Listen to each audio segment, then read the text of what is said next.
2009, 2010, China has been adopting an economic growth model that is featured with a quite liberal economy, a decentralized economic system, and also very, very close integration into the global economic system.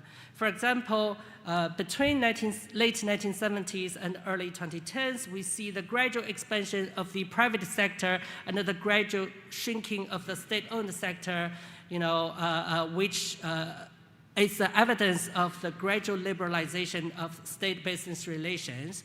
We also see China was a fairly decentralized economic governance system in the sense that the local government officials, they hold very strong discretion over how local economic and business activities were governed.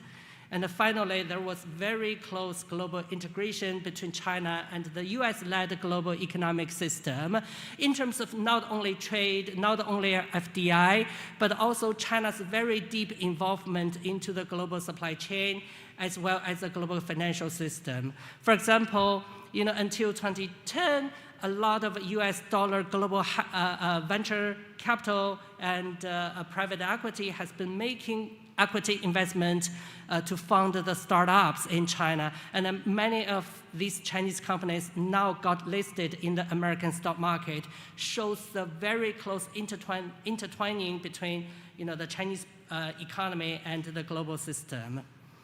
But then, over the past decades, especially after 2010 onwards, we see the reversal of all these three trends in terms of the liberalization of state-business relations, in terms of decentralization, and in terms of global integration. Starting from around 2010, we see the state sector in China has begun to advance vis-a-vis the private sector, while the private sector has been shrinking dramatically.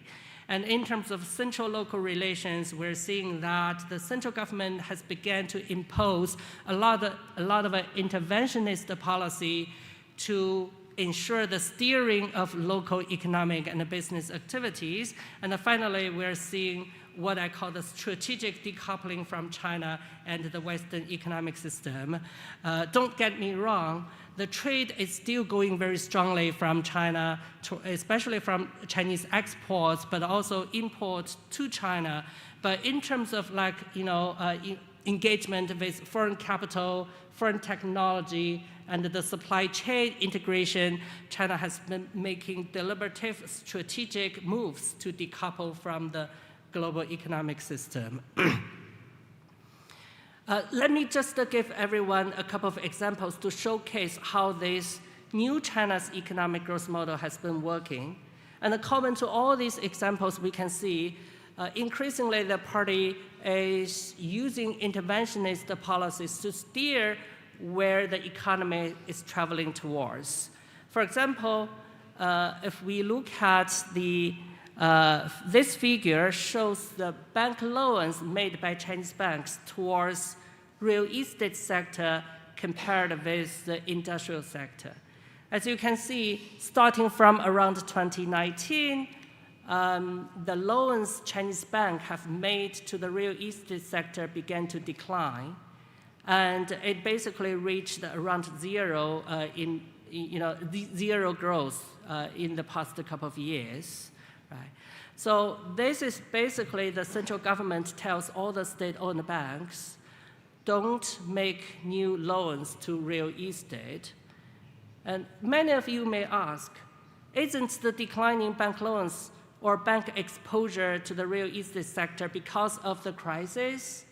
That's actually a myth or misunderstanding from many people. If you look at actually the real estate crisis, occurred in 2021, which is an evergrande moment. And after that, we see the booming real estate sector in China began to go downwards. But actually, the strategic pivoting has occurred much earlier, at least 3 years before the crisis. So starting from 2018, the party deliberatively tells the banks, no, real estate is not the strategically important sector. We don't want to make our investment into that sector, but rather shift your money towards what the party designated as strategically important sector, especially the high-tech industries, the high-tech manufacturings. Roughly at the same time, we see that the bank loans made to industrial sectors, especially the high-tech manufacturing, began to take off. Okay. As a second example is that starting from much earlier, around 2014, the party began to ask local governments, state-owned enterprises, and central ministries to set up state-owned venture capital and private equity funds to provide financing, equity financing for high-tech manufacturing. So this figure shows the number of such state-owned VC and PE funds from 2013 until recently, and it also shows the scale of venture capital owned by the state has increased dramatically towards around 3 trillion RMB. So the target of these state-owned venture capital private equity funds are used to support the development of especially high-tech sector, artificial intelligence, semiconductor, renewable energy, space technology, new materials, industrial robots, and digital manufacturing. For all these kind of very fancy sectors emerging from China over the past decades, many of them get funded with equity investment from state-owned venture capital.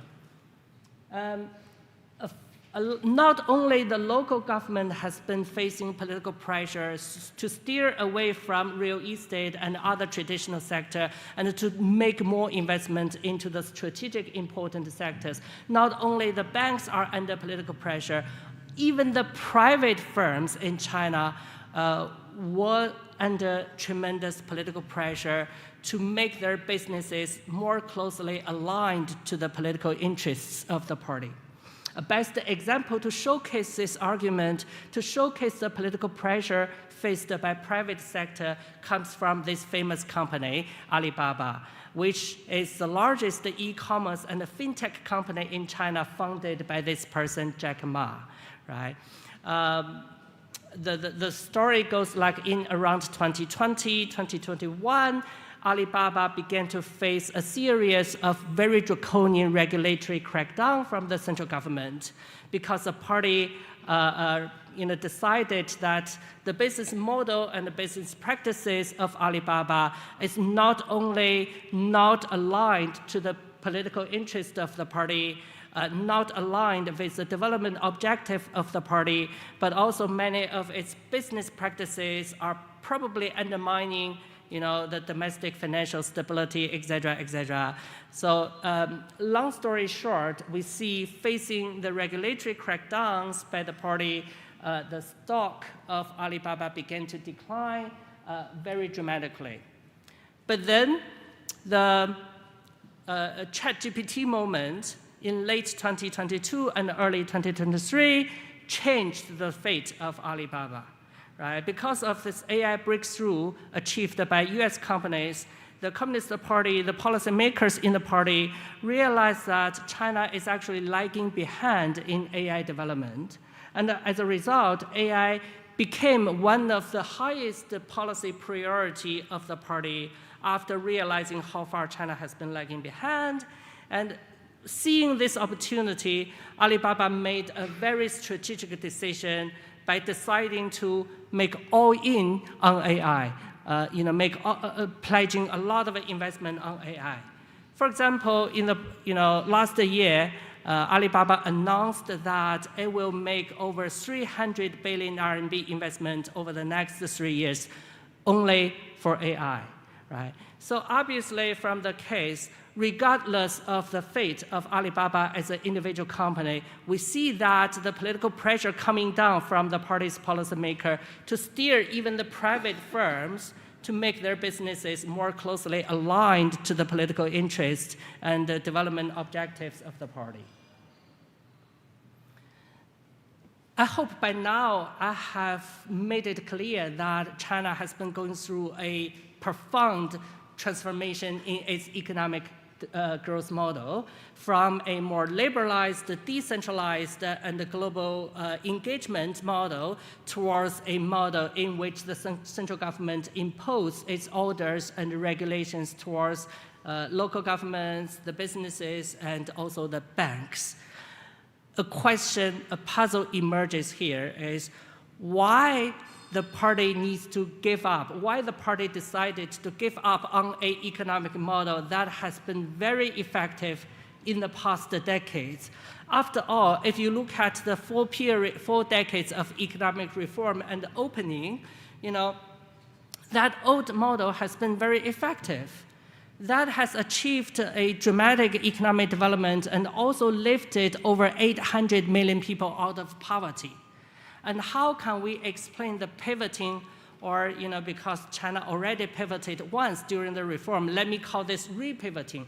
How can we explain the repivoting of China's economic model in the recent years? Most of the existing explanations attribute to individual leaders and their idiosyncratic policy choices. For example, a lot of experts, they argue, the transformation is because of President Xi's personal ideology and his personal policy choices. And after all, they argue, Xi is in very deep belief of socialist economic system. So he chose to steer China away from what he saw as a disordered market economy back into a better controlled socialist economic system. Some other argument claims that China's policy change has been mainly responsive to what happened in the United States, especially the US-China policy, particularly under President Trump. For example, if looking at this picture, it becomes clear that when China diverted the bank loans from the real estate sector towards the high-tech manufacturing sector, that happened in 2018. And this is exactly when President Trump launched the first round of trade war against China, right? So looking at this,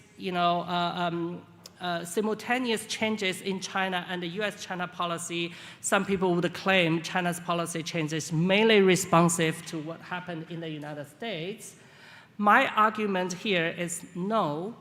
The grand transformation of China's economic development model is not due to individual leaders' idiosyncratic policy choices.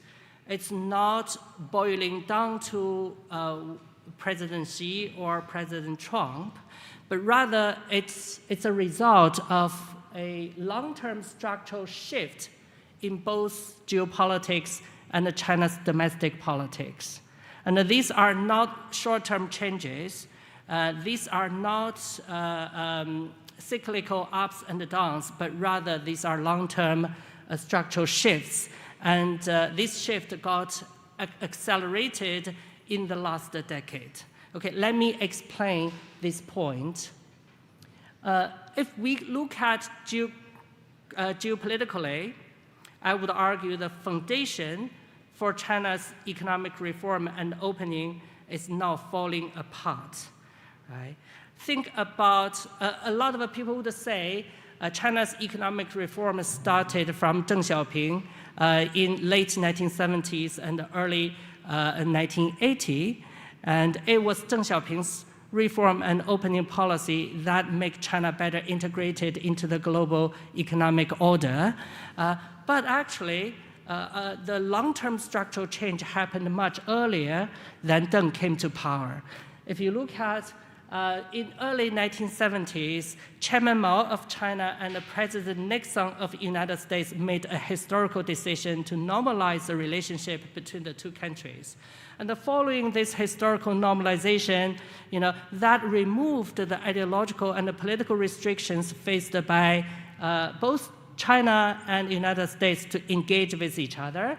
And following that, what we can see is that the trade data shows the trade between China and the West began to take off immediately after that historical normalization, and much earlier before reform and opening was launched by Deng Xiaoping, right? But now, looking at the contemporary circumstances, it becomes that this geographical foundation is now falling apart because, with the common pressure from USSR, it's gone. With China's rising power and the global influences, the US political consensus began to shift, and the domestic political consensus in China began to shift, right? And I don't see, due to the long-term geographical trends, I don't see any time that the two countries can go back to as close as what happened in the 1970s of last century. And a second structural trend I observed that supports the transformation of China's economic growth model is having to do with domestic politics in China, right? A domestic political structure underpinning China's reform and opening, I would argue, is political decentralization. If we look at this figure of blue line, we can see as early as late 1960s, this figure shows the proportion of local political elites in the party's central committee. Right? As early as 1960s and the 1970s, there are a large majority of the party's central committees are local political elites. Right? Why this is important for economic growth model is because unlike central government officials whose political interests are closely aligned with top-down control, and imposing centralized steering, the local officials, their political interests are much simpler. They would like to do business. They welcome any kind of a capital, no matter it's private capital, no matter it's foreign capital, no matter it's American capital or European capital. The local political elites, their political interests are much more simpler, much more narrow. They care about doing businesses and developing the local economy. While the central political elites, they were much more concerned about control, security, regulation, and state ownership, et cetera, et cetera. So you see the political structure during the reform era, and actually it started much earlier from Mao's late period. The local political elites took the majority of the party's leadership and the central committee, and that trend has been going through a long-term reversal. And most recently, because of President Xi's political maneuvering, he has pretty much consolidated a much centralized power around himself and around his close allies. So this eliminated the second structural underpinning factor of China's economic development model during the reform era. Now coming back, as a final set of comments, I want to just provide my personal assessment about how this new economic development model has been working and what implications it will have for the future. My simple argument is that the model is actually working as intended, because the party has been steering resources away from traditional sectors into high-tech manufacturing. You see, in most of those targeted sectors, China has been making tremendous progresses and achievements. For example, this figure shows China's market share in the global market in all these targeted high-tech manufacturing sectors. Energy, especially renewable energy, China's global market share has been increasing by a huge margin. Automotive, a huge margin. And many other sectors, also the shipbuilding is another area where China has gained a huge advantage.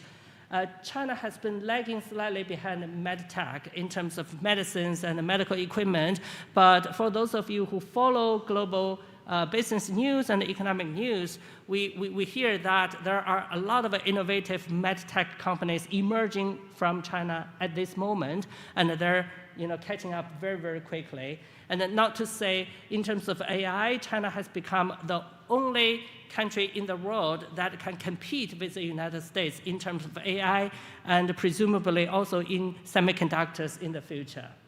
However, I would also argue that the achievement made by this new China model comes with an enormous cost, because funding these high-tech manufacturing is super expensive. And the financial resources used for this target is from the financial system, the banking system. In other words, China has to take on a lot of debt to realize the technology ambition. The debt level of China has increased dramatically over the past decade from 200% of GDP to 300% of GDP. And that will make, if China keeps this pace of debt growth, it will become probably the most indebted country in the world after 10 years. And also, because high-tech manufacturing in China is mainly capital intensive, but not labor incentive. That has led to a huge problem for potential unemployment, and it won't absorb enough job opportunities, and it won't absorb enough workers. So this data shows the youth unemployment rate in China over the past 7 years, and it shows that after college, most people face very gloomy job market prospects, and the youth unemployment rate has been on the rise constantly. And this gap is because the government decided to change the metrics of unemployment statistics. So let me just say, a final slide. This is really the final slide. Is that do I think this new China model is going to succeed? Do I think it's going to be disrupted by potential financial crisis, by geopolitical crisis, or political crisis in China? I think compared with these two scenarios, the final scenario is probably more likely. The reason is that with all the policy and the resources being devoted to high-tech manufacturing, being devoted to economic security, many other people, the interests of many other segments of the society and the economy is being overlooked. And the discontent emerge from these overlooked sectors and parts of the societies, and whether the communist regime can sustain such a system in which the benefits and the influences are so unevenly distributed, that's going to be the important question for the decades to come. Okay, that's all my talk today, and thank you so much.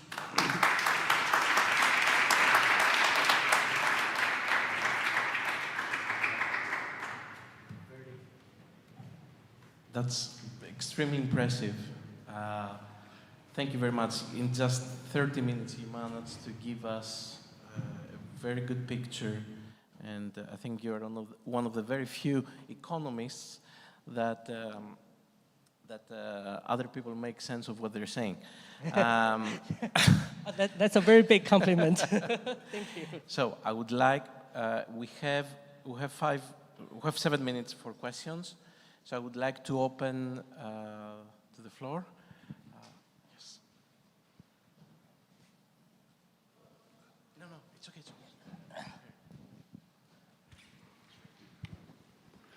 Yes, good morning.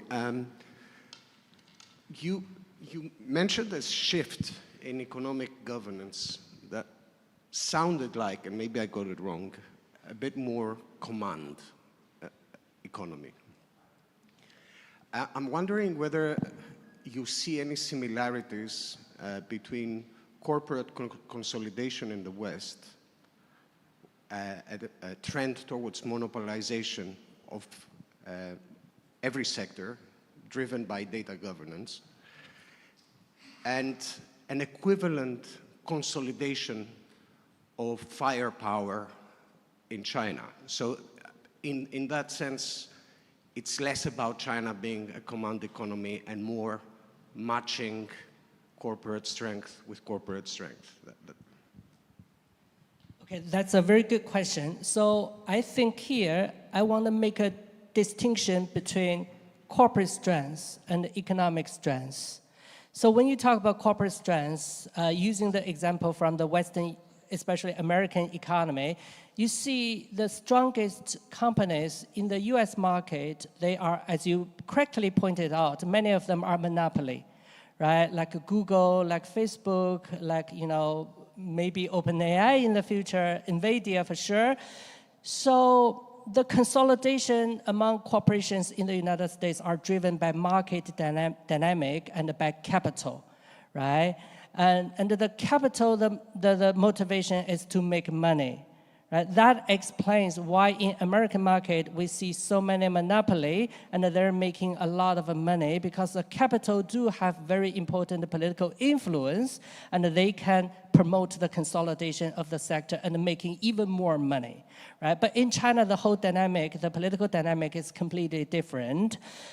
Chinese companies, no matter how successful they have become, especially private companies, no matter how lucrative they become, no matter how competitive they become, they cannot be monopoly. There is only one actor can be a monopoly in China, that is the Communist Party, right? So in order to break down the monopoly of capital, the party imposed a lot of political controls, including the regulatory crackdowns against Alibaba, as well as even the high productive sectors. And this create a tension between politics and making money and capital, right? So, speaking of that, you mentioned the fair power. The fair power enjoyed by Chinese economy doesn't come from individual companies, but rather coming from this economic system that produces a lot of capacity. You know, when there is no monopoly, when there are so many companies producing in the same sector, that created competition, that created overcapacity, and both competition and overcapacity are demanded by the party to win the economic competition, right? So I hope this framework can solve your question.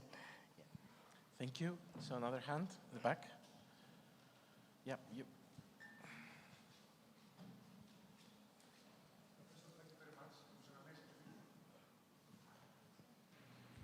Professor, thank you very much. It was an amazing speech. So a brief question. At the beginning of your speech, you mentioned that after 2010, it was China's policy to strategically decouple from the world trade. Okay, if I did I get correct? Okay, so this raises two questions. Well, Western audiences are familiar with the strategic decoupling policy that started in the United States from the Biden administration and Jake Sullivan's speech. So also, we also, as Western audiences, watch China acquire the majority of mineral earth deposits or continue its dumping policies in trade. How all these strategies confirm the strategic decoupling? Because at the same time, is also attempts for market dominance. So this is strategic decoupling is actually a real strategy or just a mixed signal from China? Thank you very much. If I understand correctly, so here I use a clear threshold of 2010, but actually, as you hear my argument later on, I don't believe there is a very clear threshold, a certain year or a certain single policy or a certain individual leader that have triggered all these transformation, but rather they are the result of really long-term trends, right? For example, if you look at China's promotion of state-owned economy versus the retreat of the private sector, that actually happened before 2010. Around 2005, 2006, there has been a lot of a centralized effort to promote the advancement of state-owned sector. Then if you look at industrial policies or the investment in high-tech manufacturing, the majority of policies to promote high-tech manufacturing investment comes around 2015, especially starting from the Made in China 2025 campaign, right? So my point is that I don't think it's a very clear threshold separating the two economic growth models. What happened is really the accumulated effects of these long-term trends. One is geopolitical, one is political, right? And sorry, I missed your second part of the question. Did you? Thank you. You mentioned that China's tried to decouple from the world economy. But all China's recent policies indicate the exact opposite.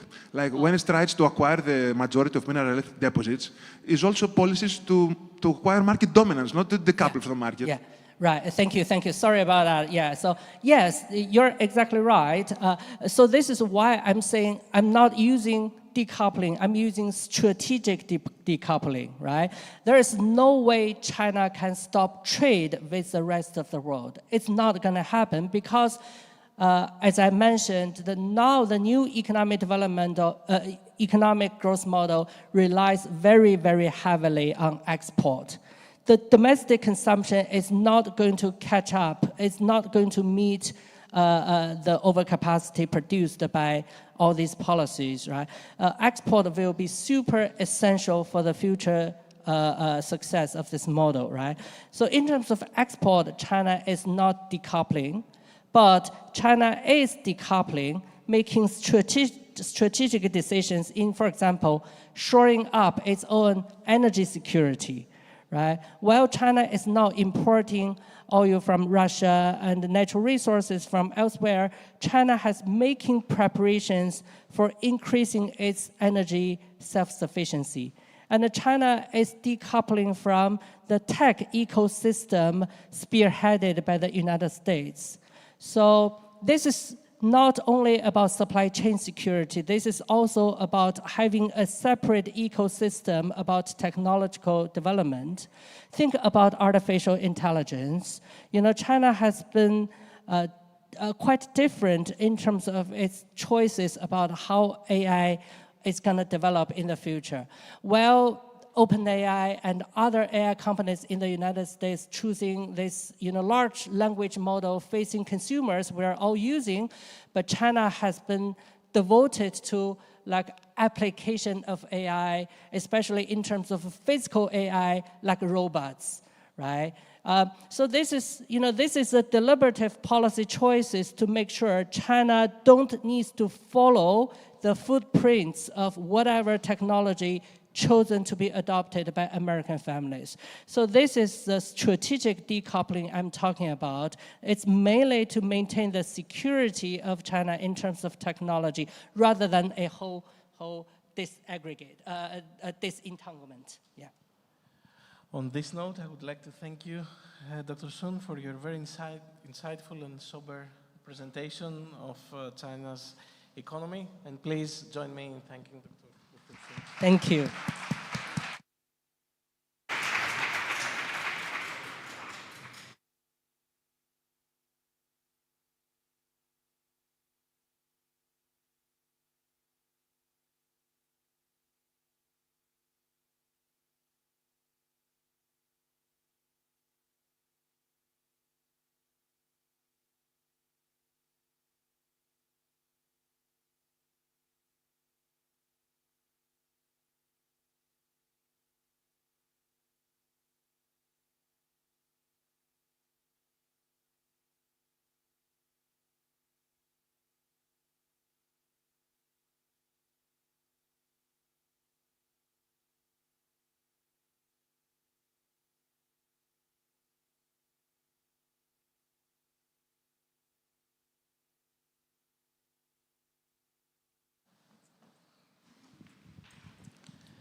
So, and now we are moving to the second panel, and I'm really happy to have all the new friends together. So I will start with the new friends. Professor Rao, who is Associate Professor and Associate Dean for Global Initiatives at the Jindal Global University, and also has many positions in the past and also the present related to the Indian government. And Dr. Ilya Rubanis, who is a Senior Fellow here in the China program in the Institute of International Relations, and also, I will say that again publicly, perhaps the best business analyst, business intelligence analyst I know. Now, we will be discussing today a particularly interesting, particularly for Greece, interesting topic on something that we don't raise in the public discourse, in the public debate. And the topic is China, Europe, and technology leakages between military ecosystems, between different military ecosystems. So without further delay, I will pass the floor first to Professor Rao. Well, thank you so much, Professor Tsimonis. I apologize for my bad throat, but it's really an honor to be here at the Athens Security Forum and to be speaking alongside Dr. Rubanis, that I really really admire for his cutting-edge work. What we are going to be doing here, and we decided to not have slides and make it more conversational because we are dealing with a very, very technical subject where a lot of details are officially not disclosed. So we will try to focus on the specifics, and I think we look forward to also hearing from you and maybe answering your questions to make it more interactive. Now, I'll just rewind a few months, and on the night of 6th and 7th May, I was in Athens at the DEFIA 2025, which is the Defense Exposition, with the MOD delegation, because I am advisor and consultant to the Defense Industrial Corridor. And we were just back from the first day. I was a little tired. I was preparing for the second day, with all the industries, what can India do with them, joint ventures, investments, blah, blah. It was, it's quite tiring. It was around 10 in the night, and it was around 1:30 a.m. in India when I was checking my Twitter, and I saw that India has launched an air operation against Pakistan. Now, why did India launch that air operation? Obviously has a very solid reason. It was, from our side, a retaliation against Pakistan, allegedly Pakistan-backed attack in Kashmir. It was a very heinous terror attack. So, that's not the whole point. The point is the air battle. So we saw that India has launched an air operation against Pakistan. And now this is interesting because, I hope you all know now that no matter as much, we all love the Top Gun and we all love, Tom Cruise, but now in air warfare, the dogfight doesn't happen. So what happens is that in modern air warfare, you have your jets in your air defenses and your enemy has its jets in their air defenses. And what you do is that you launch beyond visual range missiles at each other. This is exactly how the night of 6th and 7th May looked. India and Pakistan share a border. It's called the Line of Control, LOC. We have fought several wars over it. In 2025 May, what happened was that we and our radars and our systems, everything was on our side, everything was on their side. And India and Pakistan are quite symmetrical when it comes to air power. I mean, we are not really that asymmetrical in the sense if you were to compare India's air capabilities with China, it's very asymmetrical, but with Pakistan, not so much. So we were quite equal in that sense, and we were watching them on our radars, they were watching us, etc. And we knew that what the Pakistanis have is a PL-15 missile, which is a BVR missile. And they also have the Chinese imported J-10Cs. So we were prepared for it. And what we knew was that, at least by then, what we knew was that the Pakistanis have the export version of the PL-15s.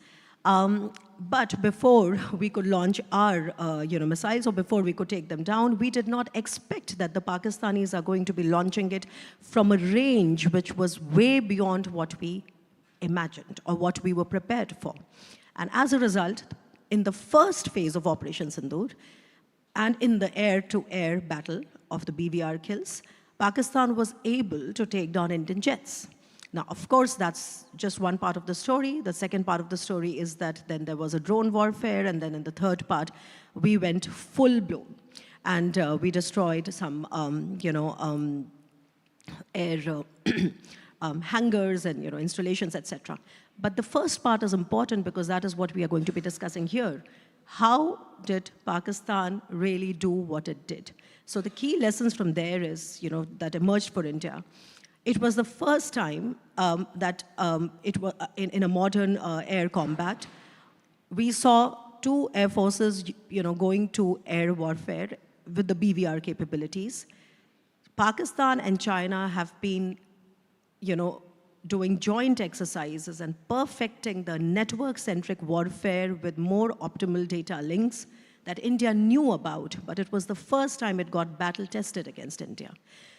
And the third thing was about interoperability, because even though India has more capabilities, more advanced platforms, and of course, later on we did what we did and we showed the might of our Air Force. But in the first phase, it showed that in air warfare, whoever loses the 10 seconds gets shot first because you are blind, you don't see what is coming your way.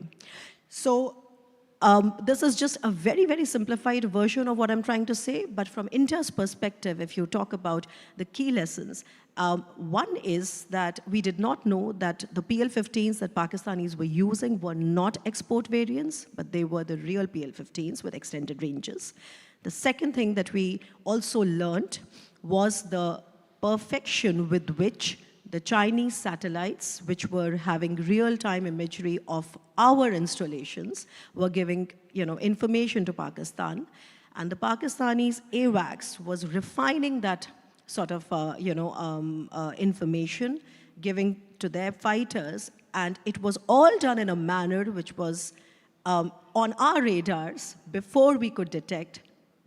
They shot at us. So that is the real thing, which is that you have to switch on your radars, but if you are more optimally linked with the satellites, then the AWACS and the fighters, then you are able to dodge your enemy, which is superior. In this case, India is militarily and technically superior. But we could not optimally link our assets in a manner to achieve the result that in the night of 6th and 7th May, Pakistan achieved.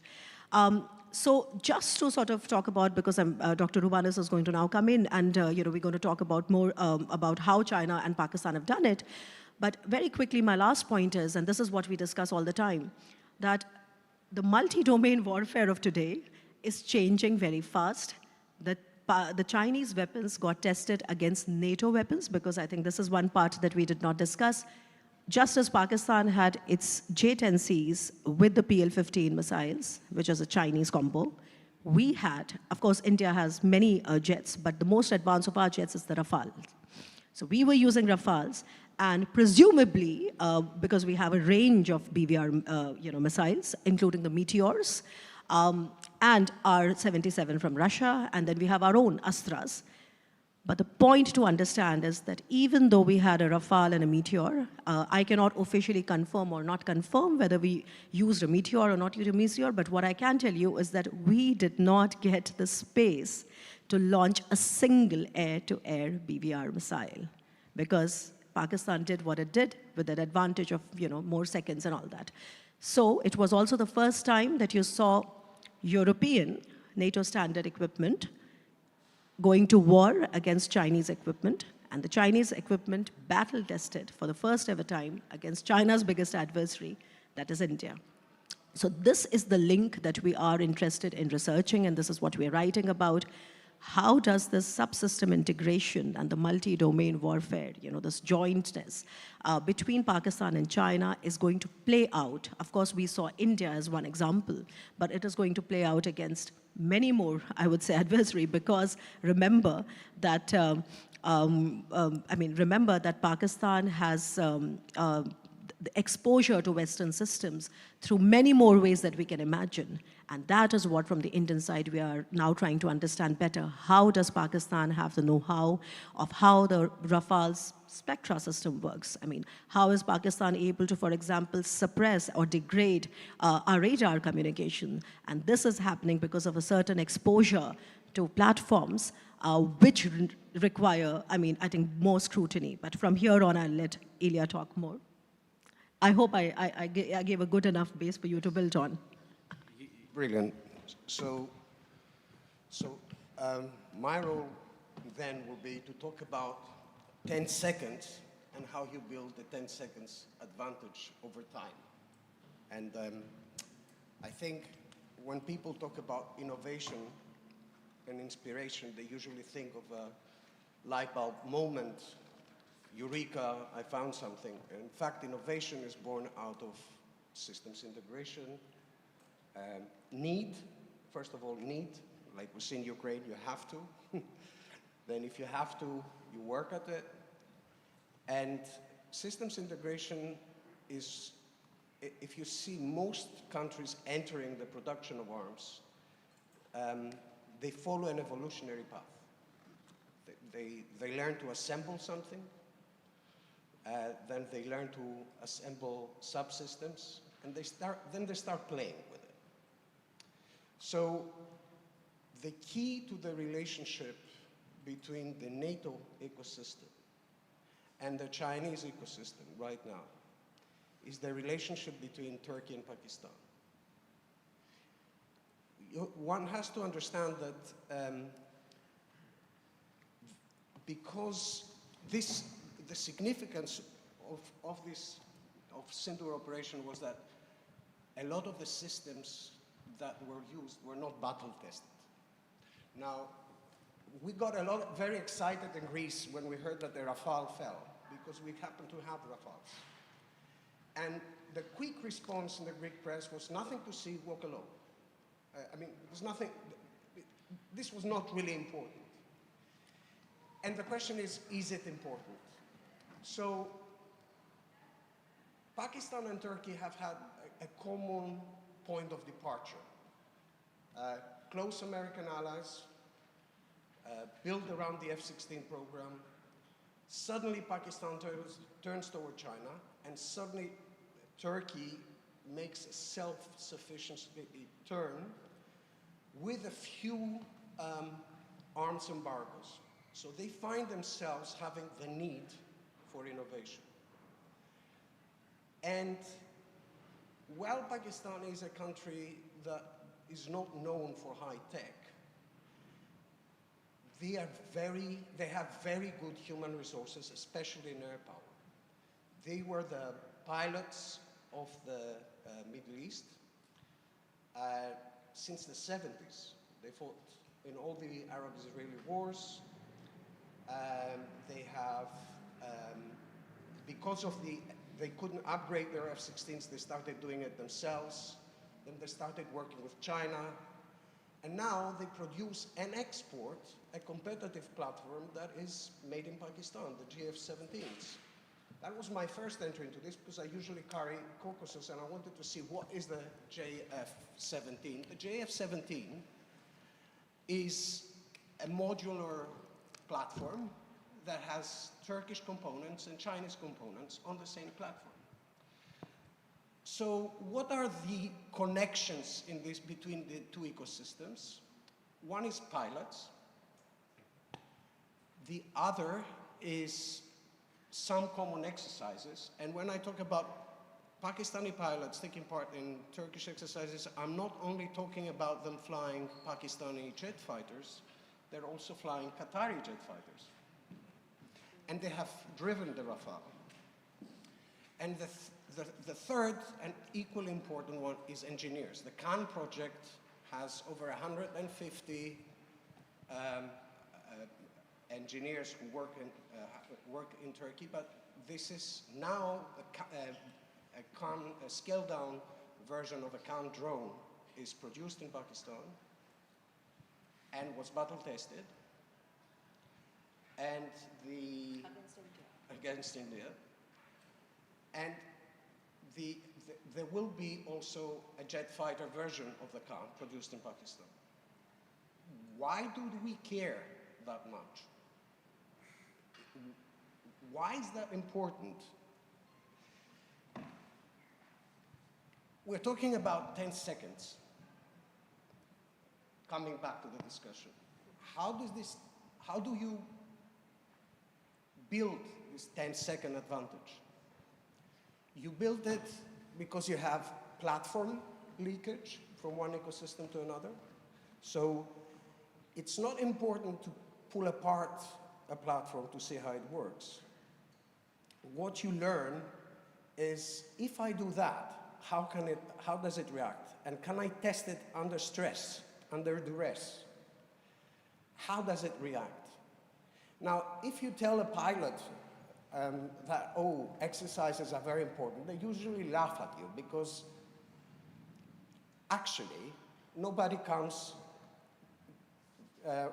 fully dressed for that show. You go there to test the platforms, test the sequence of countermeasures. If you're taking an attack from another platform, how does it react?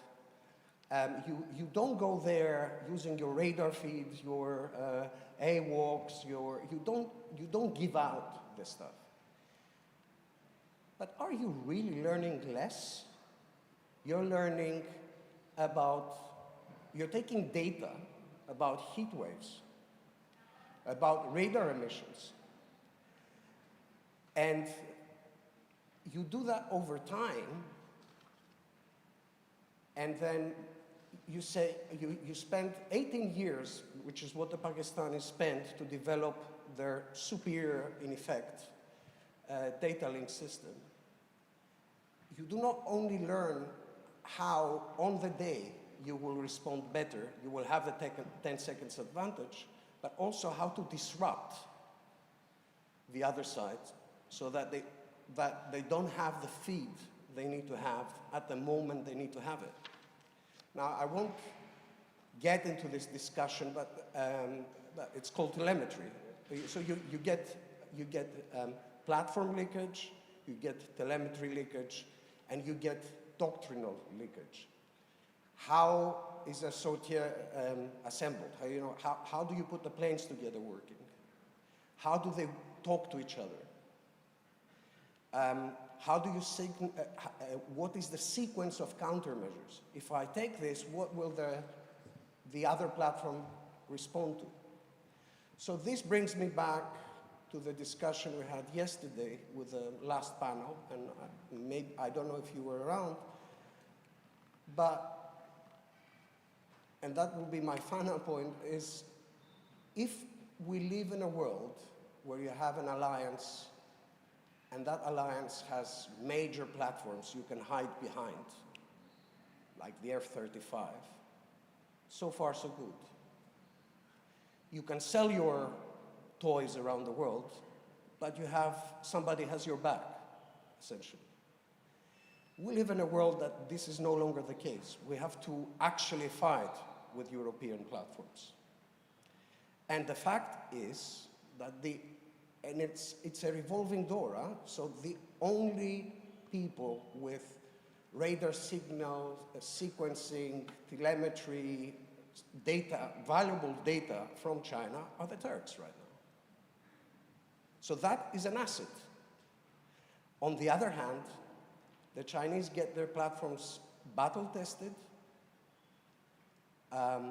They know everything, but the view is asymmetrical. And that's the point. So I have, I think, 15 questions, but I will ask one, which is a thing in the mind of many people in our audience.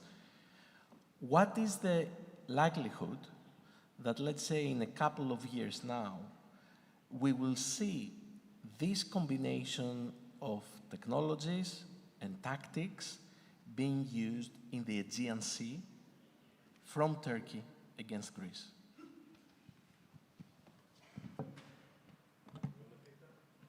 I'll let Ilya take that because it's about the agency, and then maybe It's a different theater, but I think the right question to translate the question is who will have the 10 seconds?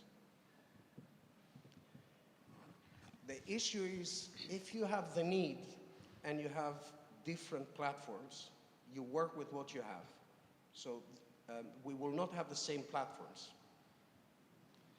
We will not have the same doctrine. And the Aegean looks very different than Kashmir. However, if we're talking about network-centric encounters, Turkey will know more than us in that respect because they will have more paths to innovation than we do because we use stuff off the shelf. There are responses to this. One response is to have a serious chat between us Europeans and decide how open can the Rafale Club be? How open can the Typhoon Club be? And if we don't have this serious discussion, this problem this data gap may augment. The other way, completely the other way around,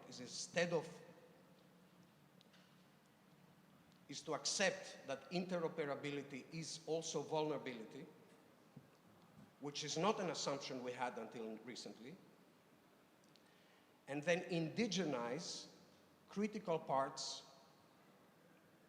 of the greater platform. That means data libraries, software. But we cannot do that unless the people who sell us stuff allow us to do it. But the people who sell us stuff have to make a choice. You either open the platform to innovation, indigenous innovation, or you stop selling to everyone who speaks English.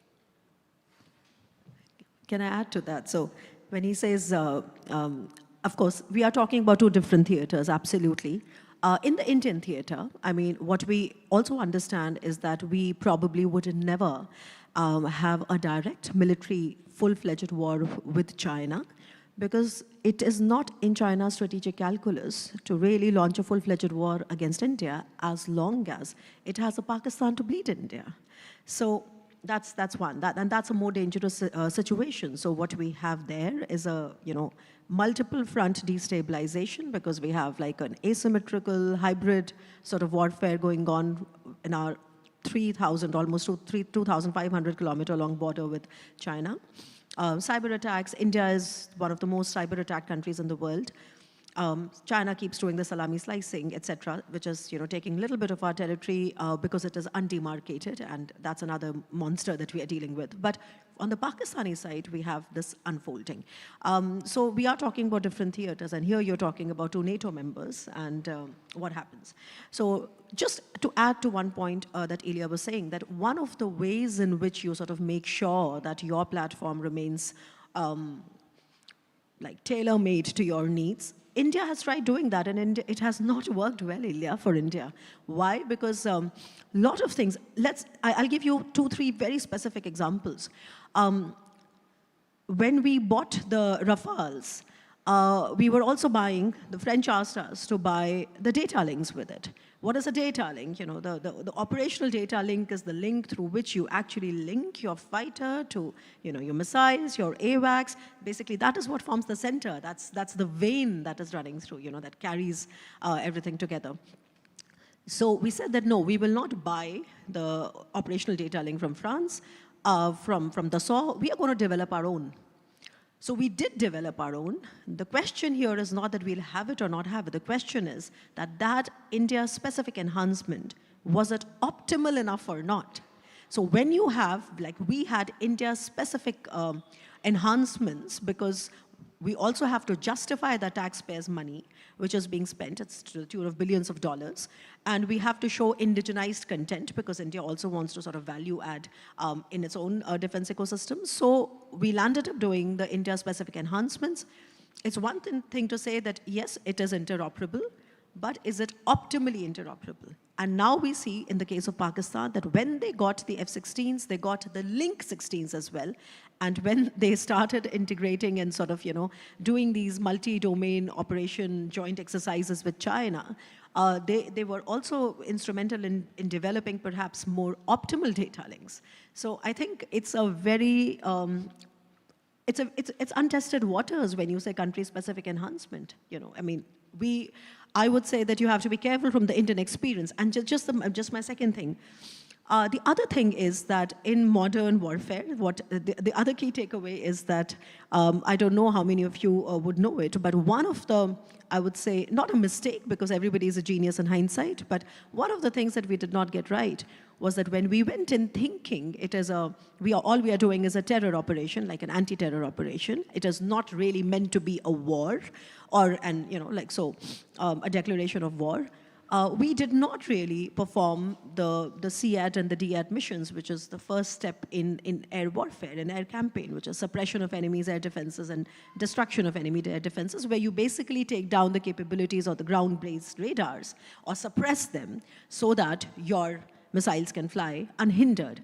However, I know Ilya is going to challenge that, because the Pakistani version is that they had not only sort of perfected this multi-domain warfare in terms of linking their missiles and their AWACS and their satellites better with the Chinese help, but they had also suppressed the Indian, communication. So, like I said, that we are talking about a situation where the official narrative is not yet out, and there are so many confirmations that do not exist. So all we are doing right now is making educated guesses and conjectures.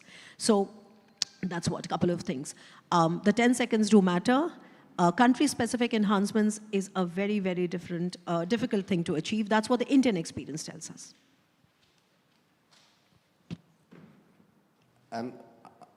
The only thing I will add is being incremental. So what is important to understand is the advantage the Pakistanis built. They built it over 18 years. And one of their advantages, which to some extent the Greek Air Force also had, is they have several platforms to integrate. And they managed to bring them together to speak to each other. And that in itself is an innovation process, so systems integration. And you can only find this in militaries with, like India's, like Pakistan's, where you have, the coexistence of American platforms, Chinese platforms, French platforms. And what they want to do is create a network. And a network that is fed data quickly, efficiently, and is shared across the network. Now, they did this over 18 years, and the people who drove this process were not generals, and they were not engineers, they were the pilots. It started from the pilot and was built around the pilot. And it worked. I mean, so we all need we need to learn from other people's successes and other people's mistakes. Thank you very much. I would like to open the floor for questions.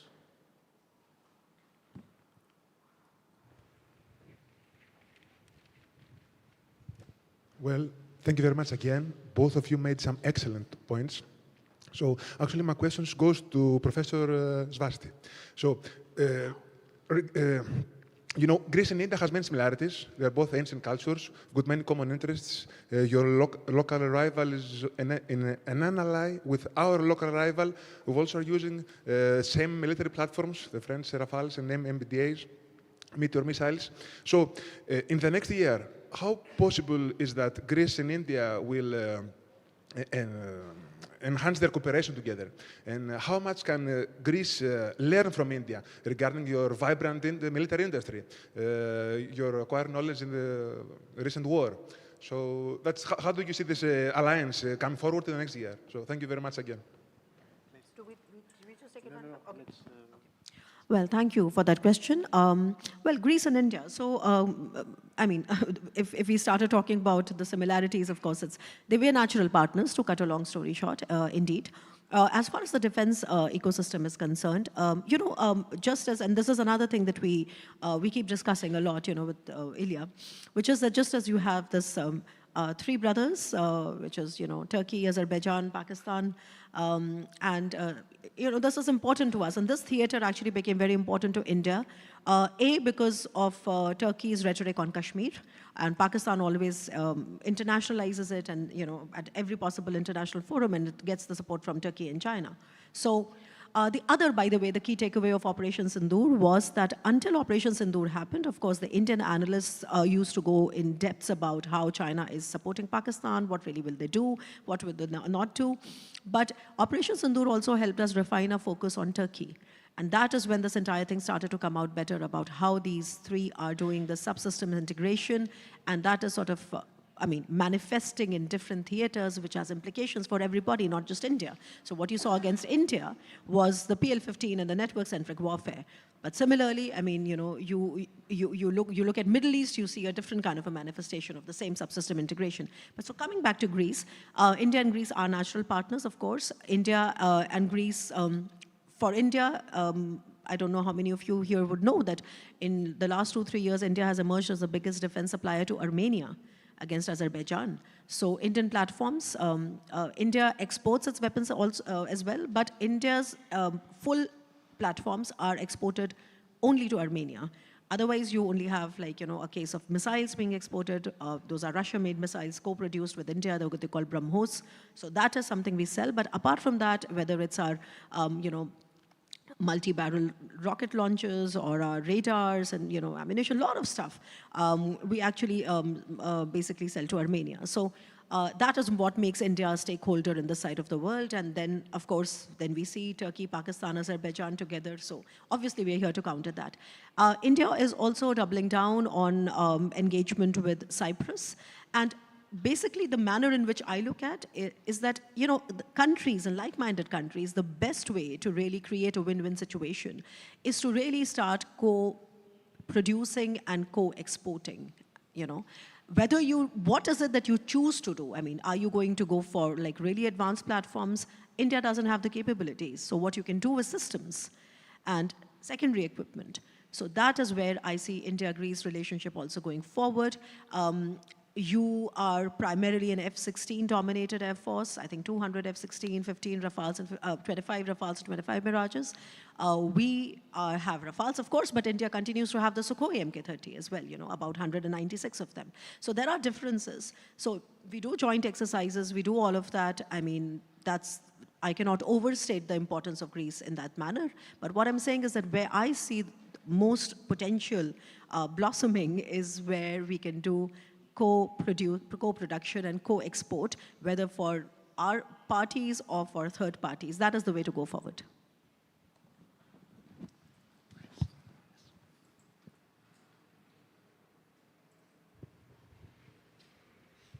Thank you. It works. Thank you for your comments and for the discussion. We have been talking all this time about what we can learn from India's experience with Pakistan. But you just mentioned that India, for example, was providing Armenia with weapons. What can India learn from Europe and from Armenia? From Armenia? From the situation with Azerbaijan. Oh, okay. So what India can learn from Armenia, Azerbaijan? Okay. So two things. If we do not really work towards a larger, a fuller picture of building resilience of a country, the war may come to an end and then the market will be over. And that's precisely where we are, because India thrived on that defense exports to Armenia as long as the war was on, because Russia was so sort of, preoccupied with the unending war in Ukraine. And of course, you see that Russia is not able to save Assad from falling in Syria, Russia is not able to help Iran, and Russia is not able to help Armenia. So, it's there. So India it was a low-hanging fruit. India went ahead and bought it. Overnight, we appointed a defense attaché there, and everything was going fine, but then normalization started. So what I'm trying to say, what India can learn from these theaters is that India should try to build its stakes in its in its friends or allies or partners' war as well as peace. So when it's war, we should be able to send the weapons they need, and in the peacetime, we should be able to build resilience. The second part is something that I think India needs to do better. So that's one thing that India can learn. Apart from other things, generally about Europe, of course, we are also watching the Russia-Ukraine war very closely. Just as we continue to be reliant on Russia for many legacy platforms, I mentioned the R-77 missiles. Those are also BBR missiles, which are there on our Sukhois, and then there's BrahMos, and there's so much. There was a time when more than 70-80% of India's weapons were all Soviet platforms, and we're trying very hard to diversify. So what we can learn, of course, there are wars going on in Europe. Russia-Ukraine war is a very prime example. So India-Russia defense relationship is something which is well known, but India-Ukraine also have a defense industrial relationship, which is that, all of India's 136, 140 frontline warships have Ukrainian gas turbine engines. So the gas turbine engines continue to sort of be very important, even if there is a situation where everybody talks about oil rerouting, but you should know there's an engine rerouting, because India, in 2016, 2017, we signed a contract with Russia for 4 warships. Frigates. 2 were supposed to be made in India and 2 were supposed to be made in Russia, but all 4 had Ukrainian gas turbine engines. So when the war started, India first got the engines from Ukraine and sent to Russia to be fitted in those warships, and then they were sent back to India. So what I'm saying is that, this theater remains very crucial. Now we are looking at, of course, sea drones and drone and that kind of innovation. But to cut a long story short, I think the lesson to be drawn is that India is not a Ukraine, so we cannot really evolve that fast, because somewhere, innovation innovation happens when there is this pressure to innovate.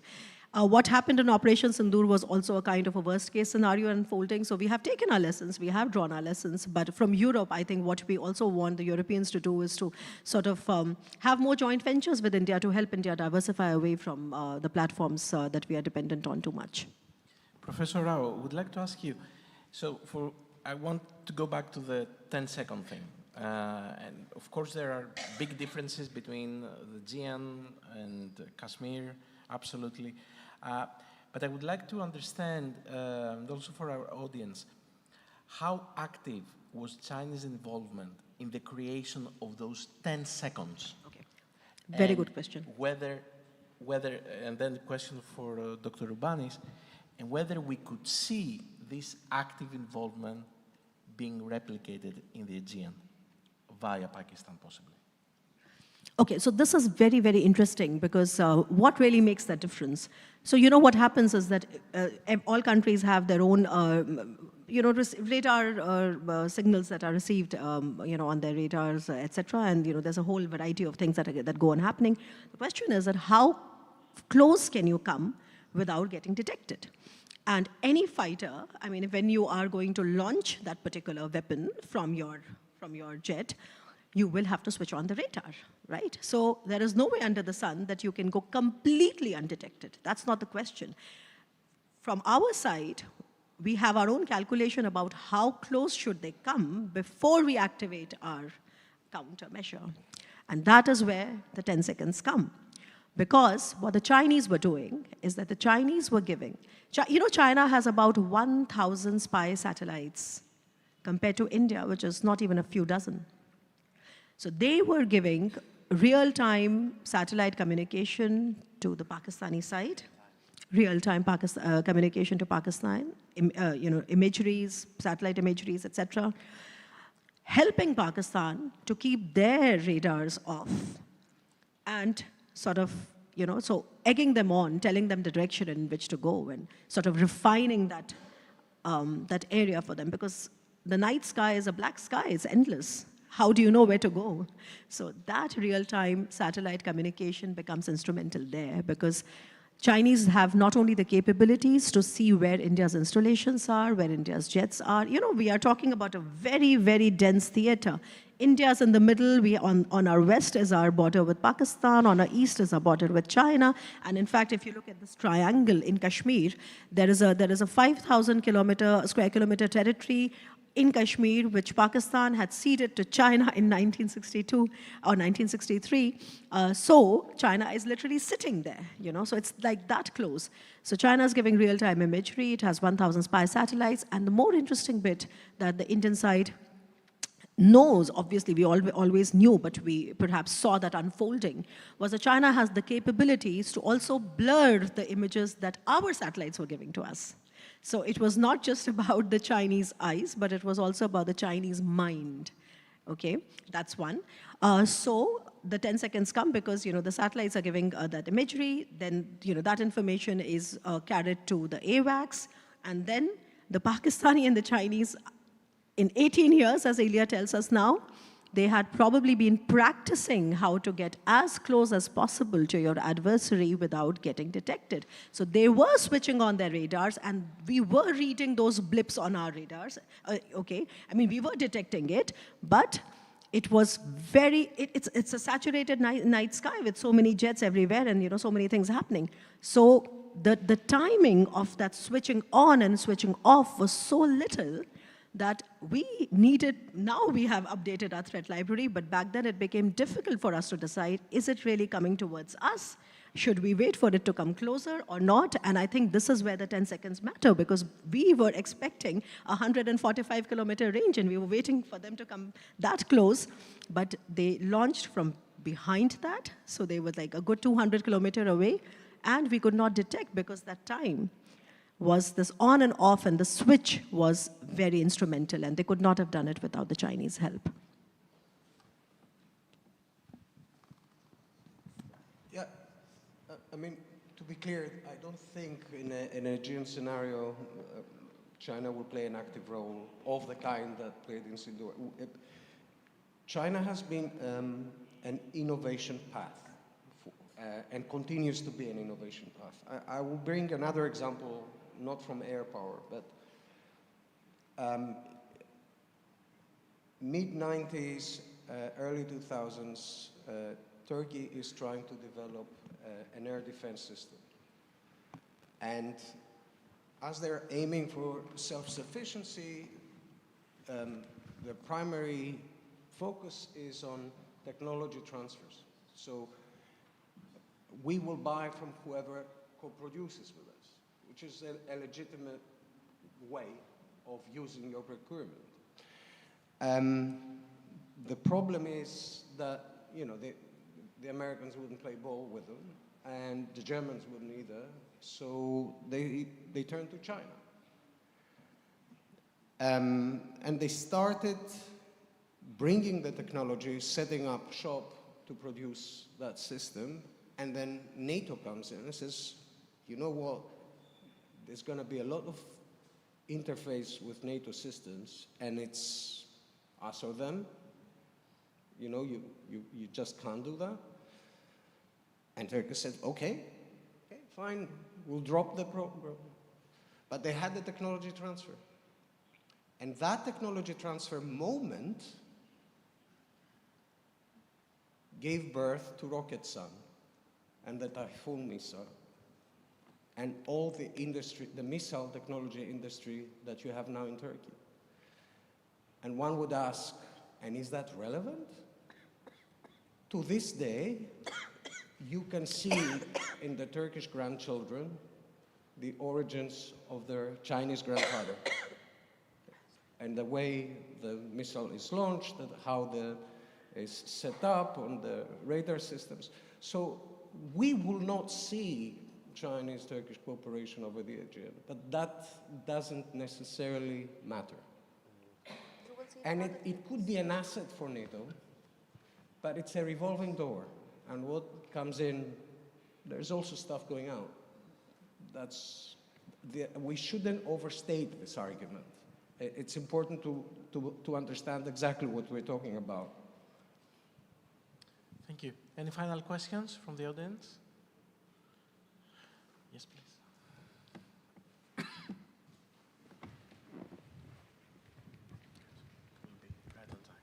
Thank you. I just wanted to ask very briefly, to go back to China. Basically, there's been a lot of talk in, I would say, pretty mainstream media narratives that China's sort of always holding back on how much military force it actually has and how much it's developed.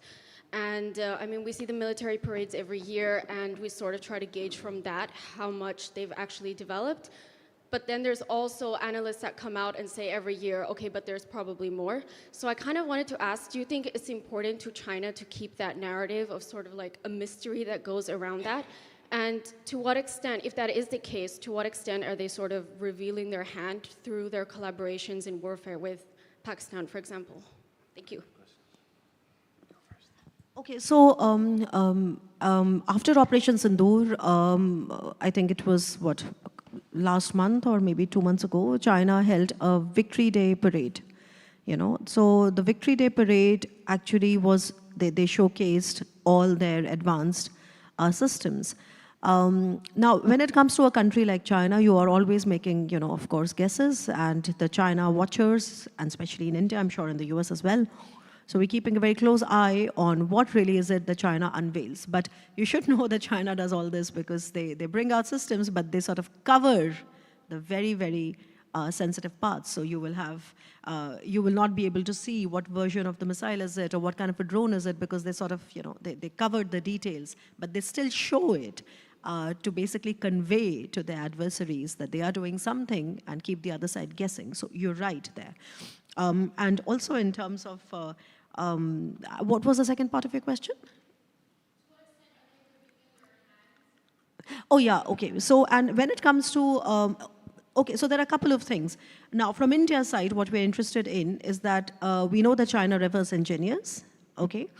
And two, we knew that China is going to support Pakistan because, okay, in South Asia, India's two fronts, Pakistan on the one hand, Bangladesh on the other hand. Bangladesh was a friendly country to us.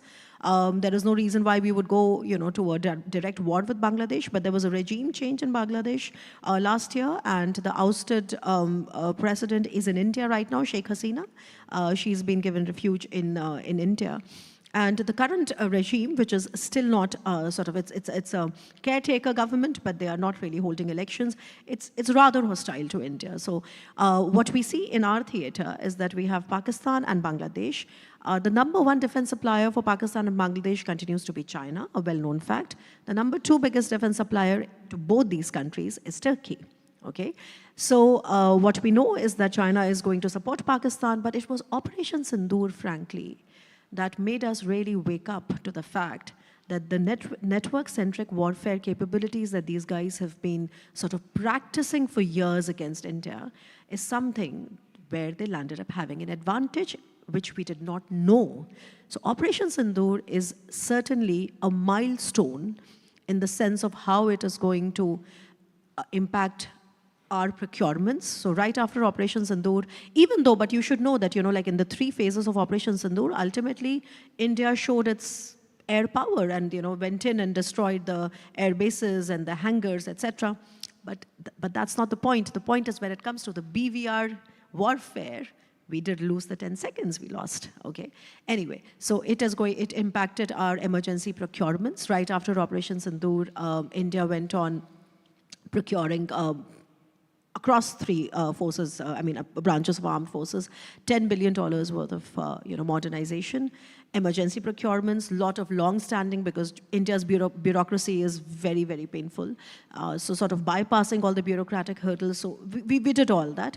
And we have learned our lessons. Not a lot of that is actually, sadly, in the open domain because the subject is such. But I think India has woken up to the level, the sophistication of network-centric warfare capabilities, which we always talked about, but we never really had an opportunity to see. And that is what makes it so historic, because the whole world watched the PL-15 missiles battle-tested for the first time against a good enough, I would say, formidable air power like India. So these are lessons. I think it'll be years before the official version comes out. If there's a review committee, I don't know. But you will see that in in how our procurement goes forward now. So that's all I can say right now. There are a lot of things I know, but I really honestly cannot share it right now. Yeah. Now, I would like to thank you both for a fascinating discussion. Please join me. I think we definitely need to continue the discussion on how Greece and China and India can cooperate in the realm of defense, and I'm sure we'll have the opportunity to do that in the future. Now, 10-minute break, not more than that, and then we will continue with another very interesting topic that touches upon technological security.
Okay, please be seated.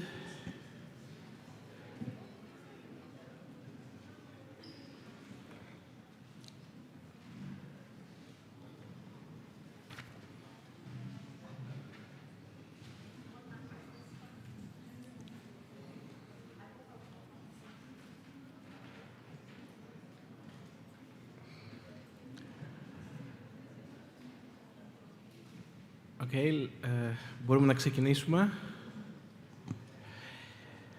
So, we continue with the third panel and fourth speaker for the China session of ASF. And I'm really happy to have with us Matej Simalczyk, the Executive Director of the Central European Institute of Asian Studies, which is one of the leading think tanks in Europe that focuses on foreign and security policy issues related to East Asia. Matej he's a trained lawyer. He has a very extensive research background, but he has been focusing quite a lot on China's economic and political presence and influence in Central Europe. Okay, and for the last 1 year and a half, I think, has been working on this project. Is it 5 years? Okay, so for the last 5 years, he has been working on a very big project that maps and analyzes China-Europe academic engagements. And on this topic, he will share his insightful analysis with us today. So, Matej, the floor is yours. Thank you, Konstantinos, for the very kind introduction. And ladies and gentlemen, good afternoon. It's a great pleasure to be here today with you and present some findings of our work that Konstantinos outlined so nicely. Of course, you've been working with us on this topic for the past 1.5 years, but our project goes back 5 years in time when we started with a very small mapping of only my home country, Slovakia's engagement in the academic sector with China, and from this it has grown into this behemoth of a project. The topic, I think, ties in quite nicely into the lineup that we've had today, because we've already heard a little bit about the evolution of China's economy, the innovation potential in China's economy, and the inherent contradictions that we see there, but also about transfers of military tech and the key question of how to get those 10 seconds that can make a difference, right? And so maybe we can talk a little bit about that within this session as well, because getting those 10 seconds means that you have the technology leverage that you need, and to have the technology leverage, you have to be able to protect your research so that your adversary doesn't get the technology edge in your stead. So I'm coming from a think tank background, not from an academic background. This is our institution, the Central European Institute of Asian Studies, but you can find us online to see some of the research findings that we've produced over the years. But moving on to the topic of research security, that's the topic of the talk. I think it's safe to say today that Europe has finally woken up to the challenges that China and the other authoritarian regimes pose to its research security and the whole research and innovation enterprise that we have in the continent. When I was preparing the presentation, I took out 2 quotes from recent days and years that are sort of summing this change in thinking quite well. The first one is from the European Council recommendations on enhancing research security, which is one of the key outcomes of EU's economic security strategy that was adopted last year. And the second quote is from the EU Commissioner for Startups, Research and Innovation from 2 weeks ago during Europe's Research Security Conference. But as we were discussing with Konstantinos over dinner yesterday, we have even newer developments since then that are highlighting the issues that we have at stake. In the UK, we've seen researchers focusing on human rights issues in global supply chains, and specifically on the role of the forced labor plays in critical raw materials mining. In China, face extensive coercive campaign from Chinese security operatives. While as of yesterday, we've seen the news that in the new funding cycle of EU's Horizon funding, Chinese universities are going to be facing restrictions in access to funding for joint research with European researchers on critical technologies like AI, like semiconductors, like quantum computers, etc. So this is where our research actually comes in. Over the past 5 years, we've been working on mapping the scope of academic cooperations in Europe with Chinese universities, but also other types of Chinese partners like corporations, state of enterprises, but also government agencies. And based on the results of this tracking and mapping, we've put together this interactive tool, the China-Europe Academic Engagement Tracker, which serves as a sort of holistic database of formal cooperations between China and Europe in the research sector. On the 2 screenshots, you can see some views from the interactive map we have, and you can see that the network of ongoing partnerships with Chinese entities is quite a dense one. The data that we've collected is mostly open source intelligence coupled with the Freedom of Information Act requests targeting European universities. And thanks to this, we are able to put together individual profiles for various cooperation partnerships. You can, on the tracker, you can find out information about what is the scope of the joint cooperation, in which fields the cooperation is going on, whether the Chinese partner has potential linkages to the Chinese military-industrial complex and the People's Liberation Armies, etc. The findings from the tracker, if we summarize it in a more aggregate way, we see that so far in the 27 countries that we have mapped, and we will have a couple more coming out in the next few weeks as well, we've seen that as much as 8,000 institutional engagements currently exist across Europe, ranging from UK to the South Caucasus. The UK being the most active country in this regard, followed by Spain, Germany, Italy, Poland, Netherlands, France, etc. Over 800 European academic institutions are involved in partnerships with China in various forms of research cooperation. And on Chinese side, we see as many as over 2,200 entities partnering with European universities and research centers, chiefly in from Chinese universities, but also corporations and other types of entities, including governmental agencies. As you see, this first chart, of course, shows aggregate numbers for each European country, right? And you can easily discount that. Well, some countries are bigger, so naturally they have more interactions. But if we actually look at this from a perspective of individual universities, among the top 50 most active academic institutions in Europe, we see that majority of them come from UK, or Spain, followed by Netherlands, Poland, and Italy. This is where the universities are most active in pursuing ties to Chinese partners. They have the highest numbers of various formal engagements, be it MOUs, joint degrees, joint research centers, and other forms of cooperation like this. So what are the issues? Why are we even talking about this, right? And I a little bit outlined that with my allegory to the previous panel. The number one issue why we are talking about research security today and why EU is reacting to this is the problems related to technology leakages. The transfers of dual-use technologies that can potentially benefit Chinese military as well as domestic surveillance apparatus within China is a real real threat for Europe, and the cooperations with Chinese researchers, while they can be in some certain instances also beneficial for us, pose these types of risk.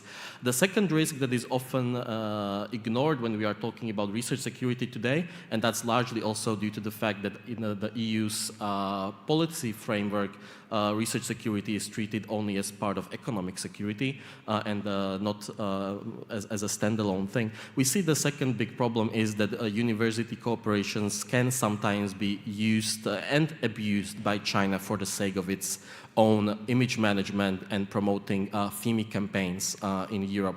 The recent case of Sheffield Hallam University in the UK is a very good example of this, where Chinese state apparatus has been pressuring researchers to self-censor, not to publish critical research findings on China's human rights practices. And the last issue that's, I would say, the most ignored currently is the problem of what we call epistemic hijacking. Especially in smaller European countries, we see that China departments and study programs focusing on modern China tend to be quite underdeveloped and underfinanced, and this is space in which China can plug itself into as a provider of funding to make sure that results in, on one hand, these fields and departments surviving, but on the other hand, creating a dependency where the whole research and education programs are beholden to the ecosystem of information that's in line with the Communist Party's goals and interests, which can have, of course, detrimental effects on the quality of our future expertise on China, which is going to be only more and more important in the coming years, given the developments in the global geopolitics. A lot of the cooperation that we see happening in Europe with China is, of course, focused on STEM sciences, on hard sciences or technologies, and this is, of course, quite natural in a way, given that if you look at China's policy programming over the past few years, it clearly identifies the international research cooperation as a conduit to attracting technological development to China and promoting its own economic growth, as well as promoting its military power. So when you go through a lot of these policy documents that China has published over the years, you can identify several fields of research that China has most interest in fostering cooperation in. So fields like artificial intelligence, quantum technology, semiconductors, material science, robotics, aerospace engineering, etc., are really at the forefront of what China is looking for. Of course, it's sometimes very difficult to identify whether these fields are included in the cooperation, because a lot of times the cooperation agreements are quite vague, and so in the end of the day, there's probably more cooperation happening in these fields that we are able to identify, but already these numbers indicate that this is quite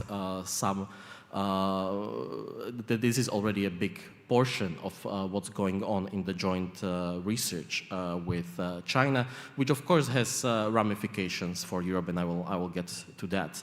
The other thing that we see is that the China's universities linked to the People's Liberation Army, and that's the armed wing of the Communist Party. It's not really a government military, it's a party military, or to the military-industrial complex, really form an important part of what's going on in this cooperation. Almost 40% of all engagements with Chinese universities are formed by this type of universities that are deeply integrated into the military-industrial complex of China. Of course, we are able to do this sort of cross-referencing thanks to the research, and I have to say pioneering research conducted by colleagues from Australia at the Australian Strategic Policy Institute, whose Defense University tracker, so sort of a reverse of our tracker, is providing us with a lot of information on characteristics of different Chinese universities. So based on the proximity of these universities to the PLA, colleagues at ASPI have identified potential risk levels for each Chinese university, and we see from this that among the 38% of links that have this PLA component, almost half are those that are identified either as very high-risk entities or high-risk entities. And unless these ties are properly managed, and they can be managed, and of course cooperation with these entities is possible under certain circumstances, but unless the risk is managed, it poses a serious risk of transferring dual-use technologies to China for the potential of benefiting the military buildup with the ramifications for global and European security. So if we would look at individual countries that we have profiled so far, you see that, of course, the share of the PLA-linked universities is not equally distributed. Some are faring better than the others. Of course, I think we can disregard Luxembourg because given its being a very small country with very small research enterprise, the numbers tend to shot up very quickly with single-digit additions. But if we look at countries like France, Sweden, Austria, or Germany, so major research powerhouses in Europe, including on military technologies and dual-use technologies, we see that here at least half of all research engagements with China have this sort of PLA component posing potential risk. There are, of course, other risk factors that we can think of when we are evaluating the risk posed by Chinese entities in our research environment. We are able to identify Chinese universities and research institutes which hold security credentials within Chinese industrial system, which is a very good proxy on how deeply tied they are to the military industrial complex and the type of research they are doing for the military. We are able to identify cases where universities have been involved in cases of espionage or intellectual property theft. And of course, in the various Western countries, we have different sanction lists and end user lists, which also gives us a proxy on what can be happening, what could happen when we are cooperating with this kind of institutions. So you can see the data that within this sample that we've collected of 8,000 research engagements across Europe with China, more than 2,000 are with research universities in China that do possess security credentials and hence are actively participating in military-grade or dual-use research. Of course, when we are talking about sanctions, there's other problem that results out of this. Of course, our universities are trying to internationalize not just with China, but with other partners around the world. And if they are partnering with Chinese universities that are found on the end-user lists and sanction lists of Australia, of UK, of the US, of course, this is a risk that it may endanger this cooperation going forward, as these are all countries that take research security quite seriously on the policy level today, especially on the security policy level. So this is something to keep in mind as well. Special attention needs to be paid to the group of 7 Chinese universities, the so-called 7 Sons of National Defense. These are universities with the deepest roots in the military and the defense industry within China. 3/4 of their graduates end up working in defense-related state of enterprises. researchers from Stanford University identified them as prime pathways for harvesting research and diverting it to military applications within China. And their research is very much focused on critical dual-use technologies like aeronautics, nuclear technology, maritime technology, and armaments. Not to mention that over half their research budgets are dedicated to military research. These, besides the Beijing Institute of Technology, these 7 are maybe not among the most active Chinese universities in Europe, but they are already possessing quite a number of cooperation partnerships with various European entities. Altogether, we know of at least 267 such partnerships with European research institutes, which they also we have evidence that they work on some of these critical technology areas. Especially in Germany, this is a widespread problem where we were able to identify at least 40 instances of such cooperation. Furthermore, these universities have been funding joint research centers around Europe, providing grants to European researchers, as well as offering visiting research fellowships in China with premium funding compared to national funding conditions for researchers. So very clear financial incentivization of cooperation, potentially leading to technology transfers from Europe to China. I've mentioned in the beginning that, of course, a lot of what we see is going on with the university-to-university cooperation, but Chinese corporations and state-of enterprises are also quite active players in collaborating with European universities. We've identified at least 525 such partnerships with Chinese companies, most of them being active in fields like telecommunications, energy, biotechnology, genetics research, metallurgy, and new materials, all fields with potential dual-use applications. The most active among them is, of course, the well-known telecommunications company Huawei, which has almost 100 partnerships across Europe, ranging from funding research to offering scholarships for students from technology schools to come study to China. This is, of course, a big challenge for Europe and Europe's economic competitiveness globally, as we don't know how much of intellectual property developed at European universities is potentially empowering not our companies, but Chinese companies instead, which is one of the key economic competitors for Europe if we apply the typical EU trifecta of how we define China. Of course, as I mentioned, there is, of course, again, risk of abusing European innovations for the Chinese military. We've seen that there are some cooperations happening, for example, with the Aviation Industry Corporation of China, a key player in the Chinese military industrial complex, developer of the fighter jets that we've heard a bit about in the previous panel. But there's also a big risk that working with these companies can contribute to domestic surveillance apparatus and further exacerbation of human rights violations within China of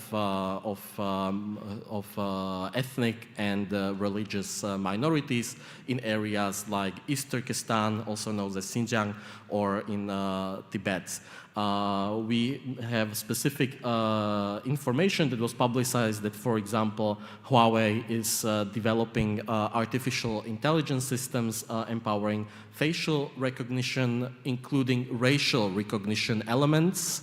So this is, I think, quite a red flag that we should be paying attention to, while we know that Huawei has been funding several AI-related research projects across Europe, including on the so-called safe cities concept, which is China's response to smart cities with a surveillance element added to it.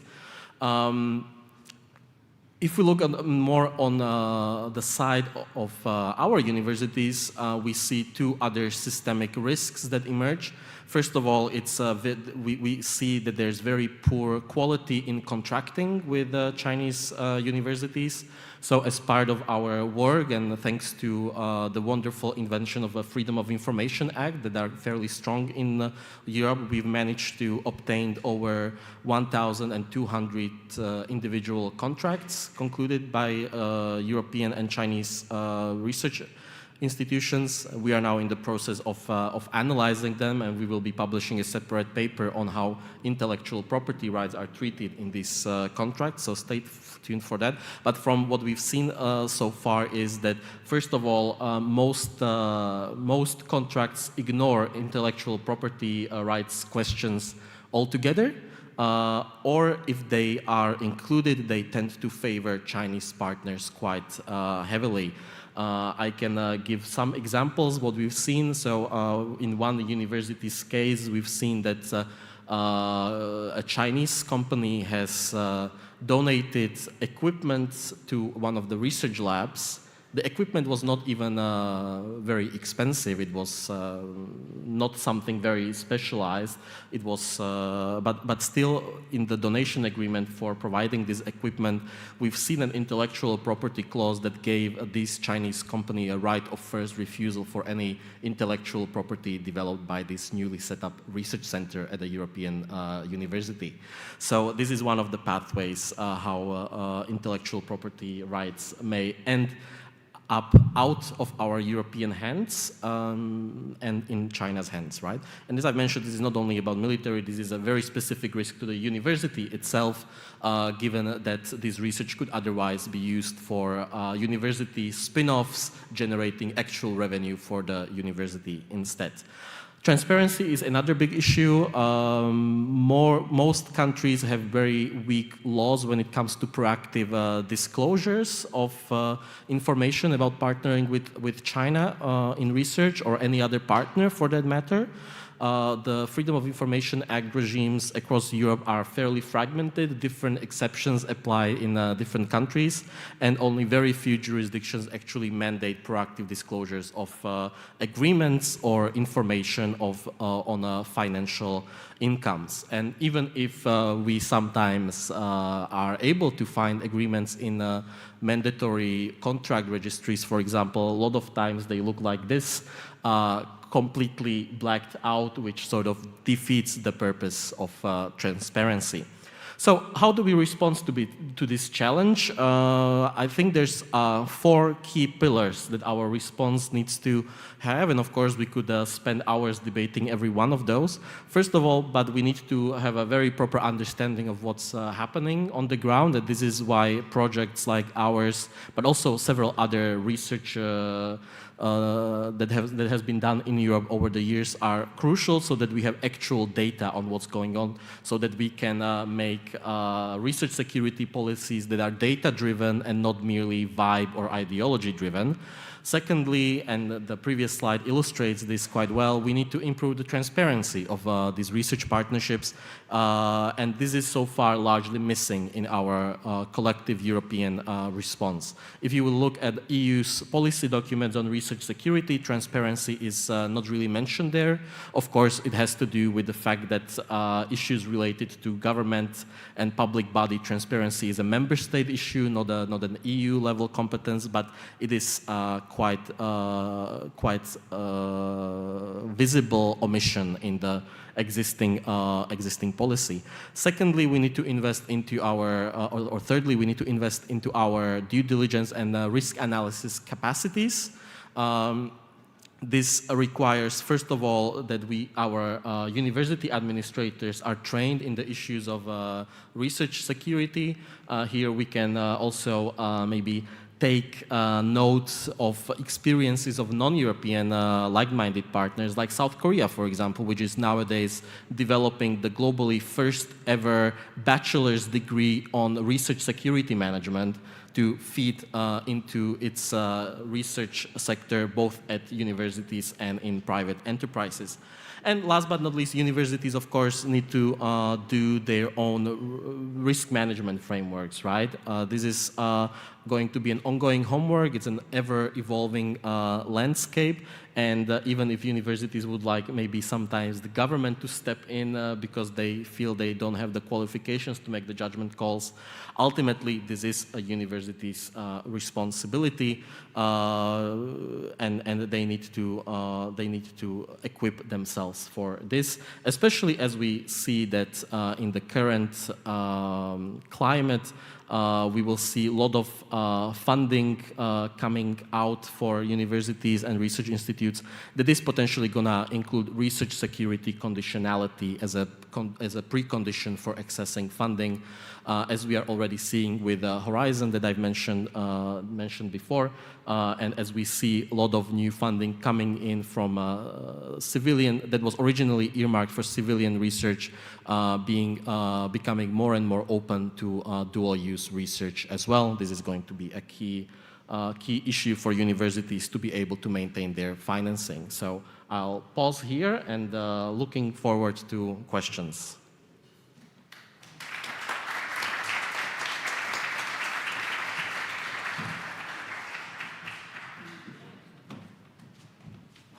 I have only the funding one. Share a microphone then.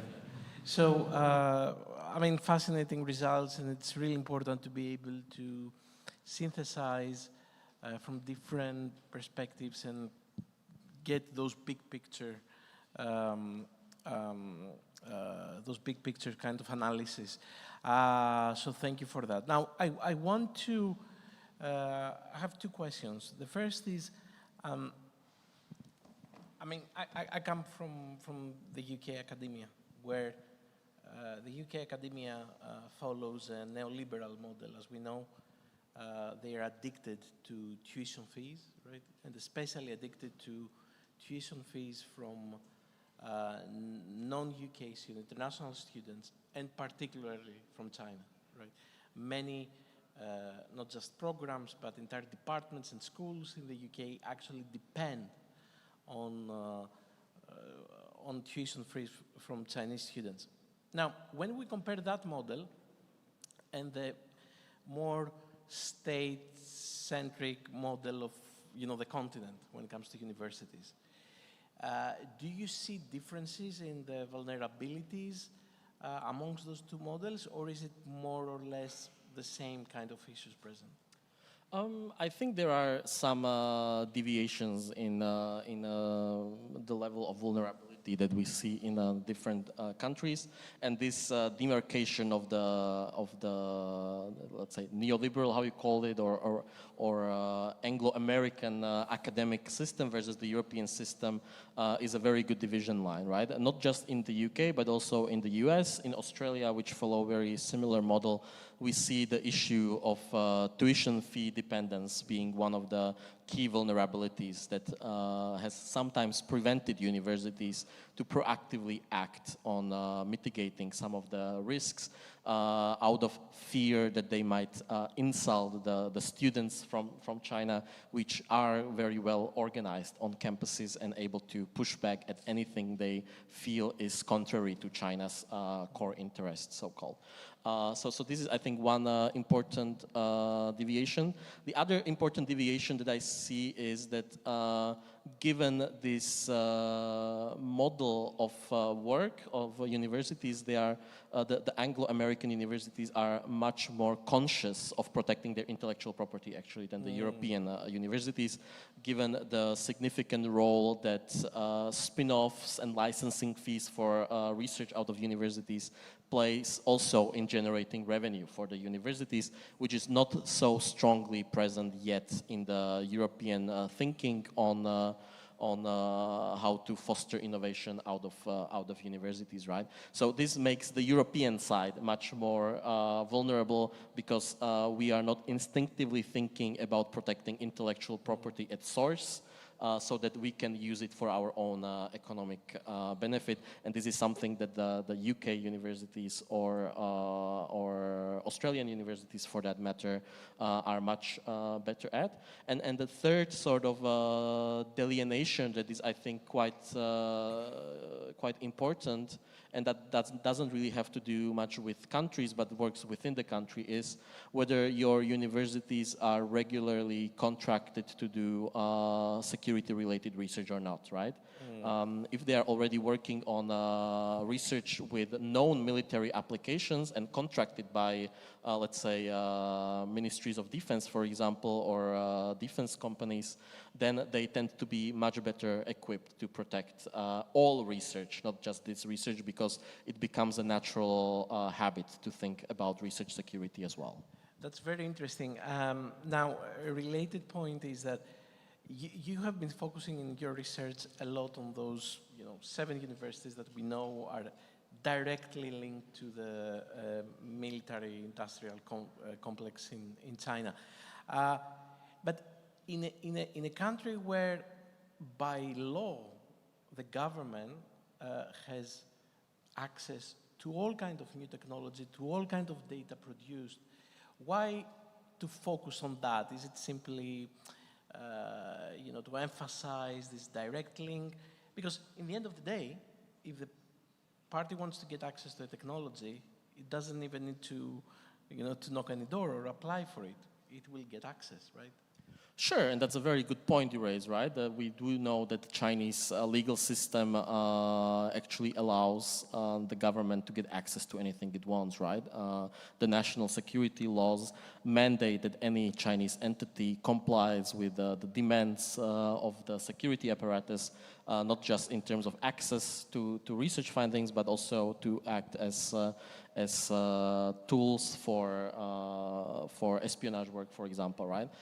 So yes, this is a very important thing, and this is why due diligence of all Chinese partners is necessary, right? Why we are focusing a little bit more on those that are linked to the PLA, and then especially those 7, is that with these we know that they are it is their whole reason of existence, right? To be conduits or facilitators of research for military, right?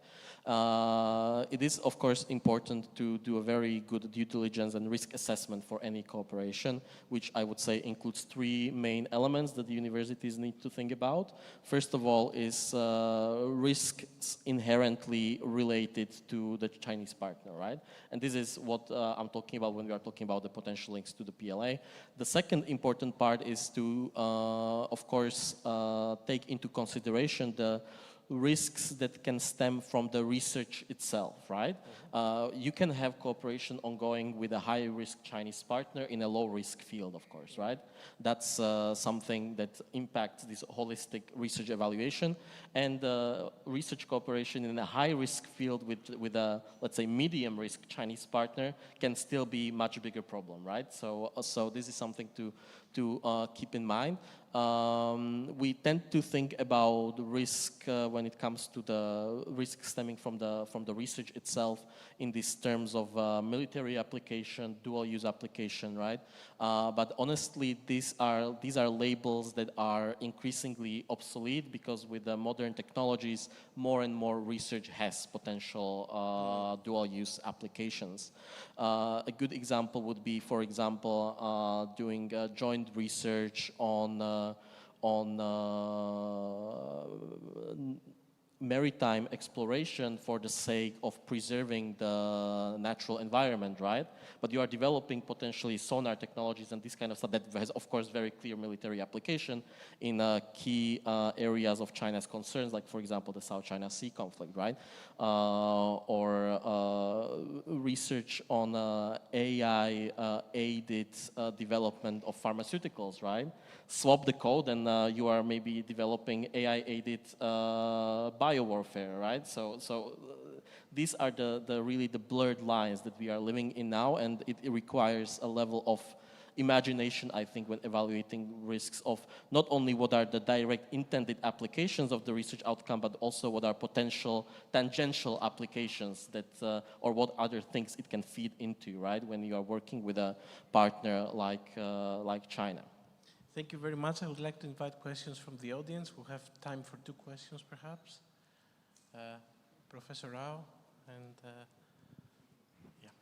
Well, thank you. That was a fascinating presentation. I just want to know that I think the European Union decided for investment screenings coming from China. So I just wanted to know, I mean, your kind of research has helped sort of screen investments that are strategic, and have you been able to sort of avert that or avoid that kind of, what has been the success rate of that investment screening instrument?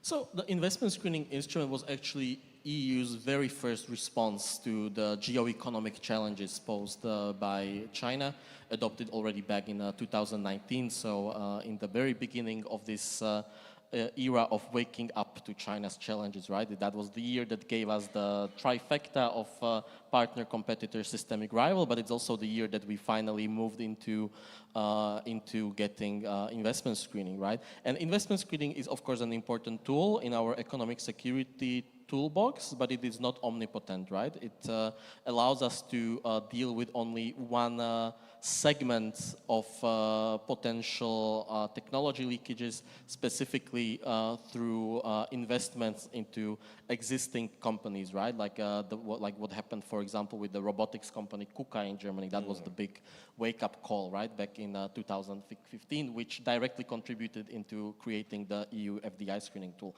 But a lot of innovation happens outside of types of transactions that would fall under the purview of investment screening, right? So this kind of stuff, the university-based research, startup-related innovations, right? That's a lot of stuff that will fall outside of the purview of investment screening, and we need to think about different tools, how to deal with that, how to manage the risks, so that we can arrive at what we all want to arrive at, and that is net beneficial cooperation in which the risk is suppressed, so the benefits can actually happen. And Professor Kopsokoli? Hello, thank you for the presentation.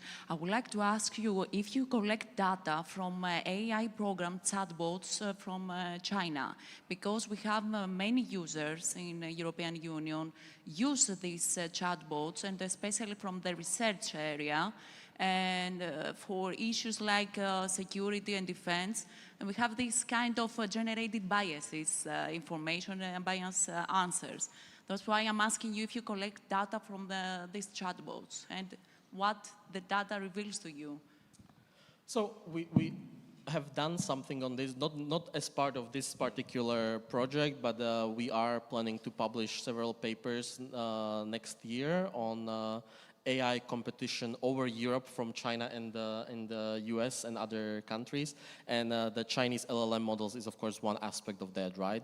The sort of shock value of unveiling DeepSeek has really, I think, contributed to this debate. And a lot of testing has been done at the time to see to what extent China's propaganda and censorship is hard-coded into the LLM model, and a lot of the tests reveal that it is really present, not just at the level of the application which runs the model, but also within the model itself, because it's primarily trained on Chinese data, right? So this creates problems when it comes especially to discussing issues that China within its political system calls core interests. So issues like border conflicts, issues like Tibet, Taiwan, relations with India, right, where the models are prevented from giving unbiased answers and would either regurgitate Chinese propaganda about these issues or will not respond at all. So this is a really worrisome issue. We know that this is hard-coded into the LLM models. So the next step that we need to do also as part of our research is to look at to what extent Chinese models are being adopted in Western applications. And we don't know this yet, so but next year. We will have you with us next year to comment on that. Okay, so Matthijs and Maciek, thank you very much for your talk. It has been very enlightening for everyone. So we can move to the next panel then. Thank you.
please open your camera.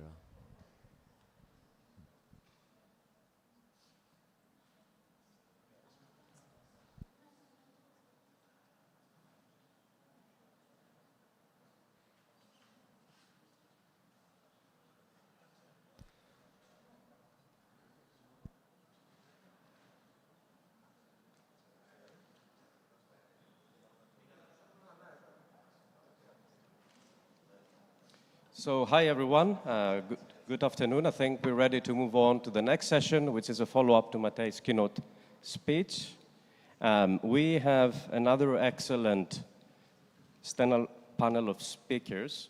So I'll try. That was a bit of a challenge because we have two speakers joining us from different places of the world, and then we also have another speaker here in the room. So we've remained to the theme of China. The title of the session is The Dragon Caught in the Island of Calypso, Revisiting the Interplay of Investment and Geopolitics in Piraeus. And our first speaker is Professor Plamen Tonchev, head of the Asia Unit at the Institute of International Economic Relations, who joined us, I believe, from Taiwan. Of course, Professor Tonchev is considered to be, I would say, allow me to say, the dawn of Chinese studies in Greece, pioneered the study of China. So, can you hear us? Plamen, can you hear us?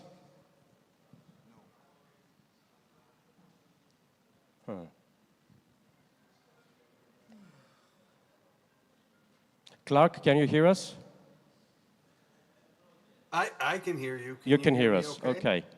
Plamen, can you hear us? We cannot hear you. Kyrie Plamen. I don't know if you can see us, though, if he has connection with the camera.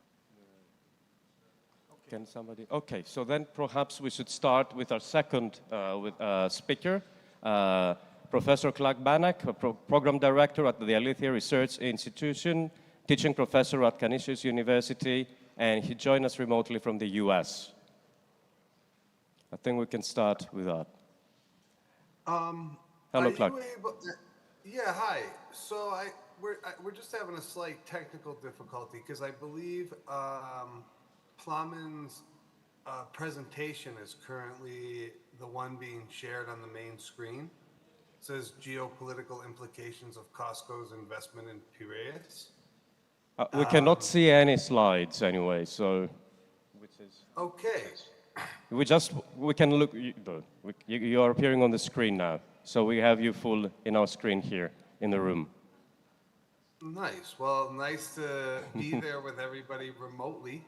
I'm gonna try to share the screen, and we'll see if it works.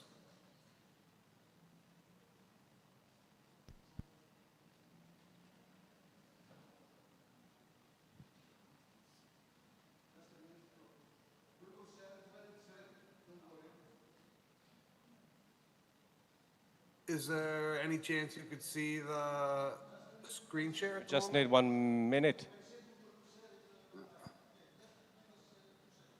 2 seconds. They're asking the technical team asks for 2 seconds so they can share it with all of us.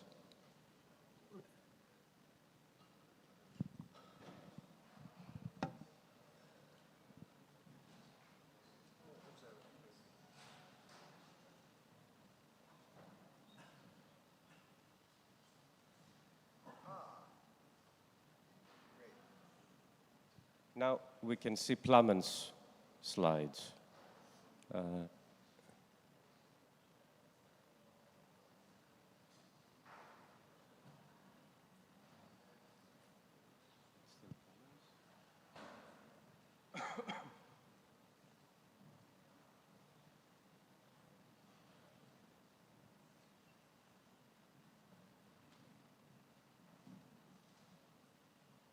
In case the technical team is currently trying to solve the issue, there it is. We found them, yes. They got it. Perfect, yes. I think we're ready when you're ready. All right, great. Well, it's good to be there in the room with everybody remotely. This is actually a follow-up to a talk that I gave last year where I had worked with a couple of colleagues, one from Merrick's, on looking at the evolution of trade dependencies on China over the past 20 years in Greece, and also the evolution of infrastructure investments, and not just traditional infrastructure, but critical infrastructure and critical sectors and industries. And, you know, after I did the empirical analysis, one of the things that I started thinking about was how to contextualize this risk, right? And how to think about these infrastructure investments by the Chinese and these trade dependencies through the lens of contested spaces. And, you know, how can we think about, you know, what risks might arise from those relationships, and what is the probability that some type of influence or coercion could be leveraged. And I started using some traditional frameworks for thinking about influence. So some of you might be familiar with DIME, which is diplomacy, information, military, and economic. And then there's a doctrine on 3 warfares plus 1, which is psychological warfare, media warfare, legal warfare, and economic warfare, so hybrid threats. And then there's a competitive model that's used in industry, which is PESTLE, which is looking at political risks, economic risks, social risks, technological risks, environmental risks, and legal risks. And for this project, what I've done is I have used the PESTLE analysis to kind of frame some of the risks, the domains of risk that arose from the analysis of trade dependencies. So I'm just gonna do a quick refresh on the finding on the trade dependencies. So I used trade dependency data in collaboration with Merrick's, and I used trade and investment data that's created by our institution, Alethea, and then we developed some indices, which is the probability of disruption index and the impact of disruption index for individual products. And what I had shown was Greece's trade dependency with various partners over the past 20 years or so, 25 years. And what you can see is, you know, China, the blue line in the background is aggregated trade with every other country in the world. And so what you could see is over a 25-year period, you know, Greece has gotten to the position where they're actually more dependent on China for some goods than all of the rest of the world combined. And when you look at the relationships with other countries, I mean, South Korea, there was some dependencies in the 2000s, but then, you know, those slowly have diminished as the dependencies with China have increased. But then if you look at, you know, just contemporary EU trading partners like Germany, France, and Italy, the difference is striking. And, you know, this here is the blown up version of the graph that essentially shows that, you know, after 2021, that the volume of trade dependency, or the volume of dependencies on China are now exceeding that of every other country in the world. And just a couple of refreshes is broke these dependencies up into 4 groups: industrial group, material group, durable group, and consumable. And each one of these dots on the screen represents a line item in a trade repository. So this is the HS6 code, meaning that when things are traded between countries, they're classified by this coding system, and that each one of these little dots here represents a line item. And the dots in the top right quadrant are the ones with the highest risk. They have the highest probability of disruption and the highest impact of disruption. And you can see that in consumables by 2022 and industrial, you know, you have even in material products, you have these really large constellations of dependencies. And just as like a visual comparison of dollars in, you know, by billions, is we're looking at really large numbers in consumables and really large numbers for industrial products.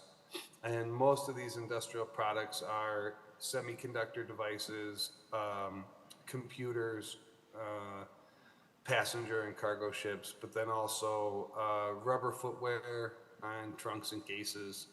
And so you can kind of see the explosion from 2012 to 2022 in the trade value in billions. So this is all just kind of a refresh from the research I did last year. But the thing that I've done this year is that I've started to look at investments in critical sectors and infrastructure by the Chinese in detail. And so this is a timeline starting at 2008, going to 2023, and a legend of investments in transport, education, telco or data, energy, fintech, media, and metals. And color-coded again. And so you can kind of see between 2016 and 2019, there's this explosive period of time where you're getting investment in telco and data, and you're getting investments in education, partnerships, and you know, the continuation of further embedding in Piraeus, which Plowman is going to talk about in much greater detail. And so from here, to contextualize it, we started thinking about it through the lens of the pestle, these mechanisms of control.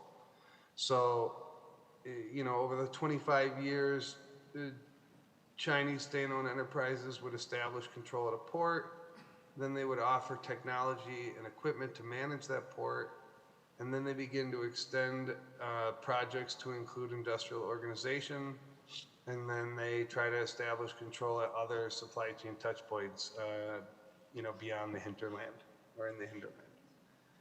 And, you know, I'm really thinking about risk in terms of strata, so like stratified risk, and thinking about what risk means to different groups of people. And so in this short presentation, I'm gonna kind of reduce complexity, but just to kind of give you a lens that you can think with, you know, different groups of people like laborers or investors or people working in governance and policy spheres or people working in defense. They all have different vectors or different winning aspirations when you think about their primus inter pares objectives, or their first among equal objectives. And, you know, risk to one group is potentially a non-risk to another group. And so it's really important when we're thinking about how to de-risk to think about it through as many lenses as possible. So that's the stratification of risk. And for this presentation, for you guys today, I'm just going to talk about the pestle, which is the stratification of risk by political domain, by economic domain, by social domain, by tech domain, environmental domain, and legal and regulatory domain. And this kind of gives you a big, you know, a broad vision of how we're kind of weighting these different aspects. And then we're looking at it through, well, what's the impact of a trade action by China, so retaliation through trade, and the probability of retaliation through trade. And in the same sense, we're looking at, you know, what are the impacts of retaliation through investment, and then the probability of retaliation through investment through these lenses. And, you know, for each category, we've tried to identify 3 subcategories that are capable of containing the risk. It's a working model, so if anybody has any thoughts on improvement, we're into that. And so essentially what we want to do is we want to look at the potential disagreement domain, And we want to try to get out in front of it by creating scenario funnels and running war games and thinking about how we might react to these things, because the investments in the critical infrastructure and in the critical sectors and the trade dependencies, none of those are a problem in a harmonious world where there's no conflict. But the thought is that at the moment there's going to be a conflict, it's at that moment that those things become important and those things become challenges that need to be overcome. And so here what we did is I got rid of the subcategories for this part of the model, for this part of the presentation. And we're just really looking at the political, economic, social, technological, environmental, and legal risk domains. And then we think about the different conflicts that could arise. Brainstorming exercise, we had more conflicts, but then, for digestibility, we tried to think about the three that have the highest probability of being experienced by the parties in the room. And just a couple examples, like a conflict scenario in the political domain would be Greece's obligations under EU and NATO frameworks, conflict with Chinese expectations of neutrality on Taiwan, sanctions in the Indo-Pacific. Maybe a technological conflict would be, China's data governance norms clash with Greece's EU-mandated GDPR framework. And so we can imagine a number of conflicts that could arise. And then we have this kind of weighted average of the probability and impact of retaliatory actions in the trade and investment arenas. And then the final step that we took here is we wanted to really think through how the trade dependency could be leveraged and how the infrastructure investment could be leveraged. And, just an example, sticking with the prior examples, is, China could exploit Greece's reliance on certain imports by slowing or withholding shipments to signal displeasure. We've seen that in this past year with the escalation of trade wars, specifically between the US and China, and both are trying to use their leverage in whatever ways possible. And then the technological example, how infrastructure investment could be leveraged, is that Chinese companies involved in Greece's telecom networks can be a point of leverage. China might retaliate by halting tech cooperation or investment, such as the smart city projects or R&D partnerships. And then conversely, continued use of the Chinese 5G gear gives China potential leverage.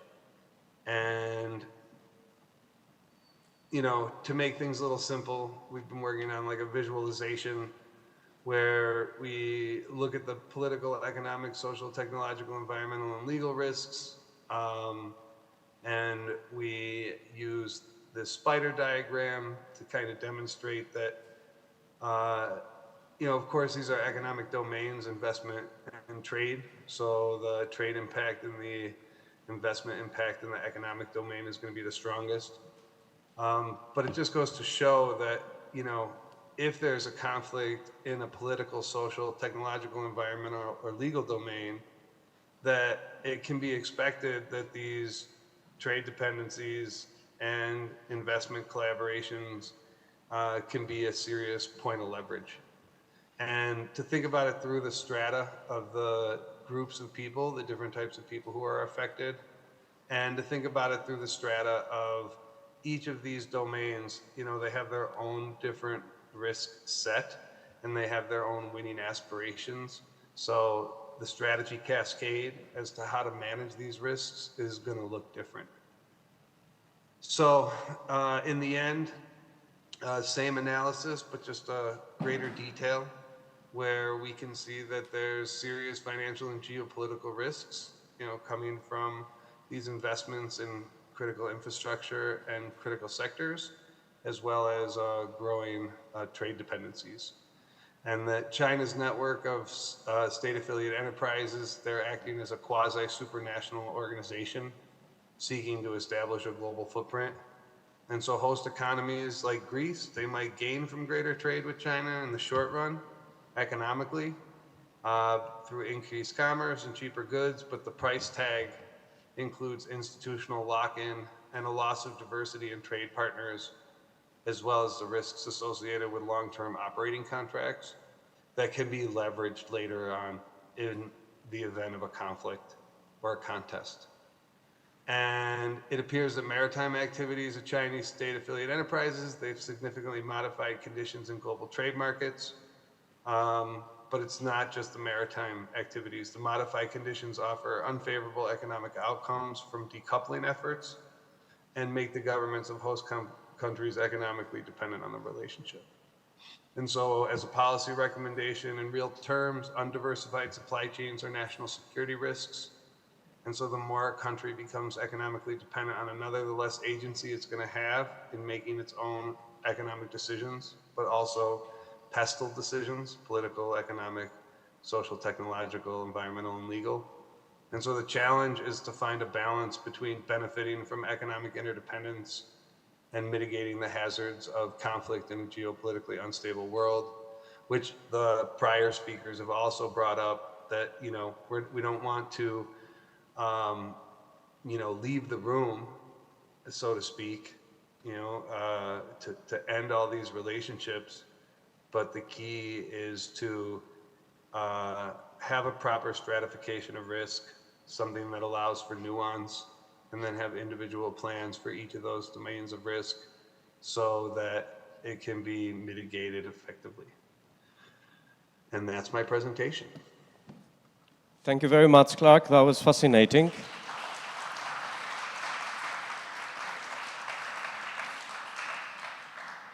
So I think we will try again to connect with Professor Tonchev. I think the problem has been sorted out. Can you hear us? Yes, I can. Can you hear me? Yes, perfect. So Professor Tonchev, again, just a very brief introduction, head of the Asia unit at the Institute of International Economic Relations, and allow me to say perhaps the dawn of Chinese studies in Greece, along with Professor Papasoteriou, of course. We're ready. I think you're joining us from Taiwan. Yes, indeed. I think we're ready. We're ready when you are. Very good. Well, thanks very much, and I apologize for this technical glitch that popped up. But it's a pleasure to be, even if virtually present, at the Athens Security Forum once again. I'll take a slightly different approach to compared to what Clark was talking about previously. I think I'll look at Piraeus and the way the whole story of the Chinese investment evolved. I think I'll basically make 3 points. The very first point relates to the way the Piraeus port ended up in the hands of COSCO, in Chinese hands. Can I have the first slide, please? Yes, indeed. Thanks very much.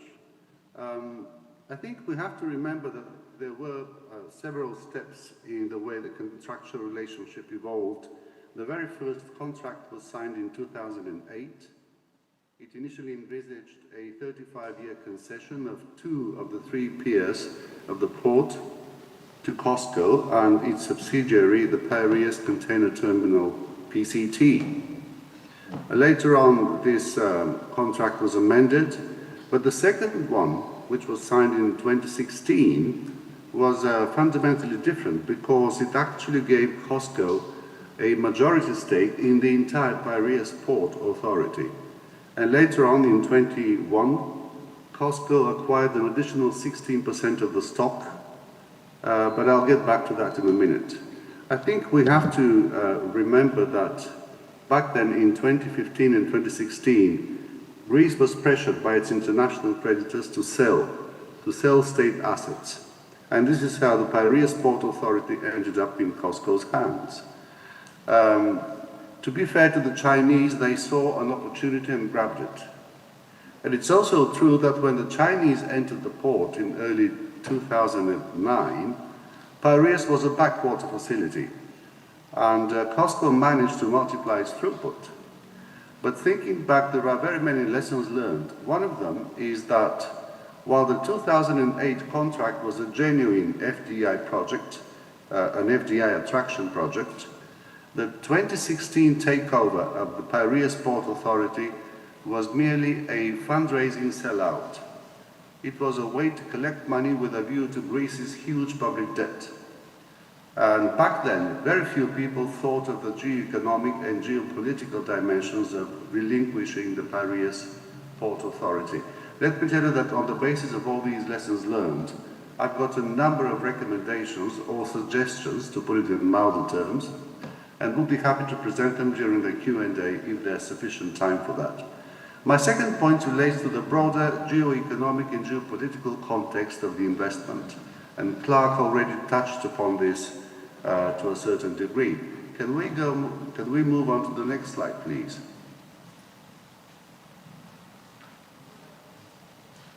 Very good, thank you.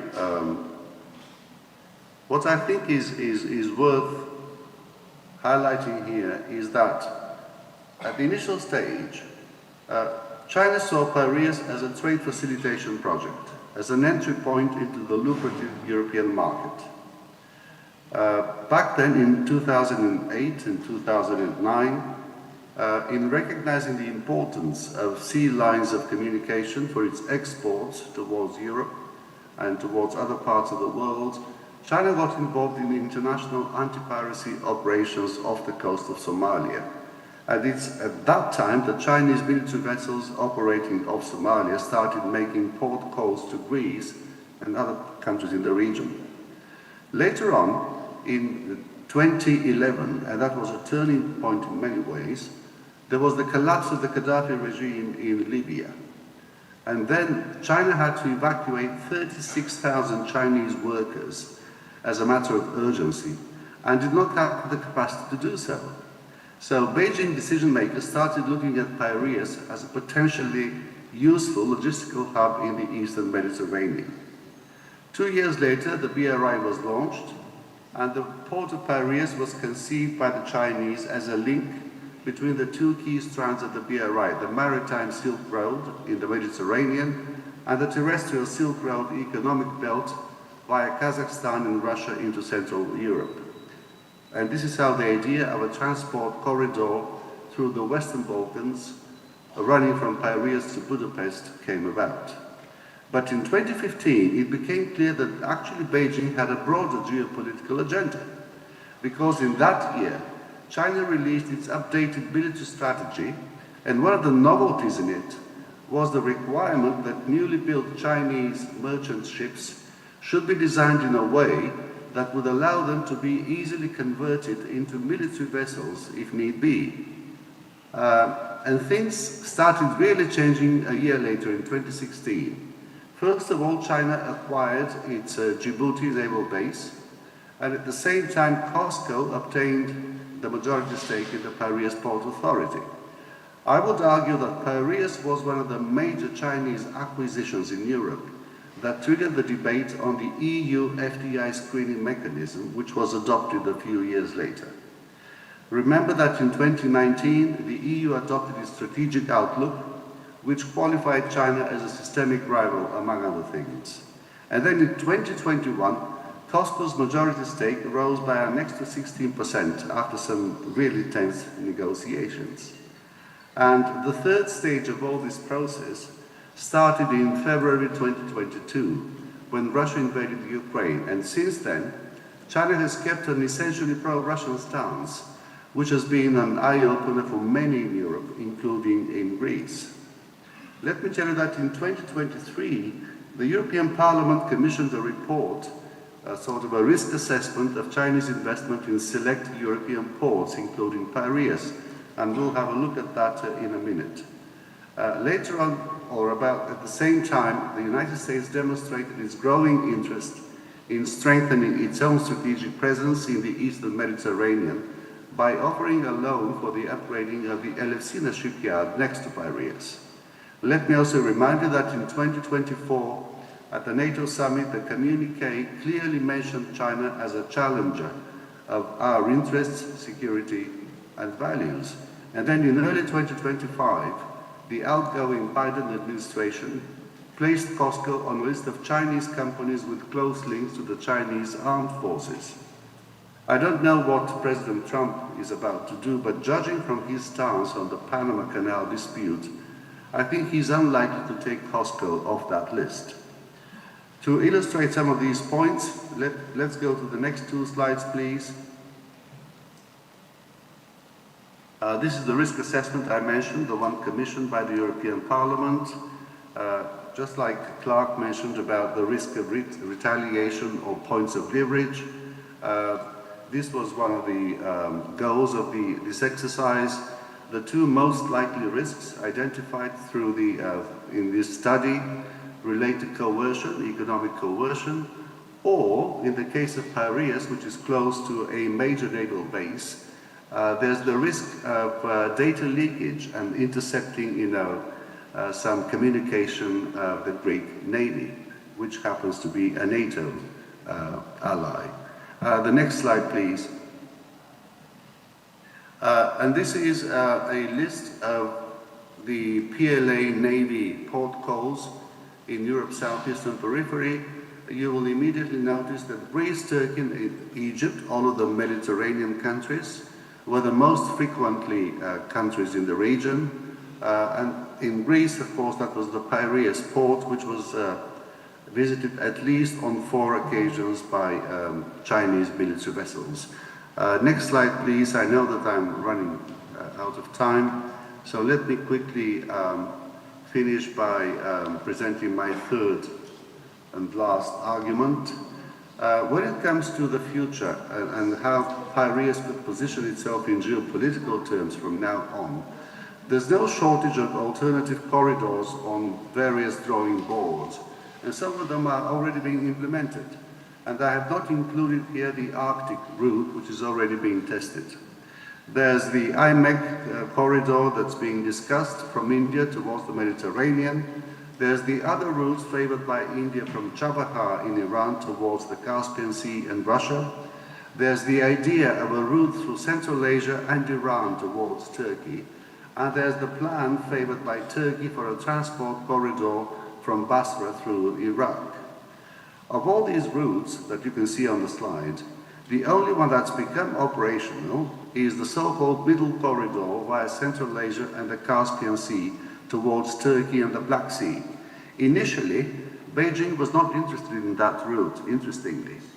But since the beginning of the war in Ukraine, a lot of the traffic via Kazakhstan and Russia has actually diminished, if not disappeared altogether.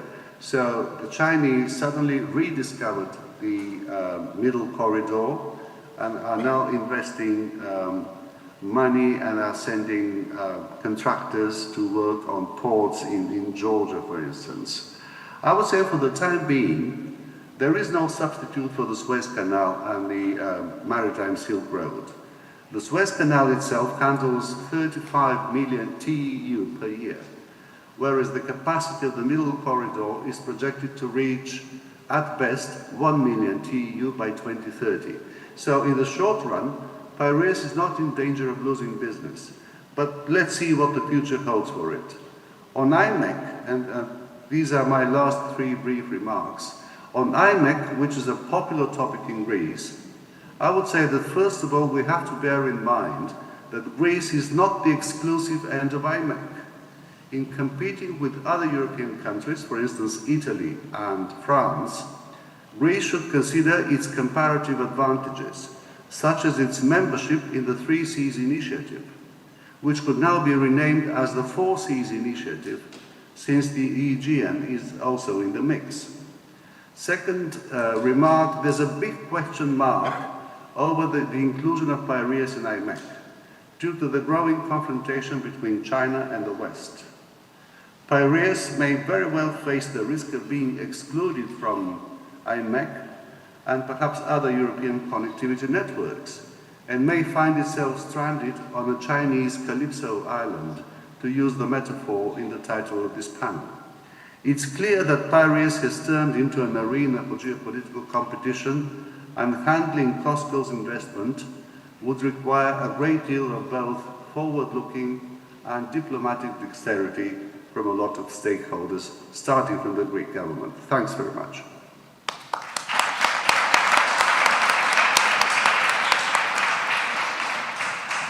Thank you very much for your informative presentation, and then we can move on to our next speaker, Dr. Ilya Rubanis, Senior Fellow here at the China Program at ITDIS. Thank you. So although I have the advantage of being in the room, and it's a pity that it's a good company and rather be with them here, I will not be using PowerPoint. And I wanted to provide a bit of a global context on the discussion we have on Piraeus. And I will be talking about the data dimension. Now, before you go to sleep, because I uttered the word data, the point is that data is now a factor of production. You know, we used to talk about land, labor, and capital. Now it's land, labor, capital, and data. And we are moving in the sector of logistics, which is extremely important for the Greek economy, like about 1 in 5 ships floating around the world are of Greek ownership, right? We are moving from a world that is from port to port, and it's from door to door. You know, little shops close down because everybody's buying things from Amazon, right? So that's the context in which we are discussing Piraeus. So in 2021, the 5-year plan, the Chinese 5-year plan, wanted to aspire to, and has largely succeeded, to set normative and regulatory standards in logistics. Now that's last year's research. I would not, again, talk about lodging and the global infrastructure that China has used. I will only talk about data. There's one big difference between Amazon and Alibaba, or the Chinese way of working and the way we are used to working in the West. Now, another thing that is less reported that happened in China as part of the 5-year plan is the consolidation of data sets from all the value chain of logistics into one data pool. What that means is you think that you're transporting goods from Shanghai to Piraeus. And that's, if you're a ship owner, that's what you care about. That's it. I mean, it's a fare, like you try, it's equivalent to a taxi cab. The difference, of course, being that there's two kinds of shipping. You have line shipping, so it's a bit like a bus, passes regularly. There's a stop, you hail it, you say, you see if there's a seat, and if there is, you sit in and you go where you go. And the other way of transporting things is you go out, you need to go somewhere, I need to be there in 5 minutes, you hail a taxi, right? Greeks are more taxi drivers as a culture of shipping than bus drivers. But in a world where we move from door to door, data is king because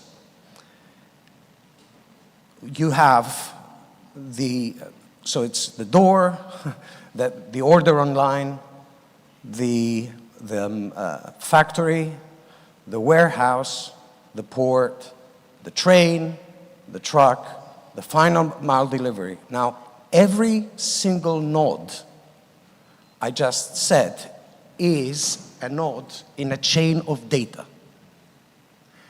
And what the Chinese did was they integrated all this data, all of them, in one box.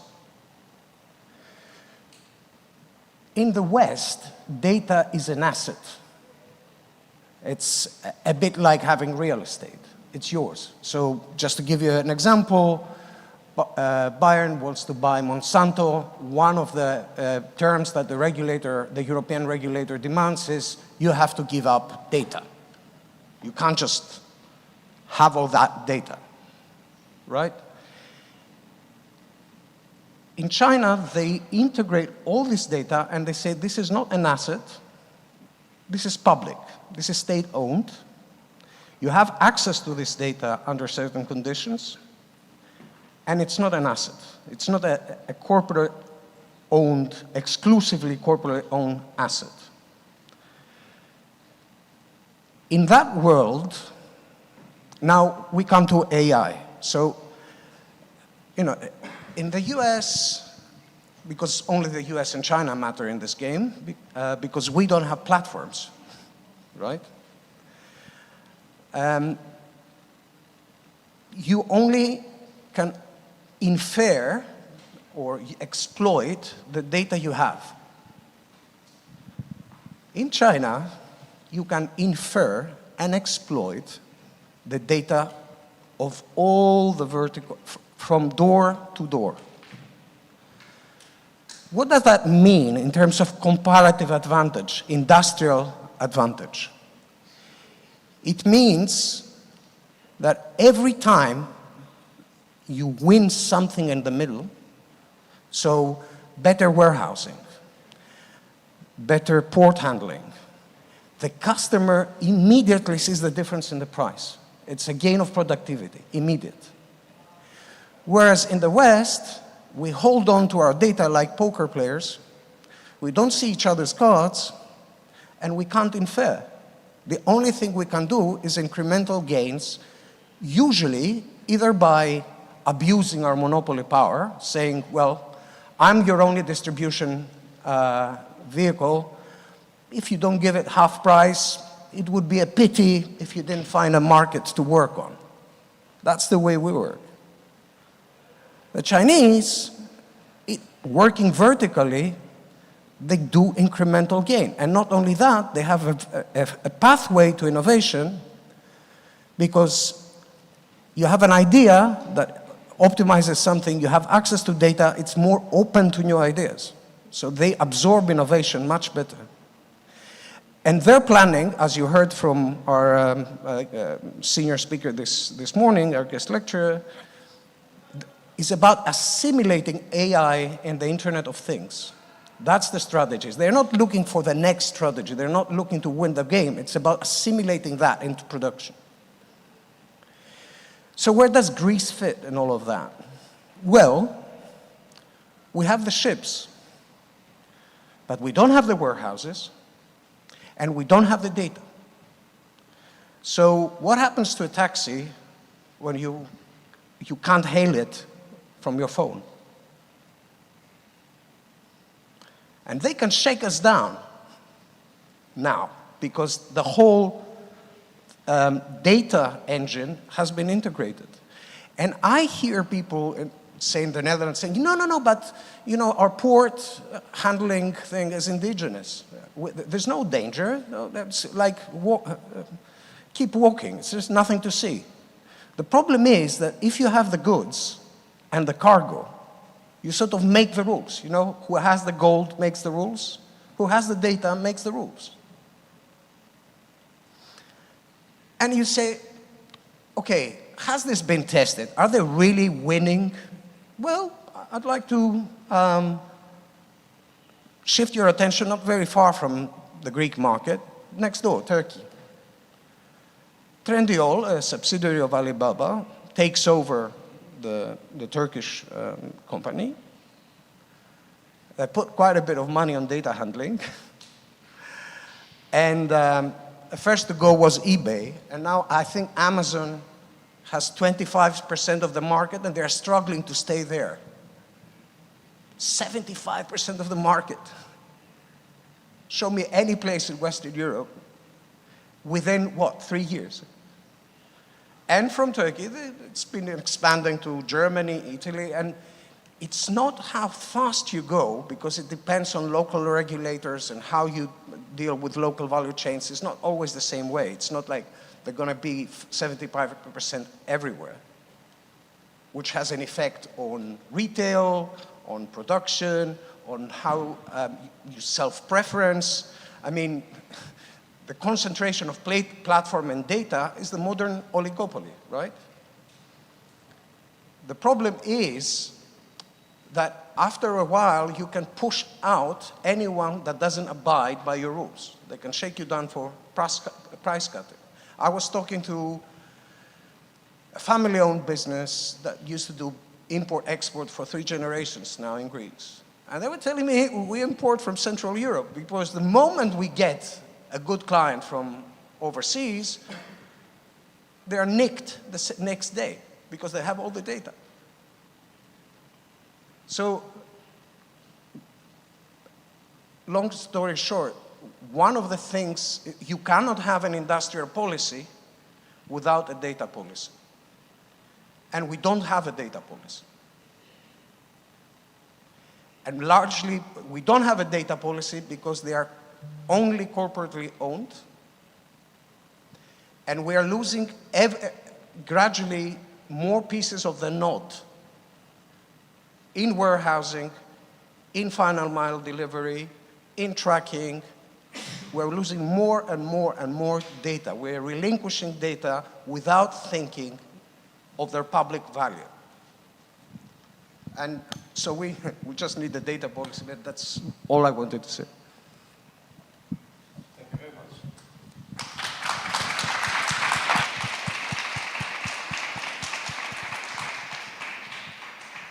Now I'm aware we're running out of time. I don't know if we can take 2 more questions. 2 questions, not 2 more questions.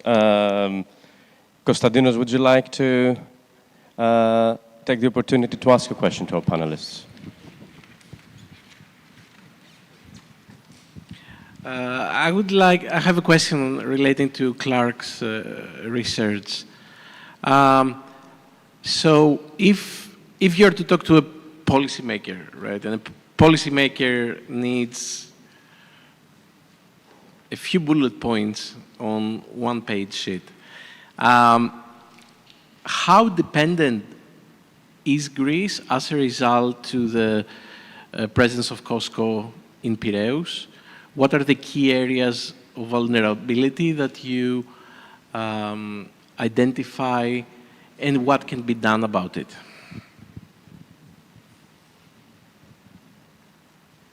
We cannot hear you.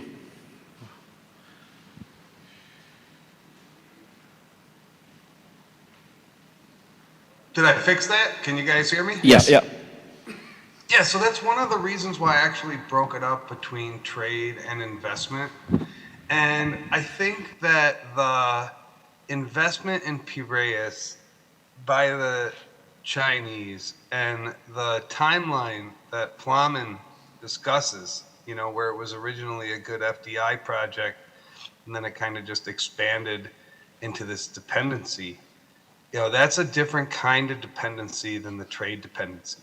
That's why, I know it's always easier to put it into simple terms, but it is slightly more complex than that because the economic dependency of not being able to get clothing, right, textiles, shoes, shirts, in the event of a trade war or a conflict is a slightly different problem than adversarial ownership over critical infrastructure. And they present different problems,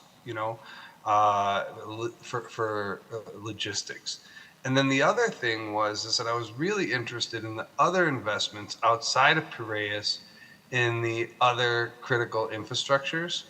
And so that was the real eye-opener, was the investments in energy in ADMIE. I'm sure you guys have a shorthand way for saying that. But the total investments in wind power projects and in energy projects and telco data projects exceeds the investment in Piraeus when you add them all up. And so there needs to be a policy for de-risking trade, so diversifying your imports, and then there needs to be a de-risking policy for critical infrastructure and critical sector participation. And I think that just that lens alone, which kind of separates, the trade dependency that Greece has isn't as a result of the ownership of Piraeus. I mean, that's something that I really kind of uncovered over the past couple of years. There's plenty of countries that have trade dependencies on China that don't have the same kind of relationship with critical infrastructure. Now, that's not to say that the investments in critical infrastructure and critical sectors didn't speed things up, didn't make exponentially magnify the problem, but you can't deal with both of those problems with the same solution.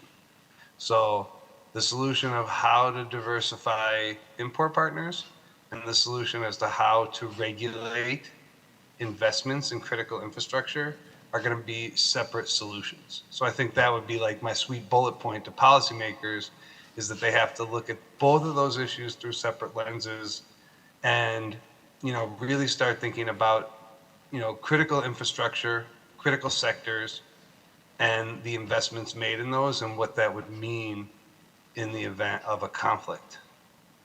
That would be my answer. Thank you very much, Clark. Professor Tonche, would you like to comment briefly on Konstantinos' question?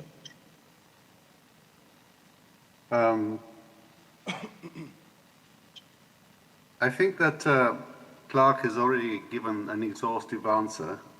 In fact, I'd like to comment on Clark's answer. I fully agree that trade dependency and then ownership of critical infrastructure are two different issues. I'm a bit surprised to hear that investment in ADMIE, the independent power transmission operator, and telecoms is actually bigger than the investment in the port of Piraeus. I'm sure that he's got his crunched figures and numbers. But it's an interesting takeaway for me, and I'm going to keep digging, and I'll certainly keep looking into that. Thank you. Well, thank you, everyone. I think we should close here. China-Greece relation, of course, is a fascinating topic, and we need more of this kind of discussion. So please allow me to join me in thanking our speakers.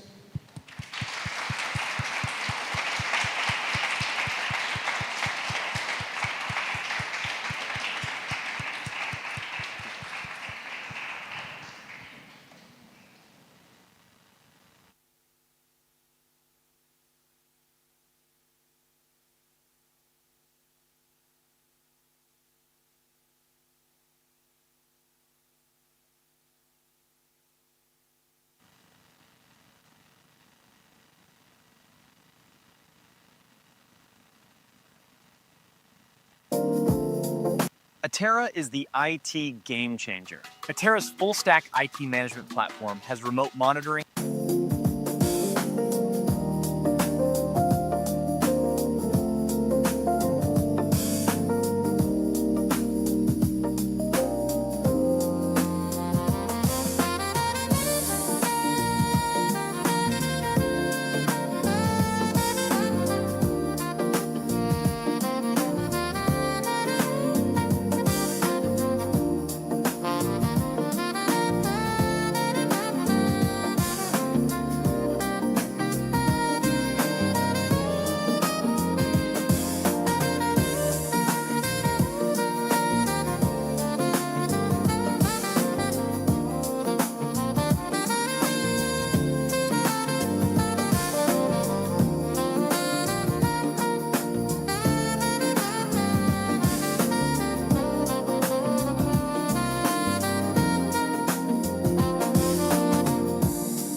Creators, stop paying for tools that don't really work for you. With Base 44, you can build your own the way you actually need them. Let's talk productivity. As a one-man show, I have to handle everything myself, so missing a task isn't an option. I built a scheduling calendar to manage my content, and I added reminders for all the little tasks that keep things moving. Second, my community. I built a content hub where I share free assets, gather leads, and even host paid memberships. Then I added a booking system so people can schedule one-on-one calls with me. Easy. And third, creative ideation, a hub that lets the AI develop my core ideas. One section for brainstorming concepts, another for splitting content across different platforms. And I can always add more, like a title generator for videos, so I don't waste time stuck on headlines anymore.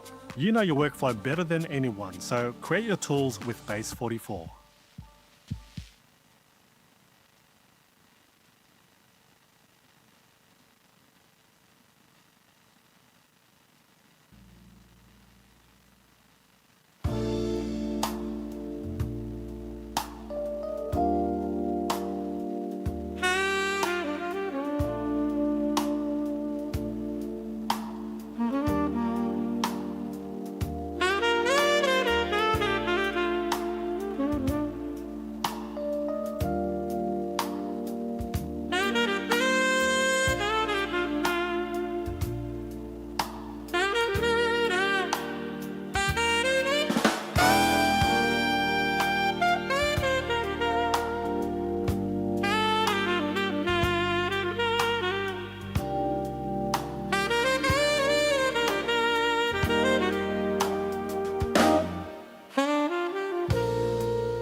This is how I went from this to this using Luminar Neo, and in particular one essential tool. Correctly exposing my shot, I used the color harmony and color tools for color correction. Then I broke the rules a little bit. I'm using the landscape tool for a street photography photo, but I love this tool because it adds warmth to my light sources. Here's a before and after. Finished it off with a little dodge to highlight the umbrella, and there we go. Give it a try for yourself with Luminar Neo.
Ένα, δύο, ένα.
Ναι. Oh, okay.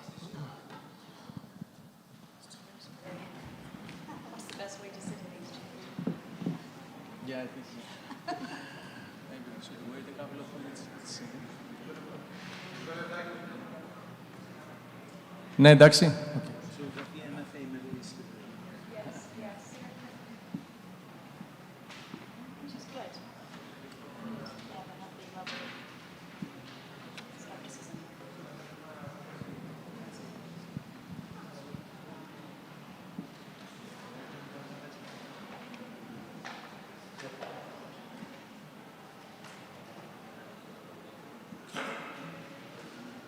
Students come back.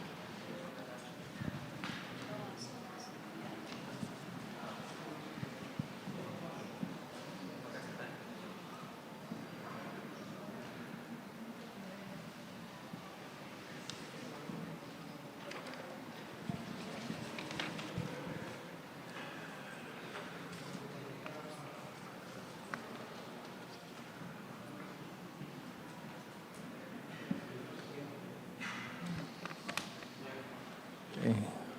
Shall we start? I think we will wait for a little bit for the others to come. Or people are coming, I suppose. Yes, maybe we wait just a couple Just a couple of minutes, yeah. So we have 45 minutes ready. Which is, I think, yeah. Look, according to the schedule, we are there now. So we have until 3:30. Είμαστε εντάξει, περιμένουμε 2 λεπτάκια. Ωραία.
Μας δίνεις το OK να ξεκινήσουμε, πότε ξεκινάμε. Είναι ανοιχτά τα μικρόφωνα, απλά περιμένουμε τον κόσμο, έρχεται, τι νομίζεις. Τι πρέπει να κάνω. Να περιμένουμε τον κόσμο, έρχεται περισσότερος κόσμος, είναι στο... Ναι. Να περιμένουμε κανένα 2 λεπτάκια ή να ξεκινήσουμε. Εντάξει, ξεκινάμε. Ωραία. All right, welcome back from the nice lunch. And welcome to the section which is related to the transformation of the Levant. My name is Christos Kourtelis and I'm an assistant professor in European Public Policy at Pantheon University. I would like to thank the organizers of this for this fantastic event and also our partners and sponsors, especially the Royal United Services Institute, the oldest think tank in defense and security in the globe. We have 2 distinguished speakers who are affiliated and work for RUSI. The first speaker is Ambassador Jonathan Cohen, a distinguished American diplomat with over 3 decades of service in the U.S. foreign policy and foreign service.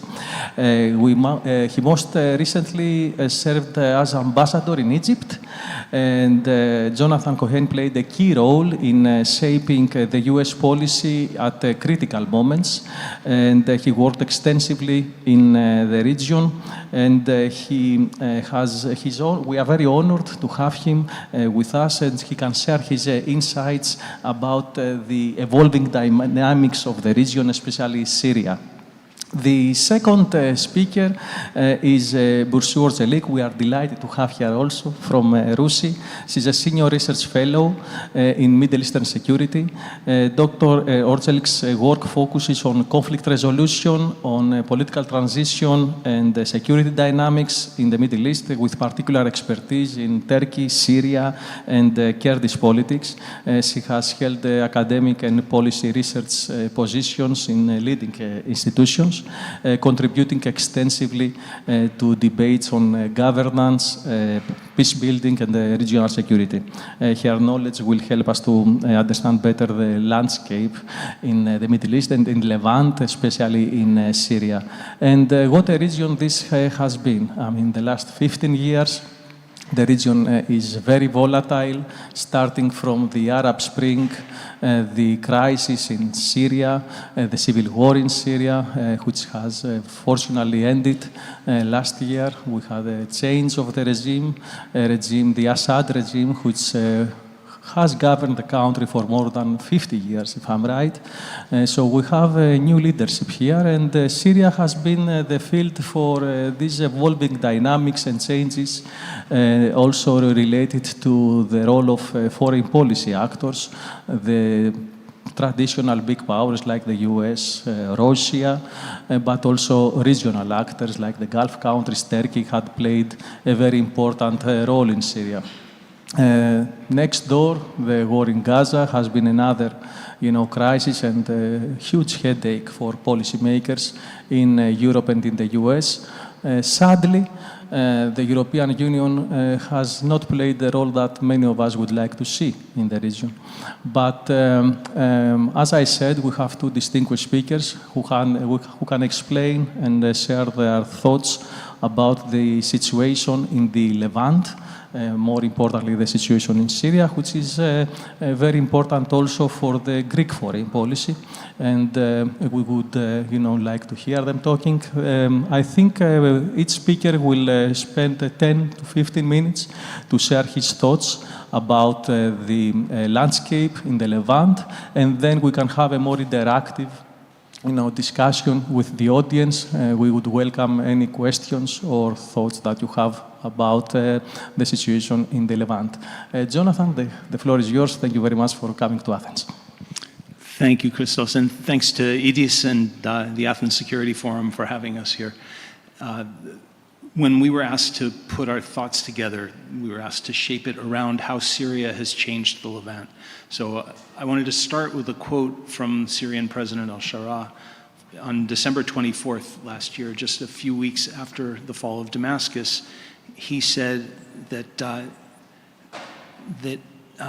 they were shaping the Levant by, quote, removing the Iranian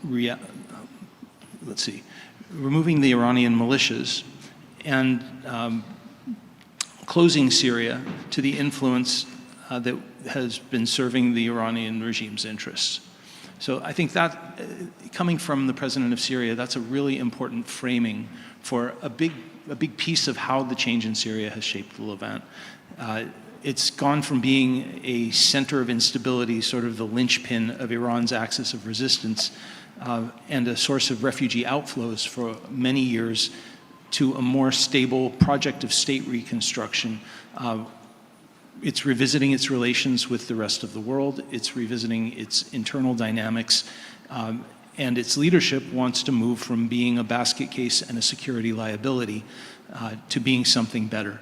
There are a lot of questions hanging over this, and the jury is still out about how much success they'll have, what the final outcome will be, whether or not Syria ends up consolidating and becoming a more normal state again. But what we can say for sure is that with the end of the Assad regime, the influence of Iran in Syria, the corridor for the resupply of Hezbollah through Syria to Lebanon, the change is a big strategic win for the traditionally anti-Iran Sunni states, for Lebanon, which you'll remember was occupied by the Syrian army 20 years ago, and which had a fifth column built inside of it in the part of Hezbollah by the Iranian regime working through Syria. as well as a big benefit for the West, including Greece and Israel, and perhaps especially Turkey, as well as the Westphalian state system, because I would argue that by cutting off Hezbollah, by removing the IRGC from its operations in Syria, you're reestablishing the primacy of the state system and of the concept that states should have the monopoly over nation-like military force. This is still a project in the works in Syria, but we'll come back to that. The parties for whom this change is negative are Hezbollah, Iran, possibly Russia, and the groups that benefited from the protection of the Assad regime. And that's not insignificant. It includes the Christian business community, it includes the Alawites, and to some extent the Druze, as well as some of the non-state actors who have lost their pathway forward for independent action, including the Syrian Democratic Forces. And we'll come back to that as well. I wanted to tell you a little bit about my personal engagement in Syria. I first visited the country in 1991 in a personal capacity. I was captivated by the place. Having been a student of Middle East, Damascus looked, sounded, and smelled and tasted like the Middle East I'd studied in university. It was, when I read 1001 Nights and I saw old Damascus, that was what kind of I had imagined before I'd been there. The countryside is also spectacular. I spent some time out by the coast. The Crusader Castle at Crac de Chevalier is, or at least was before the war, a world-class site. And to think about the devastation that's been wrought by over a decade of civil war is heartbreaking. Apart from having studied the country as a university student and visited it as a young diplomat, I also got to work there a little bit, including on peace process trips with Secretary of State Baker back in the early 90s. And then later, I worked with the Paris-based Syrian opposition early in the civil war and spent a great deal of time working with European partners on deconflicting Turkish, American, Kurdish, and other forces in northeast Syria between 2016 and 2018, and also worked a lot with the Europeans on the question of immigrants and refugees, as well as working on the constitutional process when I was at the UN, and defending the humanitarian work of the White Helmets, who were repeatedly and spuriously falsely accused by the Russians and the Syrians of all kinds of misdeeds when they were there saving the lives of Syrian citizens. Before digging into the subject matter of how Syria has changed the Levant in detail, I thought it would be useful to review what's happened over the last year.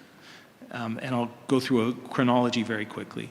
On December 7th, Damascus fell after a remarkable and unexpected rapid movement by the group that was known as Nusra Front and then HTS. And very quickly, the Russians and the Iranians departed. The next day, the Israelis moved into Syria to establish a buffer zone to keep the new leaders who had just taken Damascus away from their border. And they conducted airstrikes that crippled the Syrian Army, Navy, and Air Force and destroyed some chemical weapons stocks. So that was all in the beginning of December. By January 15th, Israel was continuing strikes in the south, and by the end of January, Sharaa had been appointed transitional president.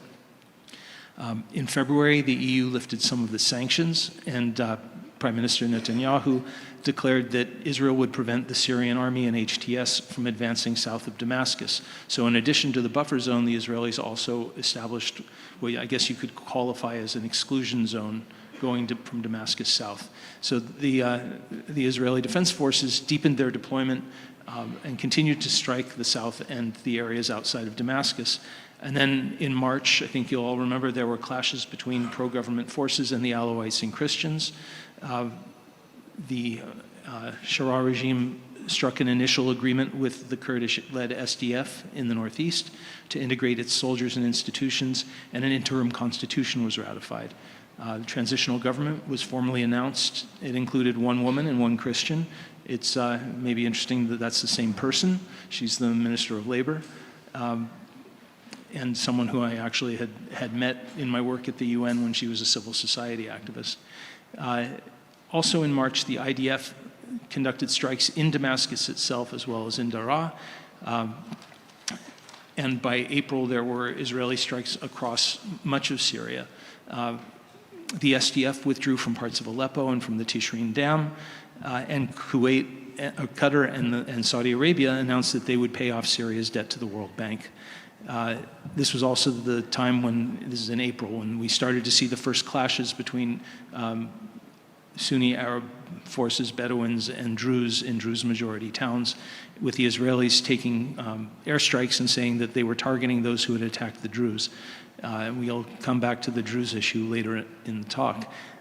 In May, the Israelis struck Damascus near the presidential palace, and Sharaa met with President Trump in Riyadh. The US announced that we would lift some sanctions, and then in June, the Syrian government and the SDF conducted a prisoner exchange. There were more Israeli strikes. The US lifted all but the Caesar sanctions. And then in July, there was the violence in Sueda between the Bedouin Arabs and the Druze. And the Israelis intensified their strikes across the Sueda area, targeting Syrian army equipment and convoys. And they struck the Ministry of Defense. The Saudis announced that they would be making $6 billion of investments. And in August, there were renewed clashes between the government forces and the Druze, and between the government and the SDF. So as you can see, heading into the fall, the country was not in a stable place. There were a lot of cross currents of conflict between the government and the SDF, between the Israelis and the government, and between the government and the Alawites and the government and the Druze. So this is a very complex web that is going to take a lot of work to try and resolve. But again, let me finish the chronology, just a few more points. In August, I mentioned the clashes. In September, Sharaa addressed the UN General Assembly. In October, he went to Moscow and met with Vladimir Putin. Syria held parliamentary elections in October. There were more SDF government clashes, and in November, the UN Security Council lifted terrorism sanctions on Sharaa, and Sharaa went to the United States. And on Monday this week, he met with President Trump in the Oval Office, and this is where the chronology ends. The Syrian Foreign Ministry issued a statement saying that both sides had agreed to proceed with the implementation of the March 10th agreement, including the integration of the SDF into the ranks of the Syrian army. And the American side affirmed that it would support reaching an accord between Israel and Syria on security matters. And the Syrians agreed to join the counter-ISIS coalition. So that's a very event-intensive year in Syria. I think the overview from the outside, and this is the question that I've been pondering and asking people about, there are competing visions for what kind of a state Syria ends up being.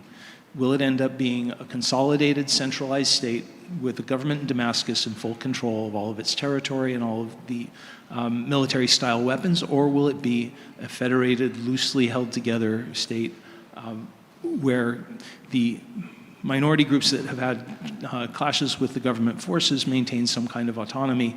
And I had the chance to ask the U.S. Special Envoy to Syria, Tom Barrack, this, and he said he believed that it would end up being a hybrid centralized government system, but without a federation, but with some kind of provisions for the Kurds in the northeast and the Druze in the south, and those provisions would mirror each other. His view was that they were doing a pretty good job of trying to find the path at this point, and that there's no plan B but a disaster.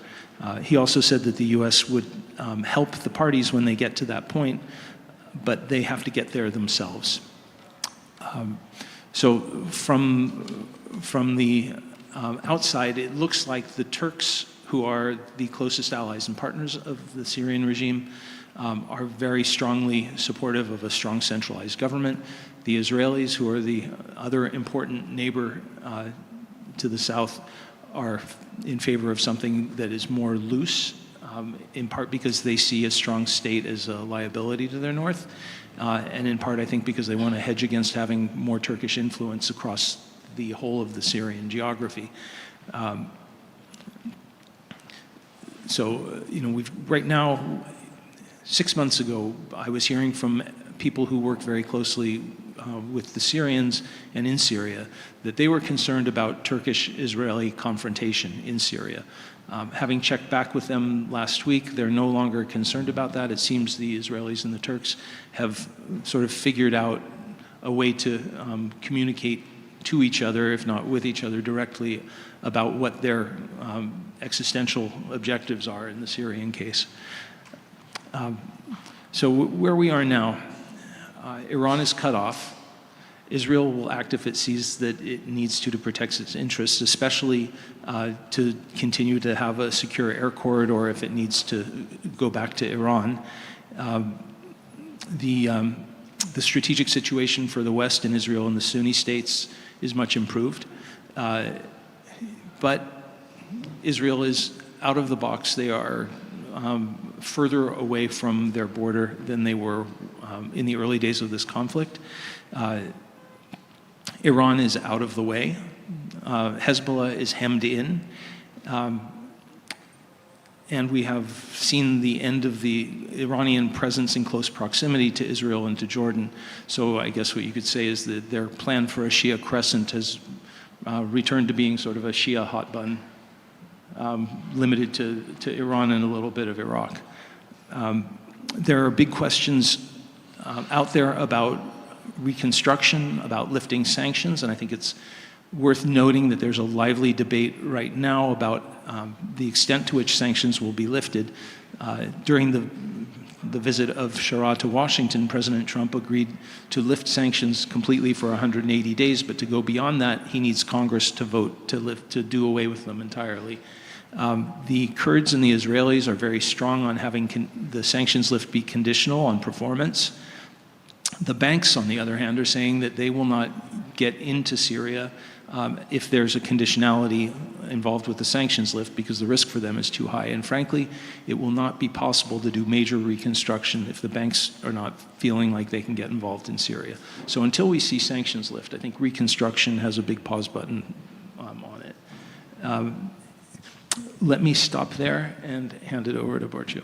Thank you very much, Jonathan, for these very insightful thoughts and interesting facts that you shared with us. Let's give the floor now to Burcu Orselik, who will focus more on the domestic situation, I suppose, the minorities, and what happens there. Burcu, the floor is yours. Well, thank you so much. It's a pleasure to be here, and just to reiterate on behalf of RUSI, what a pleasure it is to be here and to be hosted and to be a partner in the first Athens Security Forum that we are a part of, and hopefully may it continue. And congratulations again for such a successful, insightful event. Very happy to be part of the discussion. I think I'm going to zoom out first before zooming back in. I think Jonathan has given us a lot to think about, a lot to digest in the very specific timeline of the past 12 months or so, or almost 12 months. And if I could just plug that, RUSI is going to host a podcast on the anniversary of the overthrow of the Assad regime in December, where we will be speaking with a number of civil society activists and those in the opposition, in the aspiring opposition movements in Syria, and the civil society solidarity networks there. So that will be something to look out for, and I will certainly keep you posted if that's okay. I think I wanted to start by both referring to and challenging the notion of transformation in the Middle East. And this is something that, of course, we have been increasingly talking about with a high level of enthusiasm, but also caution. What counts as transformation? What counts as change in the Middle East? Is this lasting change? We have certainly seen a shifting in the nature of alliances and alignments, rather. But to challenge this, I think, is important because it allows us to unpack and understand it a bit better. I think if I could point to what has not changed, I think, and this is, again, referring to Syria, but in a wider scale as well in the Levant and in the wider Middle East, What has not changed, I think, first is leadership endurance, apart from the experience of Syria and the overthrow of the father and son dynasty of the Assads. The political regime type has not changed widely. Again, Syria is an interesting case study in potential precedent-setting context of what can happen with successful democratization if that does happen. But again, despite talk of transformation on a geopolitical level, the political regime types in the region and across the region, if anything, are experiencing further backsliding and heightened authoritarian tendencies. Second, what has not changed is the endurance of the Israeli-Palestinian conflict. Yes, we are in a new chapter. We are still in the very early days of a fragile ceasefire, which could lead to and hopefully will lead to transformation and a sustainable peace, but very early days. And alongside that, the absence of normalization between Israel and its Arab neighbors outside of the Abraham Accord alliance, of course, importantly, the Kingdom of Saudi Arabia. And the third, I think, point, which has not changed, and there are a variety of views on this, is the salience of the United States as the only country, really, that can ultimately broker agreements between Israel and the Arab world, offering security guarantees, which, of course, were challenged and to a high level of skepticism following the Doha strikes. And what has not changed alongside that is the GCC, or the Gulf countries' hedging strategies, I think, between the US, China, and alternatives. But the US, it's not the only game in town, but it is still the strongest game in town, I think, in terms of stability and stabilization in the Middle East. What has changed, we use the term paradigm shift, and this borrows directly from Israeli security establishment thinking and approach. 7th of October terrorist attacks, of course. The Doha strikes recently that Israel conducted against the Hamas delegation in Doha is described by the Qataris as a paradigm shift. And again, more broadly, the Abraham Accords and the possibility of expanding the Abraham Accords has meant that Israel's positioning and posture in the region has changed. Of course, whether and to what extent Saudi will sign up to this, of course, and that being contingent on a credible, irreversible pathway to Palestinian statehood. What has changed, and I won't go into this, Jonathan mentioned it, Iran on the back foot, severely diminished, as well as its axis of armed non-state actors, variously across the Levant. What has not changed, or what has changed is the rising competition between two aspiring middle powers in the Middle East, Turkey and Israel. And this complicates wider regional integration. Turkey and Israel, of course, having a long-standing security, military, intelligence, cooperation relationship dating back to post-Cold War, and ongoing, particularly in the 1990s. But it feels like on the dawn of a new chapter of competition, but a managed and contained one, I would argue. And yes, I wanted to connect my remarks to some of the thoughts that were shared yesterday, and to reiterate how we are, I believe, in the throes of an era of crisis and competition when it comes to the reshaping, if we can call it the transformation of the Middle East, and how then we develop strategy in this geopolitical context of multipolarity, again, which we talked about. And I think linking multipolarity with the high risk of fragmentation that accompanies that is important, especially given the changing dynamics in the transatlantic relationship, the Russian invasion and war in Ukraine, Gaza, and the wider shift in the Middle East.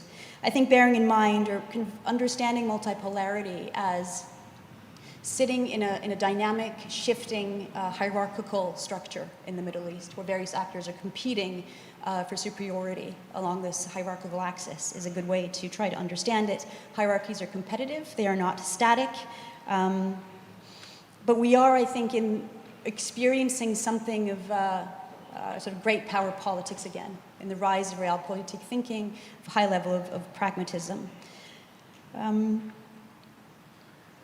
If competition is defined as the endeavor to gain and maintain advantage over time, again, this is dynamic. And how does that then inform our strategy making when it comes to the Levant? And this is a mix of power, hard power, influence, and legitimacy, the pillars of strategy. What we work on at RUSI in particular is the future of warfare and war making, irregular forms of warfare, asymmetrical threats, and how these complicate and intersect with grand strategy in the Middle East. Strategy, of course, is complicated by emerging gray zone activity. And increasingly, I think what we will see, and was alluded to yesterday vis-a-vis Ukraine, the no war, no peace kind of dynamic. Frozen or protracted conflicts where we're just not at a sustainable solution. From the Middle East point of view, of course, we're tracking the evolving nature of the Iranian threats and the adaptive strategies adopted by armed non-state actors such as the Houthis in Yemen, the Red Sea, and their interconnections with other terrorist organizations, the evolution of Hezbollah in Lebanon, of course, Hamas in Gaza, as well as Iran-linked groups in Iraq, which had its elections yesterday. And we're looking at resilience, right? Models of resilience, strategies of resilience that will outlast the Trump administration, that will outlast the current dynamics in the Middle East. And resilience, of course, is not only about military hardware and hard power, but it's important, particularly as we're trying to prepare as Europe and NATO, preparing for a future where decisive victory is absent, or looking like it will be increasingly absent. So specifically on Syria, after I've delivered my rambling introduction, on Syria, again, Jonathan provided a great level of descriptive detail. I think just a few points, and hopefully we'll have more chance to go into the specifics in Q&A. I think there's a timing issue when it comes to the post-conflict transition in Syria. We tend to be impatient in our desire to see the emergence of not only stability, but the beginnings of democratic, inclusive governance in Syria. And I think we have to be quite realistic in that the legacy of the multi-sided civil war, high level of external interventionism inside Syria, the various ambitions, demands, and rightfully so, of various ethnic groups, religious groups inside Syria, the way in which they compete with one another, and the brutality of the dynastical regime of the Assads. These will take time to recover from and rebuild. Sanctions, of course, are a very key element of this. But there's also the political transformation at the domestic level that we must try to be patient with and be patient about. Of course, there is a high level of justified concern around the persona, the personality of al-Sharaa, the extent to which he has moderated, whether this is pragmatism at its best and whether he will eventually retreat. I think over the past almost year, he has demonstrated a high level of willingness to engage with good governance, democratic principles, and commitments. It has been very far from perfect. It has been very flawed, particularly in the interim government's response to the violence in the Alawite communities in Latakia, the Druze in Suwaida, in southwest Syria. So the big question is the extent to which his leadership style and extends to, and his consolidation extends to the various layers of what used to be HTS, and his command and control structures, basically. So all of those stand as legitimate concerns, and we can get into that. I think, however, an overfixation on al-Sharaa can distract from the wider political transformation and the grassroots activism that is happening in Syria from across a range of views. I think there's a desire in Damascus to assert a level of Syrian sovereignty, of determining their own fate and their own political view, and a collective we, the foundations of a new we. I think this is frustrating many other capitals, including Ankara, who would like to see greater influence in Syria and have some, but of course, but would like to entrench that further.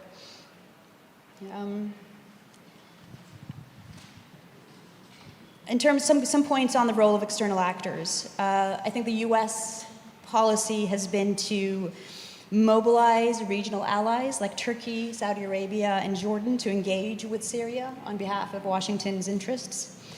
What happens after sanctions are lifted, I think a lot will focus on trying to get American businesses in, taking advantage of the new situation. It's the same kind of incentive, I think, are driving European interests as well, although to different extents. I think a key issue, and I suspect this will be of interest potentially to the room, and this might emerge, is of course the point about Shara. The key issue is whether Islamist radical jihadi groups can moderate, to what extent they can moderate. And this is important in the Syrian case. I think it also speaks to wider changes in the direction of political Islam in the Middle East, where political Islamist movements have had influence, electoral influence, soft influence, grassroots influence. Syria joining the anti-Islamic State coalition is no small development. I think that's hugely significant, not only for Syria and Shara's legitimation, of which of course he is very keen to progress, but the messaging, the signal it sends in terms of the change that could potentially happen in radical groups and their trajectory of moderation, this evolutionary path, that is, I think, precedent setting, and that is important to be open-minded about.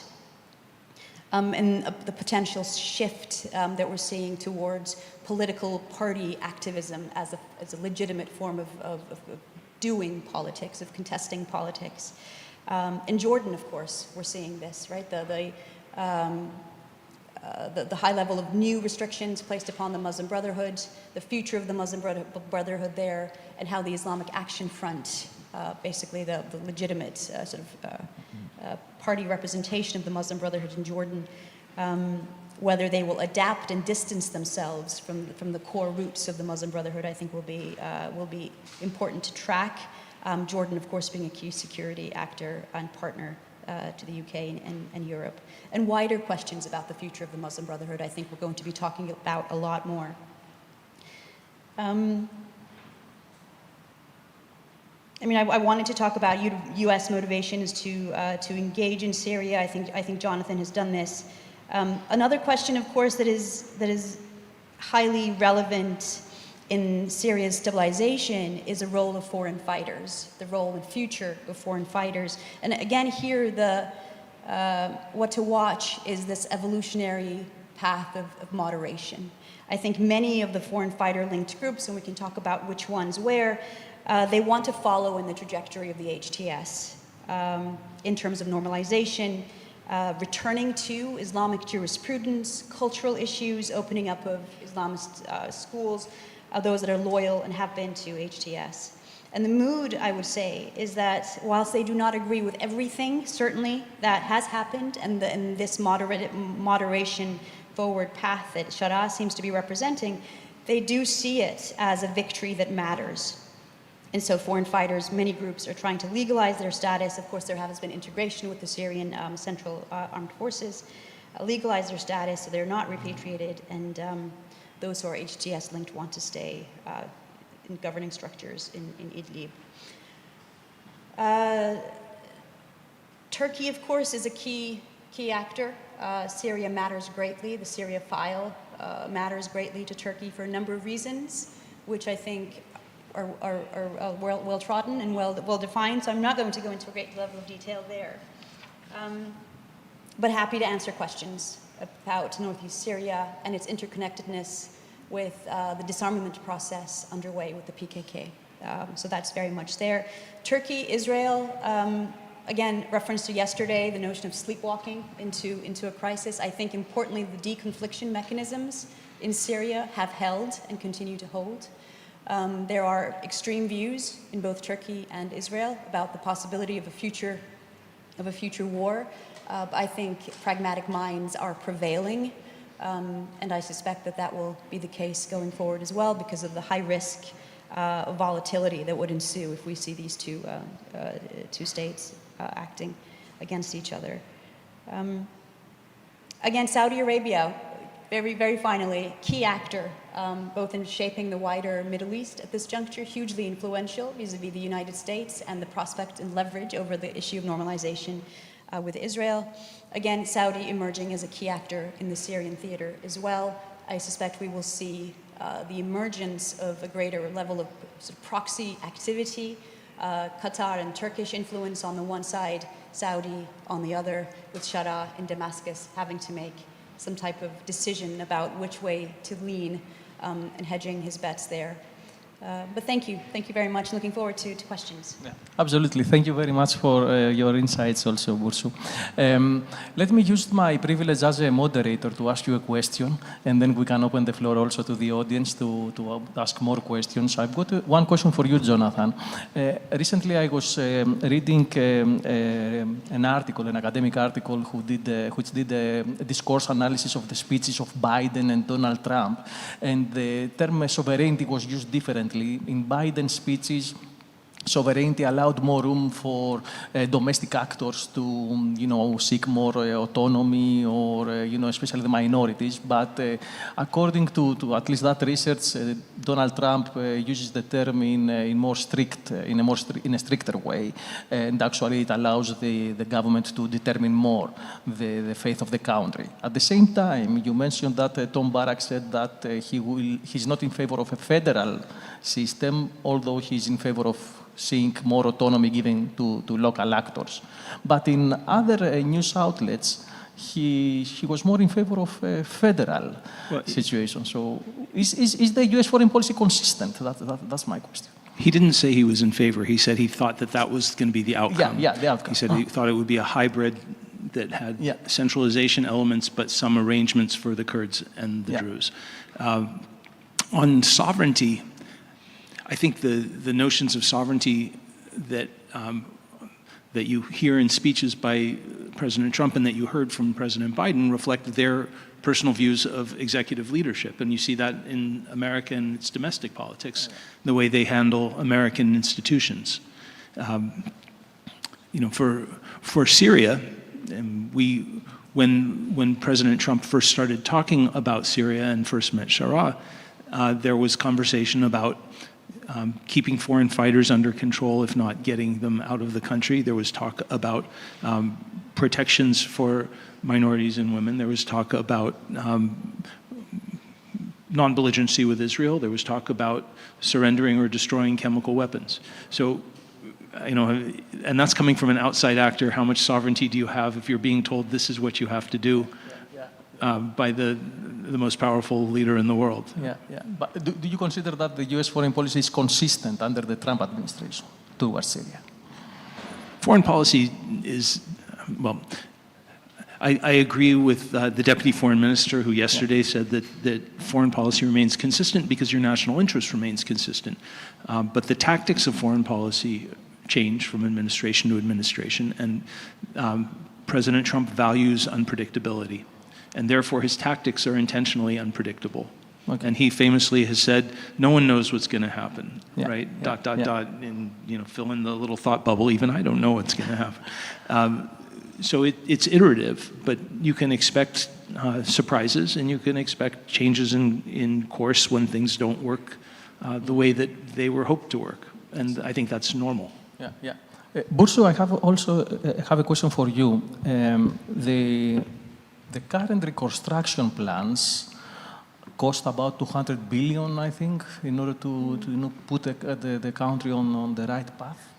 And we know that under the Assad regime, the Assad regime ruled the country through authoritarianism, but also through an extensive network of patronage and clientelistic relations. So I wonder if these initiatives will reinforce or reform the previous system, because a lot of money is expected to be thrown in the country. So I wonder what are your views about the future of the country, especially through the reconstruction initiatives and the governance initiatives that will take place? And that's absolutely key because of how dependent stability and stabilization of Syria is upon economic recovery. And the quicker that happens, the higher the likelihood of some semblance of stability and the center of the Syrian state holding. So it's absolutely essential.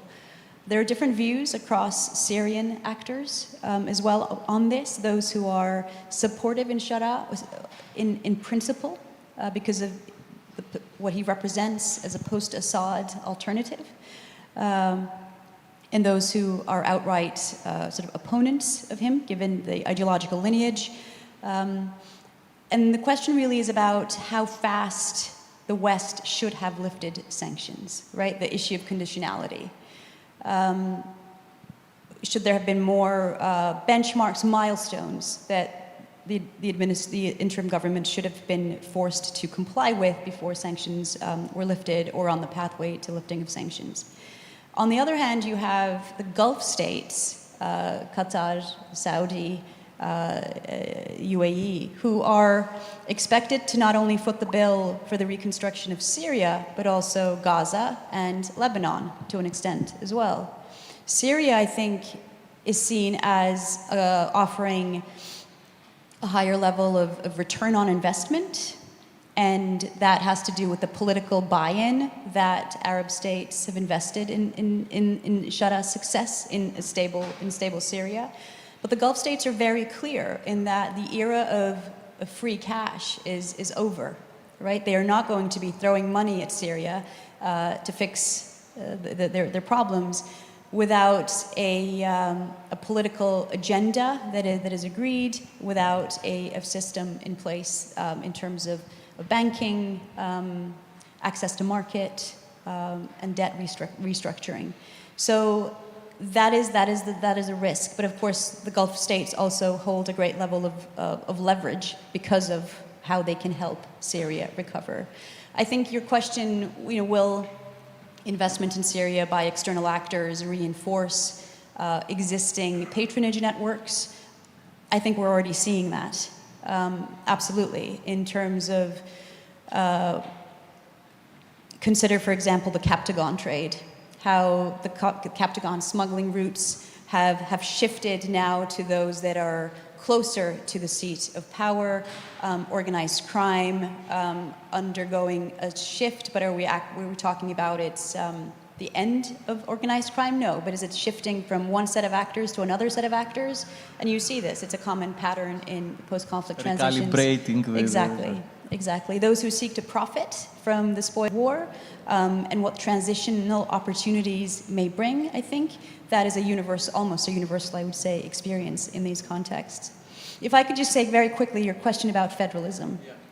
I speak with Syrians, those who are returning to Syria, those who have remained in Syria in opposition-held territories. Federalism is not seriously taken up inside Syria. And we tend to confuse what we see as fragmentation or loose decentralized modes of decision-making in this time of great volatility and uncertainty with a desire or push for federalism. I think federalism is equal to an unstable state from the point of view of Israel and potentially others as well. Israel is not alone in this. Saudi, the UAE have a lot more leverage or pull over Syria if Syria is fragmented. So something akin to federalism, and I think the closest model that could work is the Iraqi constitutional model, not only with respect to the Kurdish majority northeast of Syria, but also in terms of what the Iraqi constitution affords rights to federal regions across parts of potentially Syria as well. Thank you very much. We can have a couple of questions. Yes, one from Eleni and the other here. Thank you for the presentation. I would like to ask you a question. We have some reports that ISIS rebuilt the caliphate in Al-Zor in Syria with more than 4,000 fighters and more coming from other countries.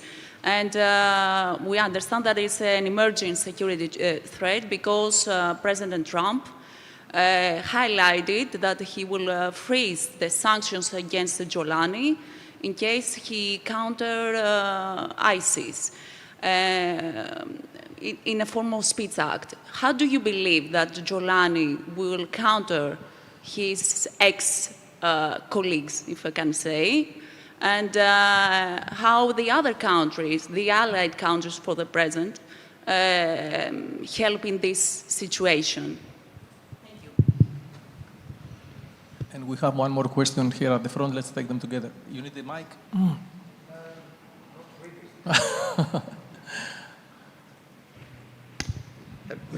So, about minorities and how they negotiate, I'm wondering, I mean, in this Westphalian system, you usually assume a normative framework of some sort. And if what you're describing, the fracturing of Syria to security zones is happening, is there going to be a different rights framework in every zone de facto? I mean, or it's like the regions protected by Israel will have one set of protecting rights, the region more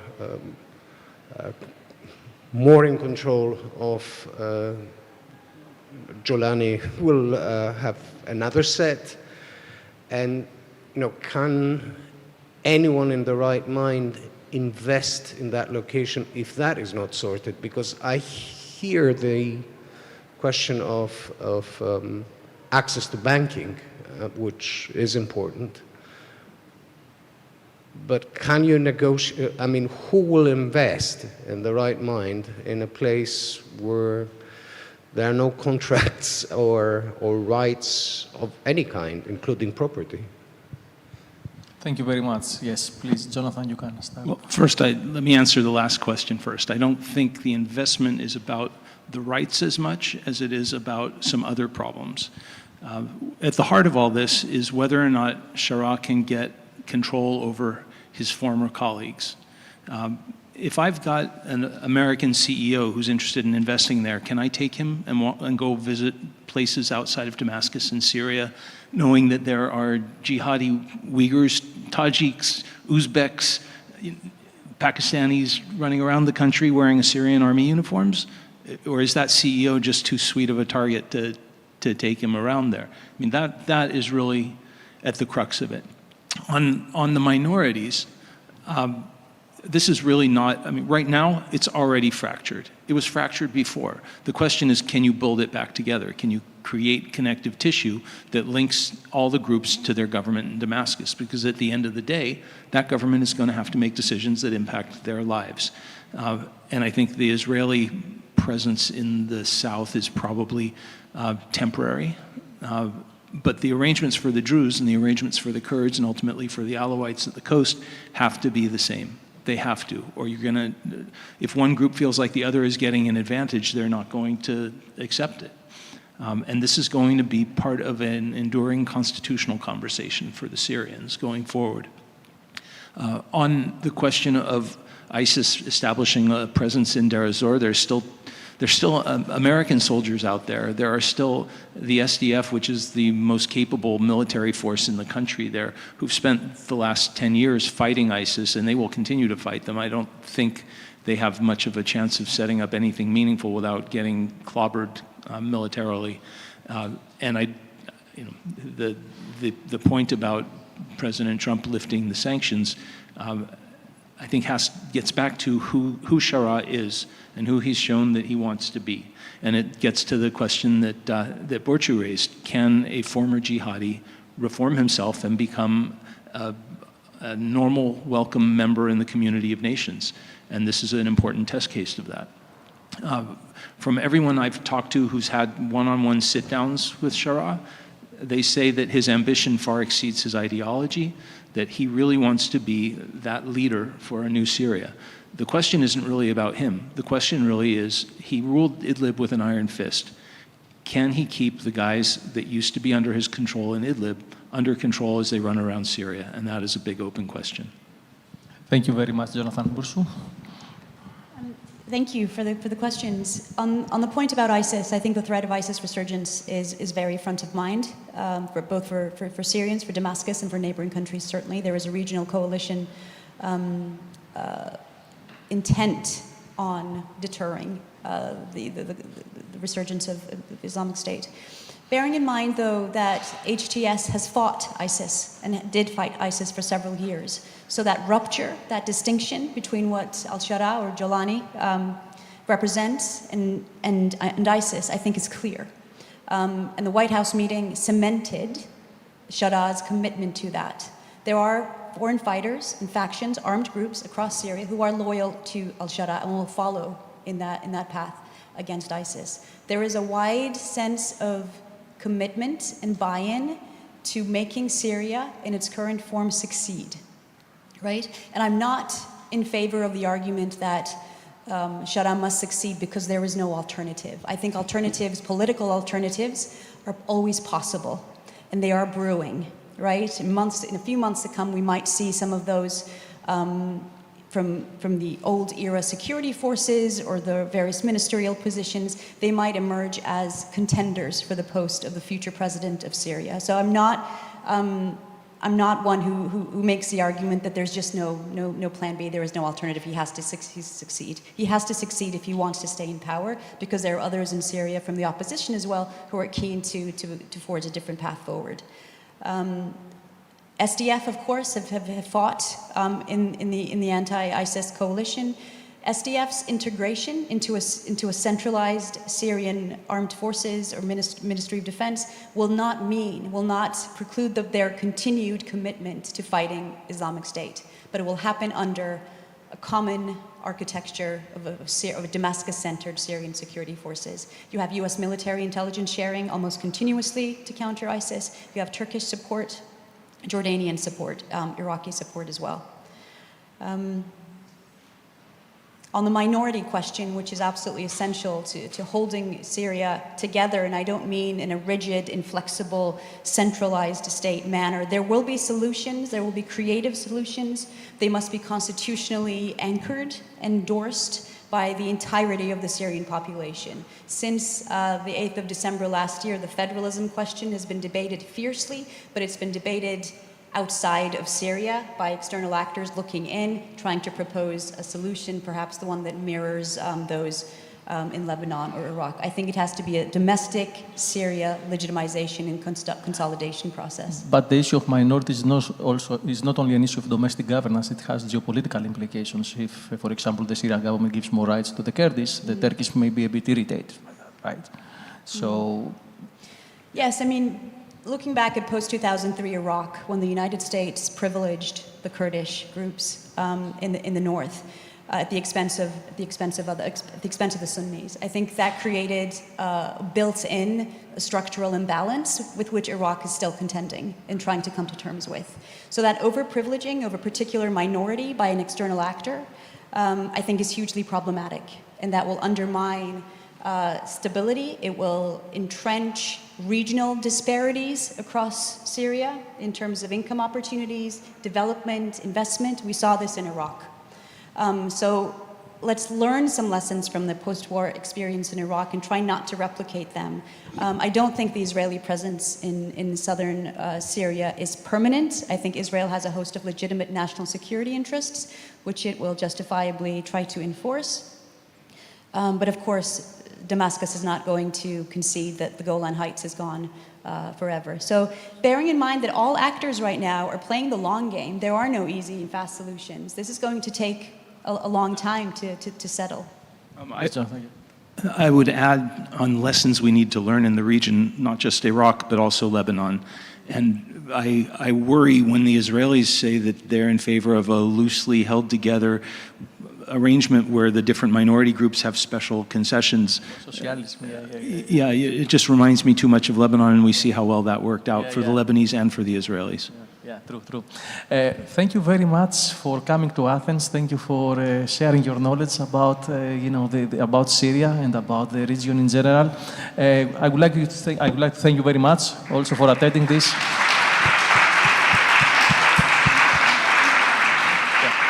So let's have a quick break and then we can move to the next section. Thank you very much.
This video was created by AI.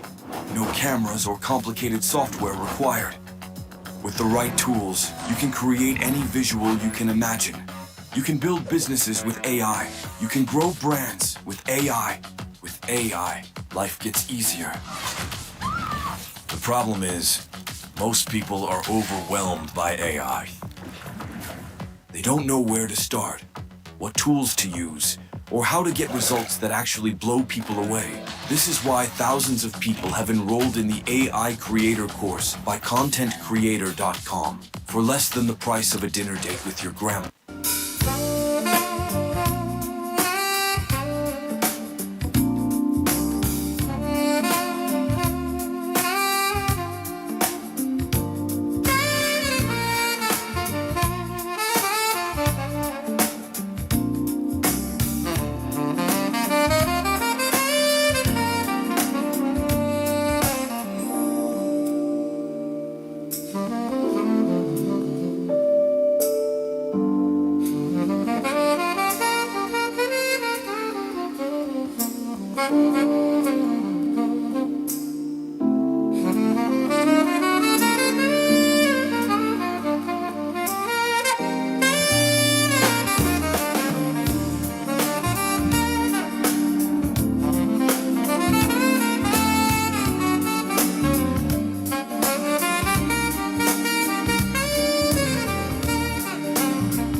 Imagine being able to build anything just by thinking about it. Meet Base 44, a complete AI creation platform made for anyone with an idea and a drive to bring it to life.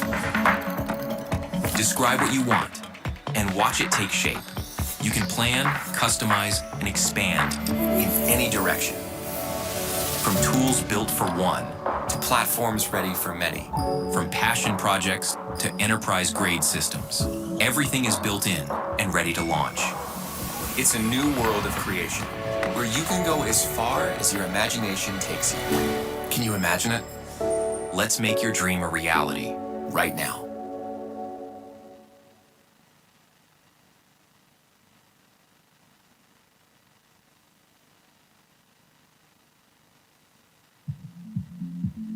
Big dreams start small. At GoDaddy, we help you take that first step and every step after. From getting your domain to creating your website, email, and online security, we've got you covered. You don't need to be a tech expert. You just need a starting point. GoDaddy gives you the tools, the expert support, and the push to make it real. Your brand starts here with GoDaddy.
πάρετε θέσεις για να ξεκινήσει η απογευματινή. If you could please be seated so that we can start our afternoon session. Last but equally interesting.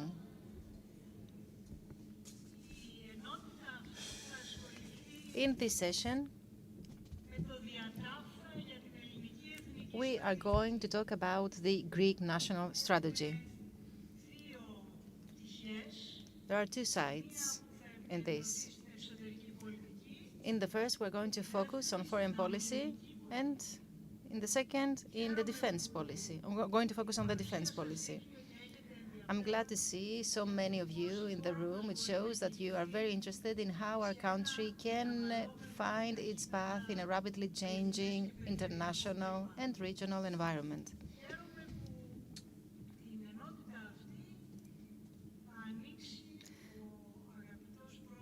This session will have as a first speaker Evangelos Venizelos, former Vice President of the government, Minister of Foreign Affairs, Minister of National Defense, a person with a very strong presence in these two issues,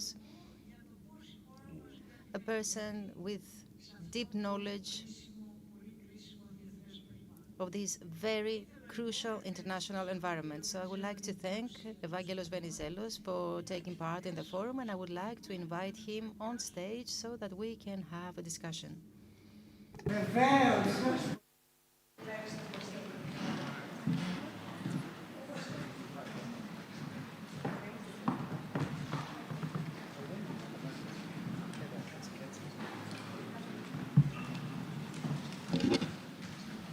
Μάλιστα. Βέβαια, είναι για την ομπρέλα προστασίας. The defense umbrella, yes, this is exactly what we're looking for. Anyway, good afternoon. Thank you very much for being present here today. We have had several discussions in the past. Last year, if I remember correctly, we had a meeting on the day of the American elections, and you and Ms. Bakoyanni were present. On the day of the American elections, we were talking about the future of the world. 1 year after, we have many serious signs of where the US are headed. We have a framework which influences Europe.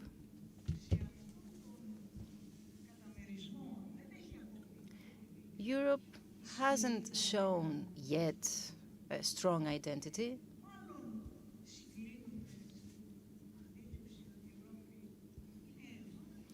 Europe seems to be vulnerable because it is between two superpowers, United States and China. Two superpowers that are competing in several different ways, not militarily for the time being. But the point is that they are not two powers that are converging, they are competing powers. And Europe is vulnerable due to the war in Ukraine, since Russia is in European territory. So Europe is in front of a dilemma, should I say. Europe is faced with an existential threat. How can Europe exist between two powers which potentially are heading towards a conflict? And what is the position of our country in all this? Okay, you said everything. You asked a quite complex question, and you are asking for an answer that I'm not sure I can give. I will attempt. Let's start with what has happened during the last 11 months, from the day that President Trump took office. First of all, he has organized his institutional position in the interior of the United States so as to be the carrier of the absolute executive power. He has taken to the extremes the doctrine of the single executive power. It is evident that the constitutional checks and balances are not effective, the Congress is not operating properly, even though it can block the execution of the budget. But when it comes to foreign policy, it doesn't. There is not the institution of the Supreme Court. The American democracy is not functioning as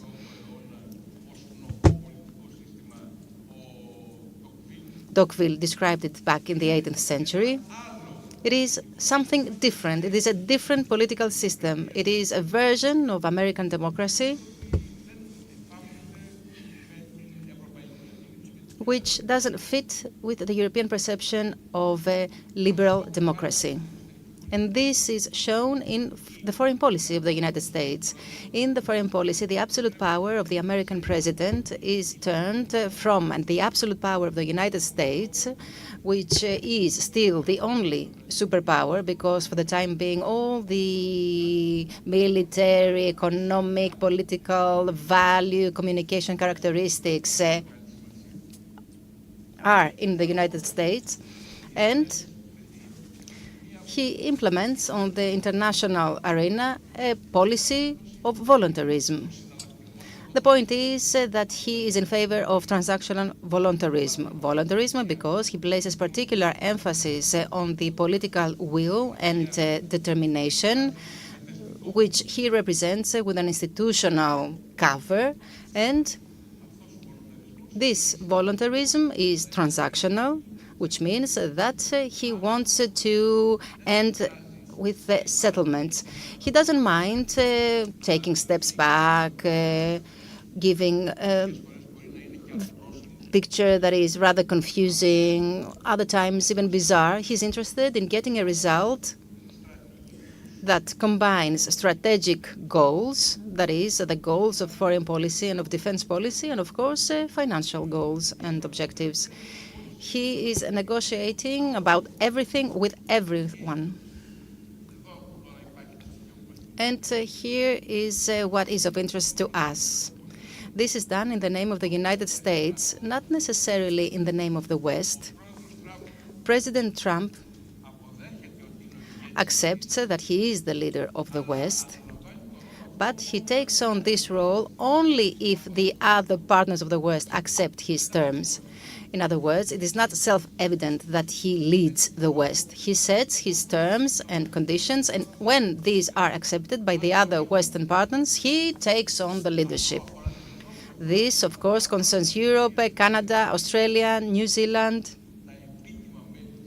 the honorary members of the West, for which he's not really concerned. He's mostly concerned in India becoming a strategic partner of the West. And it is also certain that he's not going to share with this partner the strategic choices. In other words, what's going to happen with China, with Russia, with all the big players, he's not going to discuss about nor agree with the other Western partners. He is going to take the decisions on his own in the name of the United States, and those who agree, okay, they will be part of his team. This is more or less the picture up until now. Europe tries to keep up with this leader of the West, and Europe knows that its interests are conflicting. Why? Because it deals with China with a soft will as a commercial partner and not as a strategic threat. The President of the United States explains to Europe that this is exactly what brings together the economic relations and the issues pertaining to security. And Europe also knows that it is deeply fragmented and divided. If you ask the 27 European member states what is their priority when it comes to security and defense policy, if you ask them whether it is the European autonomy or the partnership with the United States, the majority of the member states will say the partnership with the United States.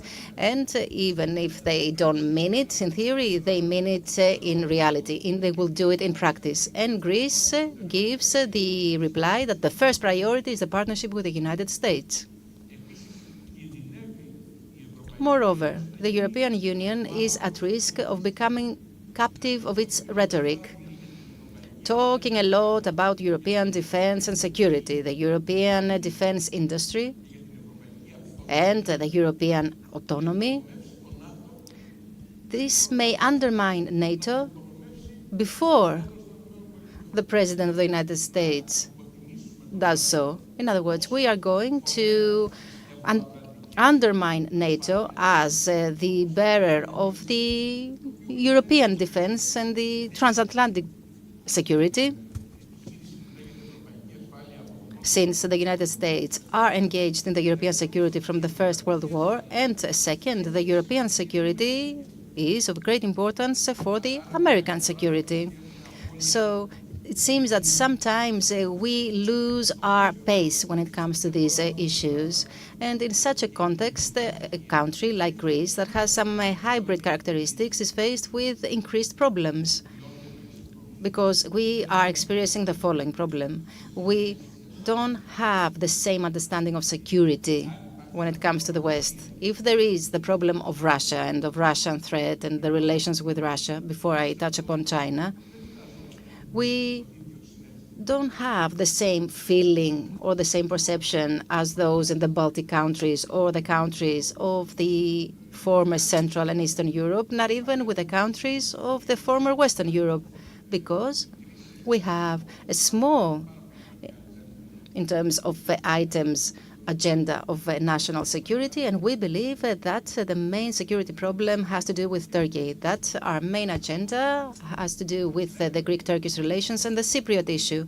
We say that we are a country that embraces the Western perception of security and of the expenditure required for security. I would like to remind you that we have already covered the minimum percentage of expenditure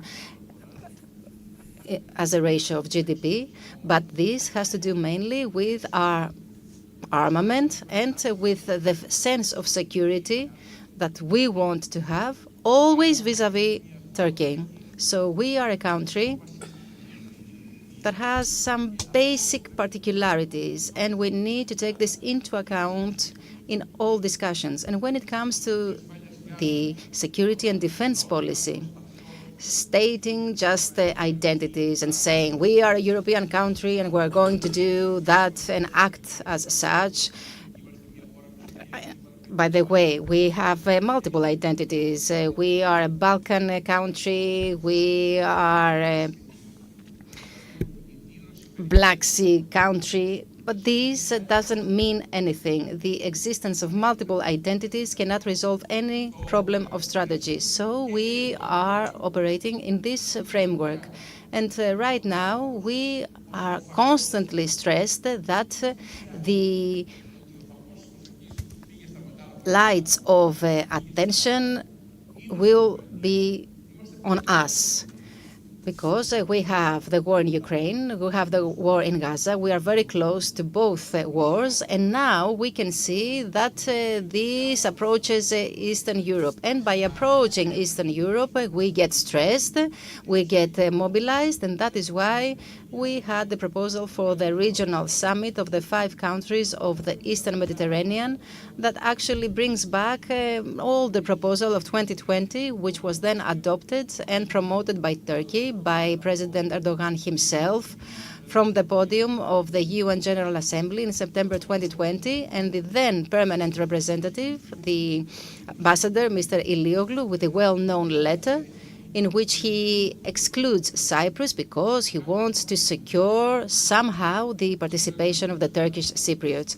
I would like to tell you, before I forget, that this is a discussion that we had when the whole process started, that led to Camp Montana, that the Cypriot Republic had to guarantee the participation of the Turkish Cypriots in the dividend, let's put it this way, of the minerals from the Cypriot exclusive economic zone in some ways, like, for example, the establishment of a special fund or of an earmarked account that would get the potential revenues, even though all these are quite theoretical. We have talked a lot about this, but there has been no exploitation of any plot.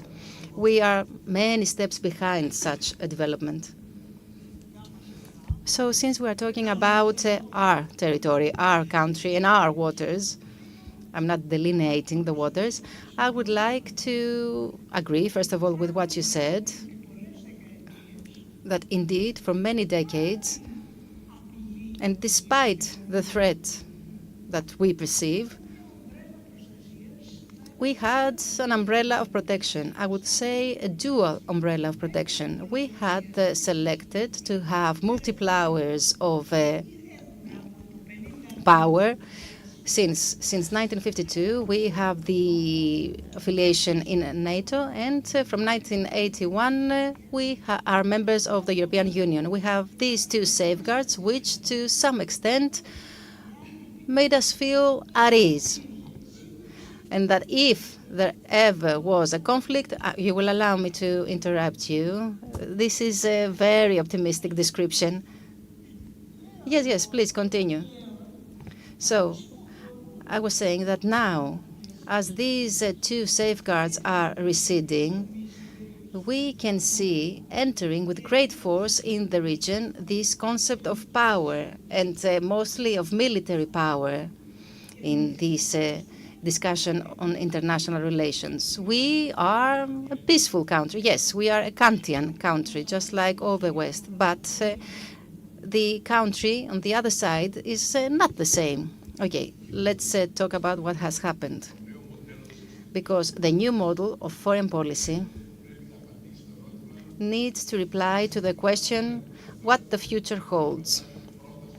First, we need to answer to the question what the past holds, which is a question that is profoundly philosophical. Let's take a look at the past. What you are saying is a very positive description, of course. Konstantinos Karamanlis was the first who started talking in that way after 1974, since he wanted to ensure the accession of Greece in the European community for security and democracy reasons. And even though he had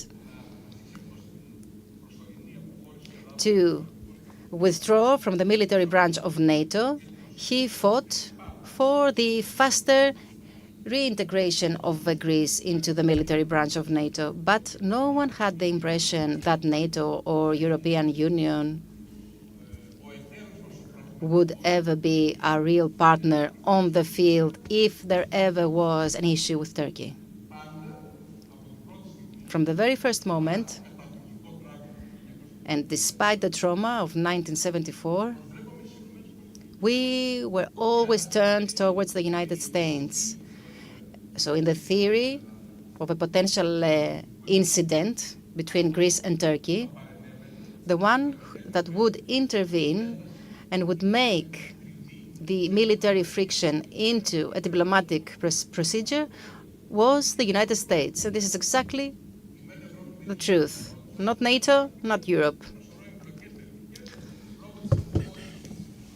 And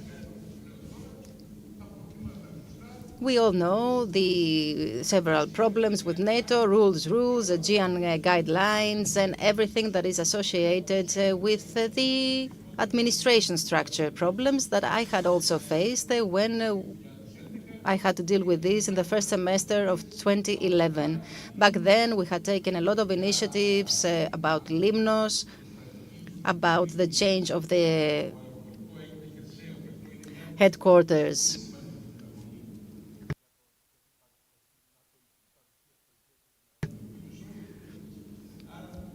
So the United States were always the ones we turned to. And when we became members of NATO, we didn't become members in order to be protected from Turkey. On the contrary, we were accepted simultaneously with Turkey as the eastern branch in order to be the obstacle of the Russian entrance to the Mediterranean.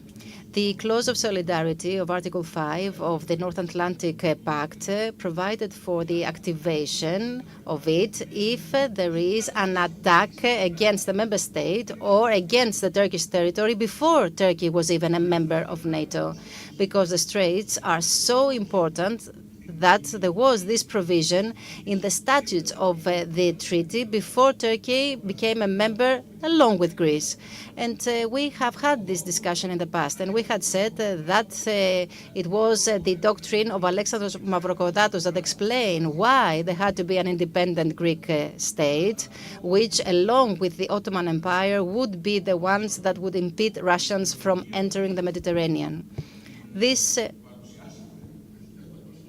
argumentation that was put forward back in 1821, before the revolution of independence, was the founding reason of our integration into NATO in 1952 after the end of the Civil War. So our choice was always an American one, for better or worse. And of course, we are taking part in all these institutions, but we know very well that at the critical moment, America would run to our assistance. But now we need to be far more cautious. Developments lately, do they concern you or not? That is, in other words, is it a sign of protection versus Greece as it is presented? I'm talking about the energy involvement of the US. Well, look, this is more than welcome. It's very, very important, whatever is taking place, that is highlighting the role of our country, because when our country has an important, well-acknowledged role to play, practically critical role in energy, in the energy market, in the policy of networks, of interconnections, in electricity, in the mobility of natural gas, of course, there is a bigger interest in the region, because interests of others should also be protected, and investments likewise. In a nutshell, let's say what took place lately. American companies are interested in research in different blocks in the Ionian Sea and southern to Crete. These are the blocks that have been delineated back in 2014, the majority of them, and there is a gap of 11 years in reality there. A big period came through with the present government believing that the first priority is green transition. There would be no research in any maritime zone. We would use only the continental block of Ioannina that is attached to a deposit that belongs to Albania. And nowadays we have an acceleration of research. So you see that all that will lead us to some conclusions and possibly to an exploitation commercially wise. But in between, we must see how developments are moving on in technology, in the energy market, what will have happened until then. Point one. Point two. We have, how should I put it, a suspension of the different activities on the electrical interconnection between Greece, Cyprus, Israel. Today, there have been some statements by the Prime Minister of Greece and the President of the Republic of Cyprus that they will re-examine the financial and technical aspects of this interconnection with a perspective to take on board private investors of big caliber in this scheme. We shall see about it. This means that many things should be done first, and there is the Israeli proposal, but to an average level. Maybe we can start from Israel to Cyprus instead of starting from Greece to Cyprus. Third point, a trade agreement between two trade companies. One American company that has shale oil, liquefied, based in Arlington, which has made a commercial agreement with a new Greek company made of a state company, DEPA in Greece, and a private company chosen by DEPA that will get liquefied LNG, American LNG, to be exported. That is, to be channeled towards the countries of the vertical corridor, that is Bulgaria, Romania, Hungary, Slovakia, possibly Moldova, and Ukraine. Let me remind you that the memorandum of the on the royalty corridor comes from 2016, and the memorandum of the operators, that is the companies like DESFA, goes back in 2022 with a 3-year duration that ends in December and can be extended for 1 year. This is the scheme, just for us to get to know what lies ahead, without still having an answer to the question, how will sanctions last against Russia? I mean, of course, it is true equally that the USA was interested in promoting shale gas, its own shale gas, and impose on us, enforce on all of us, the Europeans, the differentiation of sources of getting natural gas. Long before the war in Ukraine and long before the Trump election, it is a matter that dates back in 2014. And there lies TAP pipeline and our concern on Revithusa and the offshore terminal of regasification in Alexandroupolis. Now we are in the same trigger point. This is the big question. But now, when the first strand of foreign affairs is the energy aspect, if we acknowledge that this is the first aspect of it and not the historic and geographic one, that is the obsolete geopolitical mindset, but a new mindset that becomes more and more geofinancial, then the pace changes, the sense of time changes, and slow pace and slow rhythm, that is the doctrine that no worries, we can wait for better days and safer conditions. This changes because the financial conditions in terms of markets, you cannot have a doctrine of meticulous and slow management of space. Quite rightly. And that is why I want to ask you, this is one view. This excessively positive view as presented of our relationships with the US. Yes, but I'm explaining that during the same days, the Minister of Foreign Affairs of Turkey, Mr. Fidan, was in Washington jointly with the Syrian president, temporary one. So the management of the problem in Syria is happening at a trilateral level, or in good comprehension between Turkey and the US. And we saw the connections with Germany and the UK vis-a-vis the supply of weapons and weapon systems. To be frank and direct, if your question is the following, nowadays, can we vote, or rather, the Trump administration is in favor of Greece against Turkey in the Eastern Mediterranean, I would say that this is a naive, simplistic approach that can lead us to big misunderstandings. No, on the contrary, I mean to tell you that these geofinancial minds and the fast-track resolutions cannot have as a restriction in our own zone of sovereignty. Yes, this is why we said before that the Prime Minister brought forward the idea of the regional conference. I have explained in an article of mine what this is about. It is an old idea, as we said, that is brought back on scene by Greece. We have voted in favor of that in the framework of the European Council, and now we must resolve certain issues. What will happen with the rights that should be guaranteed for the Turkish Cypriots? It will be solved by the Republic of Cyprus. I'm pretty confident, if accepted, for the Republic of Cyprus to participate and sit around the same table, because there might be a unanimous stance between Libya and Turkey. What will happen with the presentation of Libya?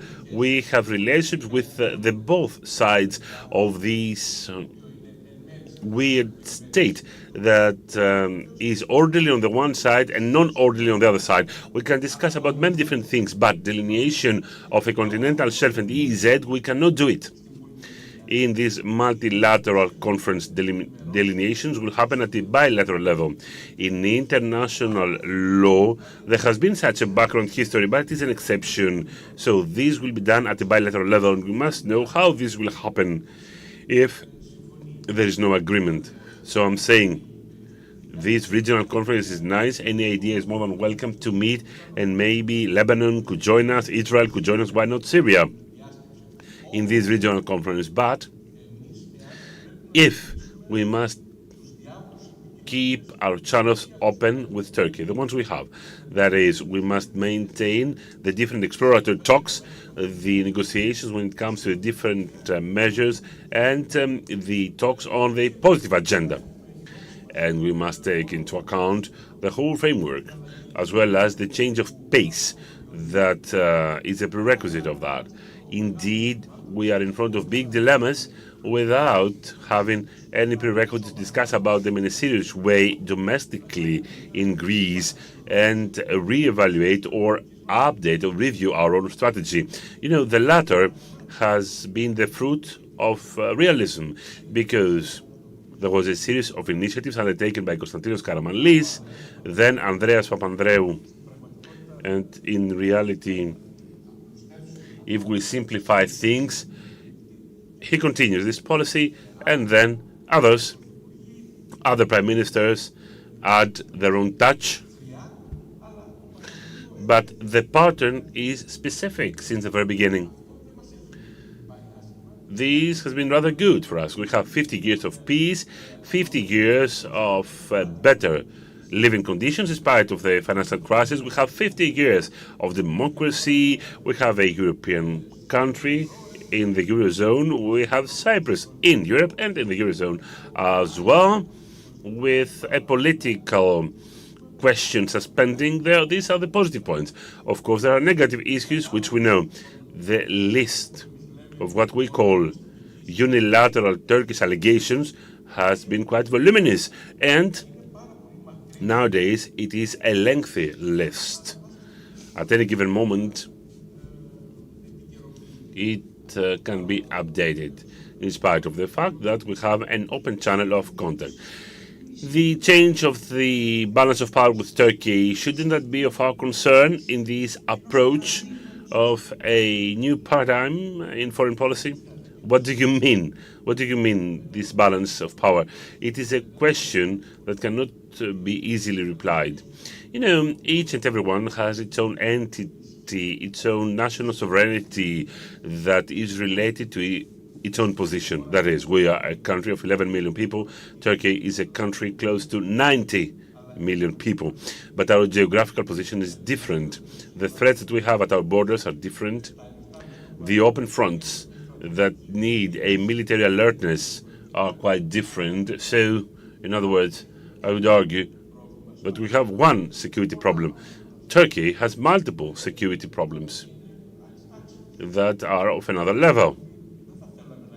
I imagine that we wouldn't want Turkey to be absent from its geography, because in this case we would have to face all this range of problems. We must take some decisions that are of paramount importance to the extent that we can, of course. We can discuss the decisions with them, because, you know,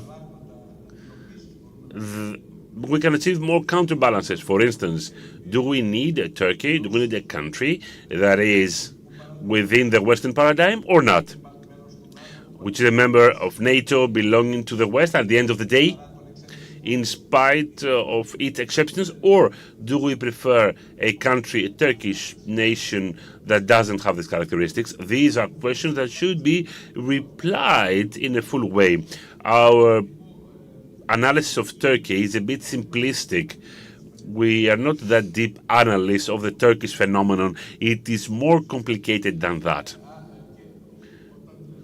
Furthermore, when Turkey says, you know what, we don't have only one issue between us and Greece and Cyprus, we have many more. This is true, but let us stick to the gist of that, which I said that before, but let me repeat it. The summit, as proposed by Greece, is about the Eastern Mediterranean. It's not about the Aegean Sea. We're not talking about the Aegean Sea. We talked about it only until 2013. And at the Aegean, there are two coastal countries, Greece and Turkey. Both countries have 6 nautical miles of water borders. And in the Mediterranean, there is a complexity. Coastal countries are more. The majority of those have 12 nautical miles with different countries, and we have signed some agreements of EEZ, that is with Italy and with, because I took the initiative by asking the concession of the consensus of Nea Demokratia, of New Democracy back then, to give that contract to the cooperative of workers. That is, the concessionaire of Prinos is the cooperative of workers. All others are signatory parties of the cooperation, and this is how Prinos works for the last 26 years. It is the only exploitation that we have. Everything else are plans, projects, wishful thinking, aspirations, in order to have a realistic view of things. Good. In order to reply to the question of the title and to call it a day for this session, we are building upon the paradigm that we are following for the last 50 years? Yes, this is a necessity. Necessarily so. We cannot move without the feeling of the past, what the past can unveil to us. But on the other hand, we must comprehend the details of that and the different nuances of the past, the story of the last 50 years, to keep it short. And of course, we're going to build on that. As Borges used to say, you cannot build palaces in the sand, but rebuilding with the sand, you can turn sand into rock. Very interesting, this concluding remark for our discussion. Thank you very much. Thank you deeply for that. I hope that our audience will enlighten us for the next steps in the Greek foreign policy. Thank you so much. Thank you indeed. Thank you.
Ωραία, να συνεχίσουμε την συζήτηση με την ίδια. We will continue the discussion about the same topic, exploring a new paradigm in foreign policy. I would like to introduce our speakers. Athanasios Platias, Professor Emeritus, University of Piraeus and President of the Council of Foreign Affairs. Professor Panagiotis Tsakonas, Professor of International Relations, Security Studies at the University of Athens and Head of the Security Program and Foreign Policy of ELIAMEP, and Professor Yannis Valinakis, former Deputy Minister of Foreign Affairs and current President of the Jean Monnet Excellence Center of the University of Athens.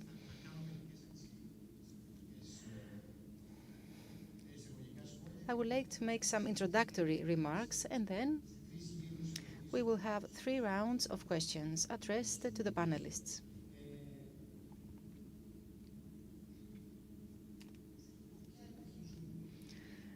In what times are we living in?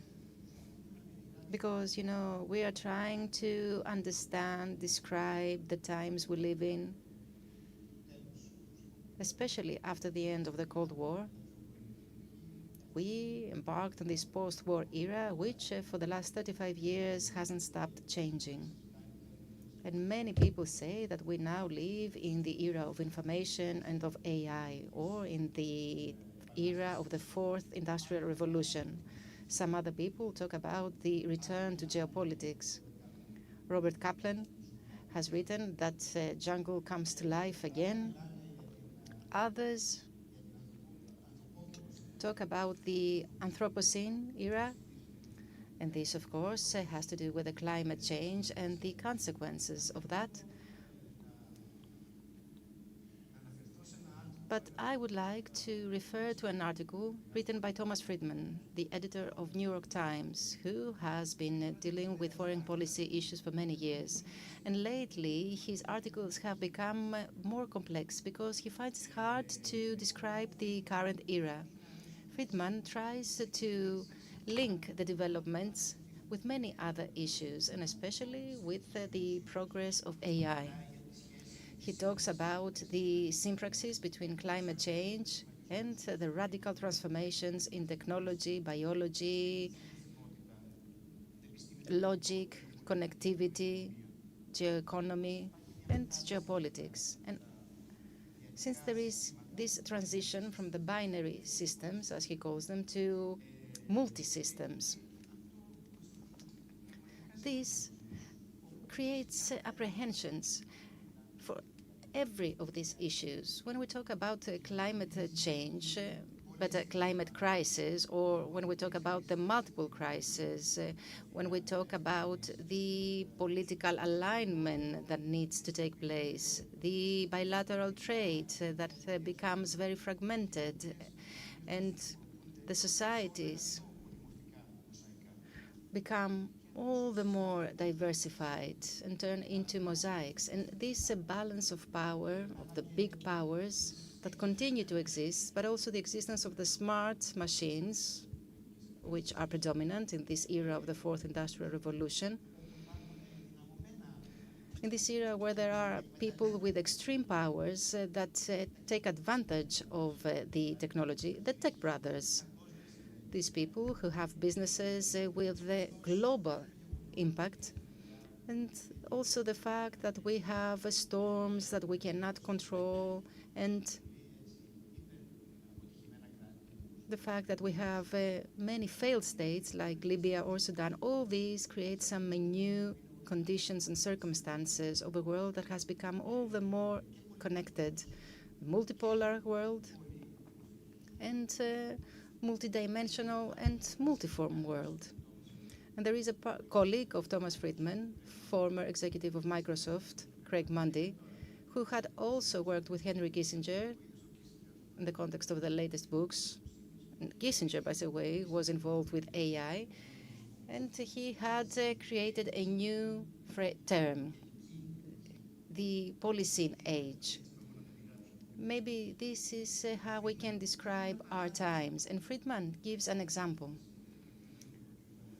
I was talking about all this with Mr. Valinakis just a while ago. In the past, he had tried to explain the Syrian civil war that has characteristics of all these. In other words, there was a drought, like the ones that happen every 100 years in Syria, which towards the end of 2010 led a large percentage of the farmers to leave their homes in order to go to the cities in the outskirts of major cities like Damascus or Aleppo. And there they were isolated, marginalized. They were faced with poverty, unemployment, and with many structural problems having to do with religious differences. And at the same time, they were using the smartphones in order to keep track of the developments of Tunisia or Egypt in the context of the Arab Spring. And this created this necessary framework for their revolt against the Assad regime. Or when it comes to trade, we know that the global supply chains represent 70% of the international trade, since services, raw materials, cross borders multiple times. And I believe that these are some of the issues that we need to take into account when we talk about the new paradigm in foreign policy. And I would like to ask the three professors in this first round of questions. I repeat, we will have 3 rounds of questions corresponding to the 3 levels of analysis. Which are the conditions that make us look for a new framework for foreign policy? Mr. Valinakis. Thank you very much. I would also like to thank the organizers for the invitation.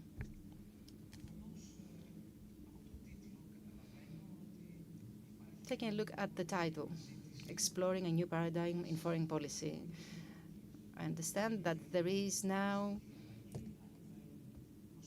this look for a radical change. Others want an adjustment to the new reality that has been formed. And let's start with the first question you raised, the international system and the developments therein.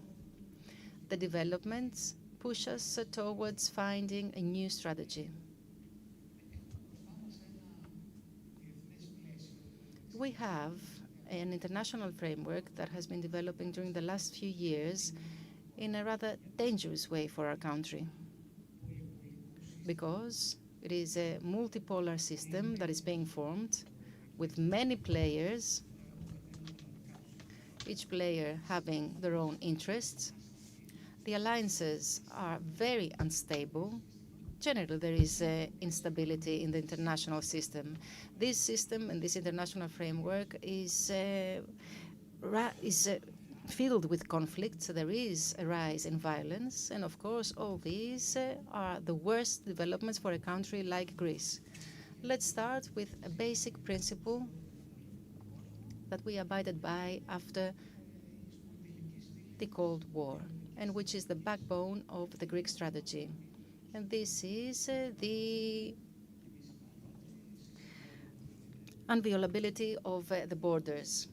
We believe that the borders cannot be breached, cannot be violated. They are permanent. And we can see that this sanctity, this holiness of borders is under attack today by many and by powerful players. And of course, this trend will increase in the future. And we have the neighbor, and we know what this means. We don't need to talk about other faraway countries. The second is that the use of violence is now a choice of many, because many states, through their hybrid attacks, can use violence without any consequences or any sanctions. And the drones have become now a main part of their approach, since they are cheap, they can have serious consequences. And the third point of this system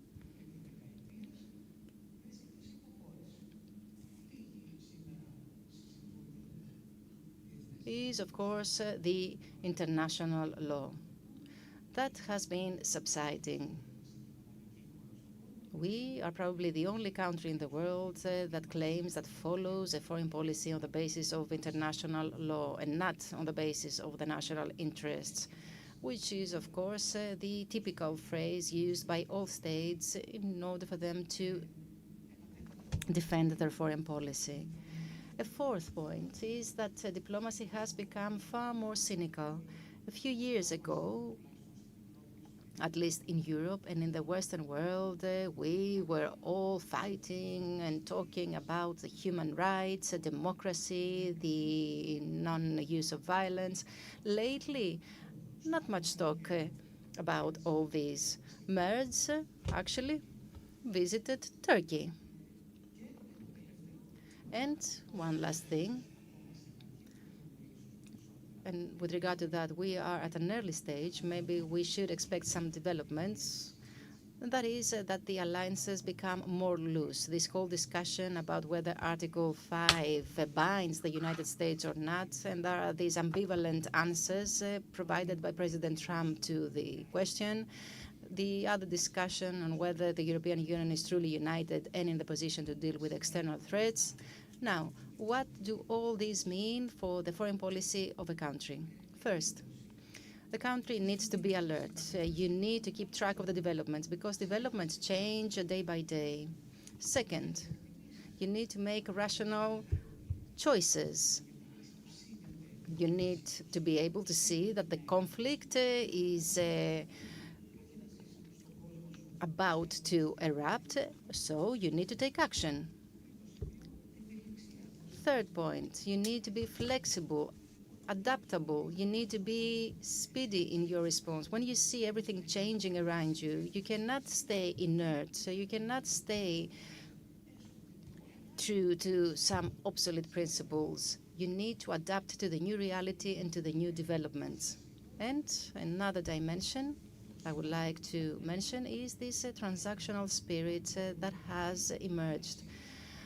I'm not going to say that it has prevailed, but the truth is that it's now stronger than it was in the past. We're not talking about the different authorities or the international law. We're talking about quid pro quo. This was always how the game was played, but now it has become more cynical, more of an Eastern bargain style. And those who know how to bargain may be the winners in this new era.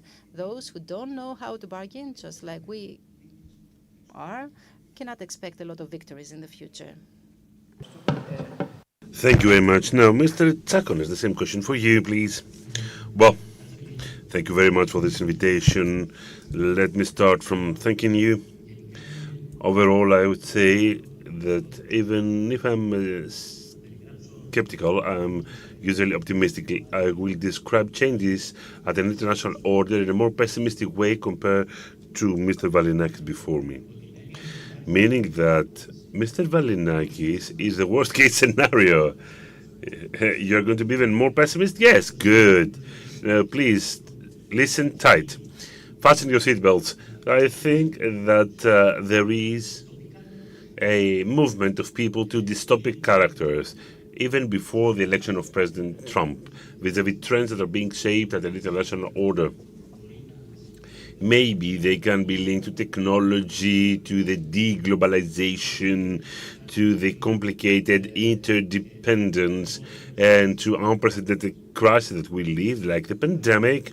So they create a dystopic environment. And in these environment, I believe that the Trump election, mainly vis-à-vis know how it affects the structure of the global system, because we're moving from a monopoly to, in my view, a transition polypolar system or polycentric one.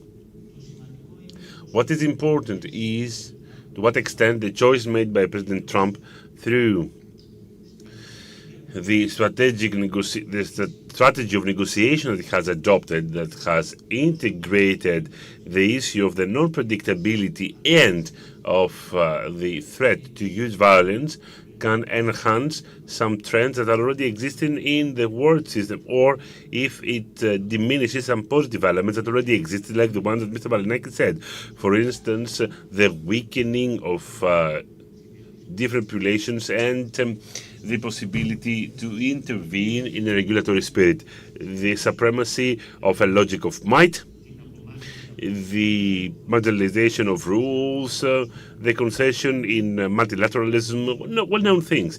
But I believe that the offensive policy of Trump, the dynamic offensive choices made by Trump administration do affect, and I would say that they reshape the character of the relations with elements that affect us. They affect us, Greece. For instance, they create, first of all, a rupture in the transatlantic relations that pertains to us.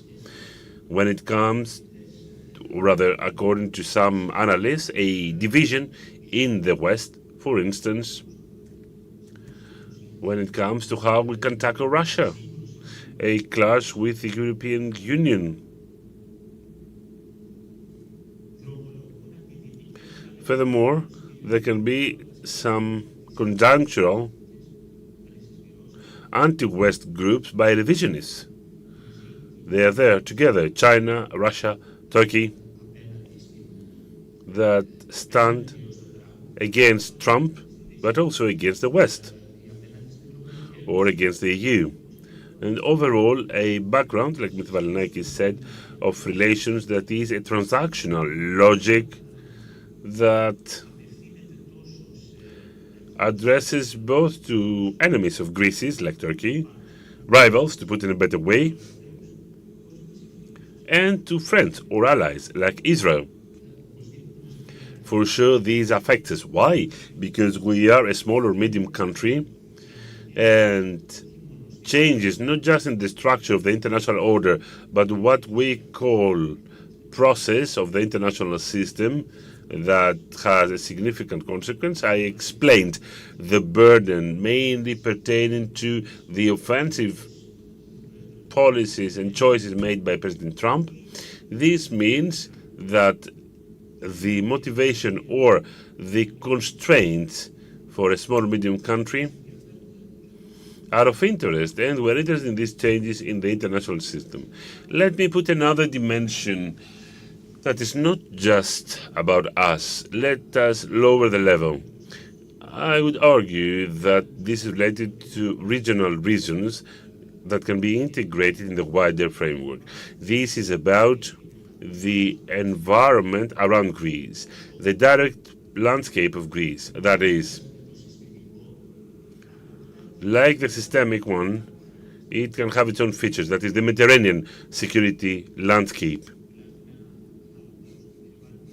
That is also about Greece. And this is characterized, and this should be taken into account, by what the majority of analysts call polycrisis or permacrisis.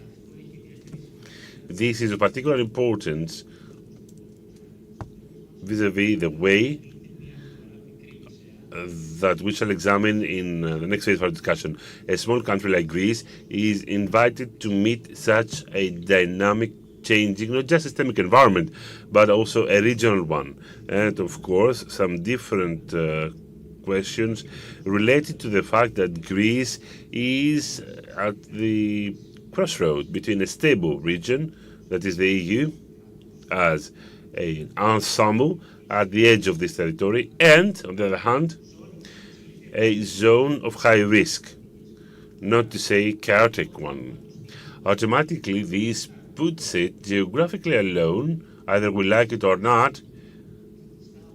It makes it the recipient of all modern threats and security challenges. We must take that into account because on the agenda of the foreign policy,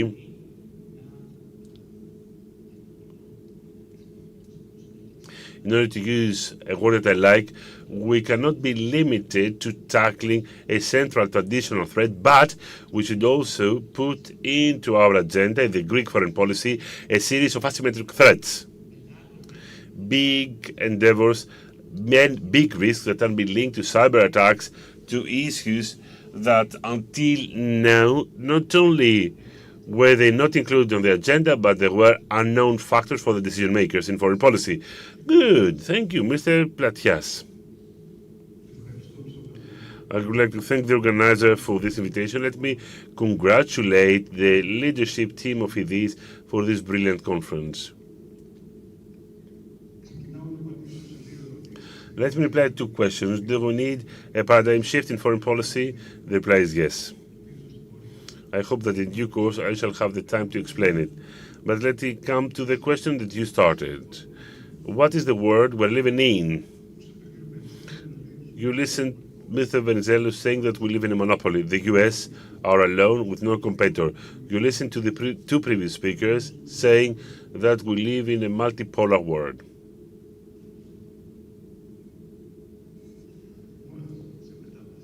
Or in transition, okay. Mr. Valenakis said multipolar. Even Rubio is talking about a multipolar world. The Chinese, the Russians, the European Turks, Everybody is talking, everybody is imagining of a multipolar world. Everybody's wrong. The international system is cruelly bipolar. To have a pole, you must have hard power. The factors of hard power are military, financial, technological, and demographic. How many countries in the international scene have all these four factors of hard power? Only two, the US and China. The third country is lagging behind. The financial union has a financial might, but not a military one. Russia has a nuclear power, but not a military one. Many believe that Russia is a pole, but Russia is the 1/10 of the financial might of China. Many think that India is a pole.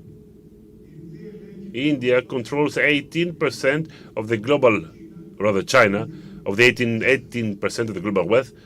India, 4% of the global wealth. So the gap between the third and these two giants is huge. Why? In spite of the fact that it is so clearly a bipolar system, why don't we acknowledge it? Because we don't want to see the consequences of this characteristic that we are in a Cold War between these two, which is worse than the previous one, and far more dangerous. For three reasons. The previous one was a static one. It happened in Central Europe. There was a dividing line, the Iron Curtain. Both sides have nuclear weapons. In practice, they never fought one each other, only proxy wars. Then, the economies, they were not interlinked. We had Comic-Con and the West. Let's now see, and the third one, says the speaker, is the fact that there were hard alliances. All others followed the US, or everybody followed in their own alliance the Soviet Union. What about today's situation? Cold War is not played in Central Europe, but it is in Eurasia, because the Eurasian bloc that includes China, Russia, Iran, South Korea, and Turkey, in my view, it is in clash with the other bloc. Where is it taking place? Where they meet? In the Rimland, that is in Eurasia. You can see all the flashpoints between the Baltic Sea and the Black Sea, the war in Ukraine, the Aegean. We have a Eurasian power that wants to expand. In Eastern Mediterranean, chaos, Red Sea, chaos, the Gulf, the Persian Gulf, the same. The South Chinese Sea, the same. The most dangerous area in the world. East and Southern, the same, to Taiwan, and slowly the Arctic.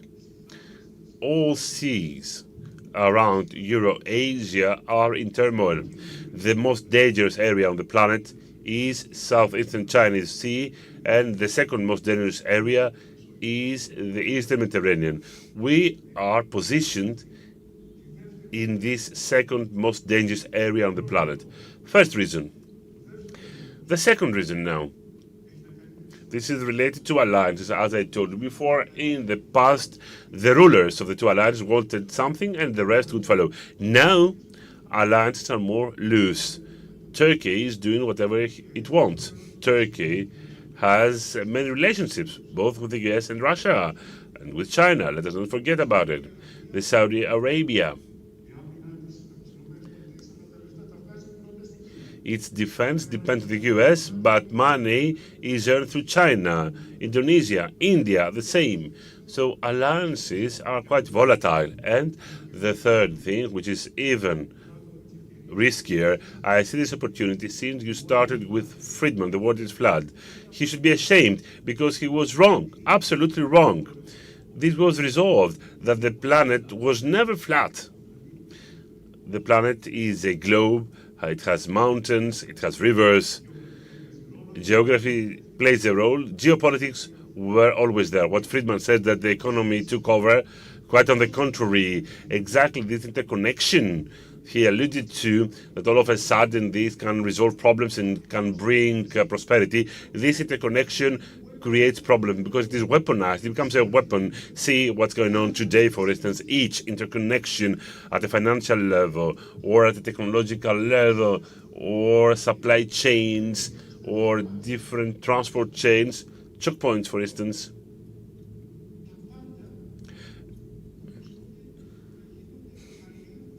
Everything was weaponized and might lead to war. This did not exist during the Cold War. So we are living in an era that is far more dangerous, and Greece is at the heart of it.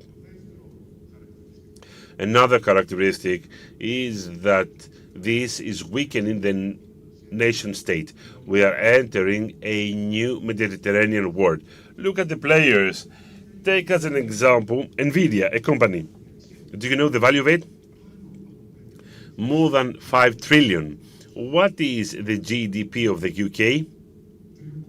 3.8. One company is more powerful than Germany or than the UK. So there are new players around. You have companies, entrepreneurs like Elon Musk or Bill Gates. Essentially, his influence on global health issues is far more powerful compared to states. You have NGOs. Look at our neighborhood. Who put it in turmoil? Hamas. Is it a state actor? No. Again, in our territory, who is creating problem in maritime transport that affects us all? Houthis. Is it a state actor? Look what Turkey is doing with Muslim Brotherhood. It installed the terrorists in Syria. And the other day, Turkey moved that to the White House. Look what's happening in Libya. The Muslim Brotherhood, Turkey, is trying to make them an acknowledged government and deepen its influence. Turkey is trying to control NGOs. It is trying to check all the migration flows towards Europe, like it did in Syria. Europe is giving money to Turkey for that. It rewards Turkey. Look at this fragmented world. What are the players for Turkey? Hamas. Turkey is giving weapons to Hamas, and then the US are coming and they're inviting Erdogan to the White House. They are unfolding the red carpet to Erdogan so that he can tell to the terrorists whom he finances to consent in the plan about Gaza. So we are living in a fragmented world that the players are too many. They are companies. They are wealthy people with geopolitical might. Facebook and his founder controls how we all think. So you have many players that make the system fragment. I agree with what Mr. Valnecki said about international law. There are no rules. China is trying to build its own rules, the new tariffs. We are living in a fragmented world that becomes more and more dangerous. So a first reply, because, or rather, why should we change the paradigm in foreign policy, is that compared to the current paradigm that was forged in 1974 when we failed. Why did we change strategy back then? Because the old paradigm failed completely. We have placed our bet on NATO in 1974. We discovered that we were both dependent and unsafe. So back then there was an effort to shift the paradigm. This paradigm worked for 50 years. What am I saying now? The external landscape changed. This was explained before. The threat also changed. This will be in the second round. So if the international landscape changed, if the threat has also changed, then we must also change in how we are positioned in these international environments, how we can tackle the threat. The old measures will lead us nowhere.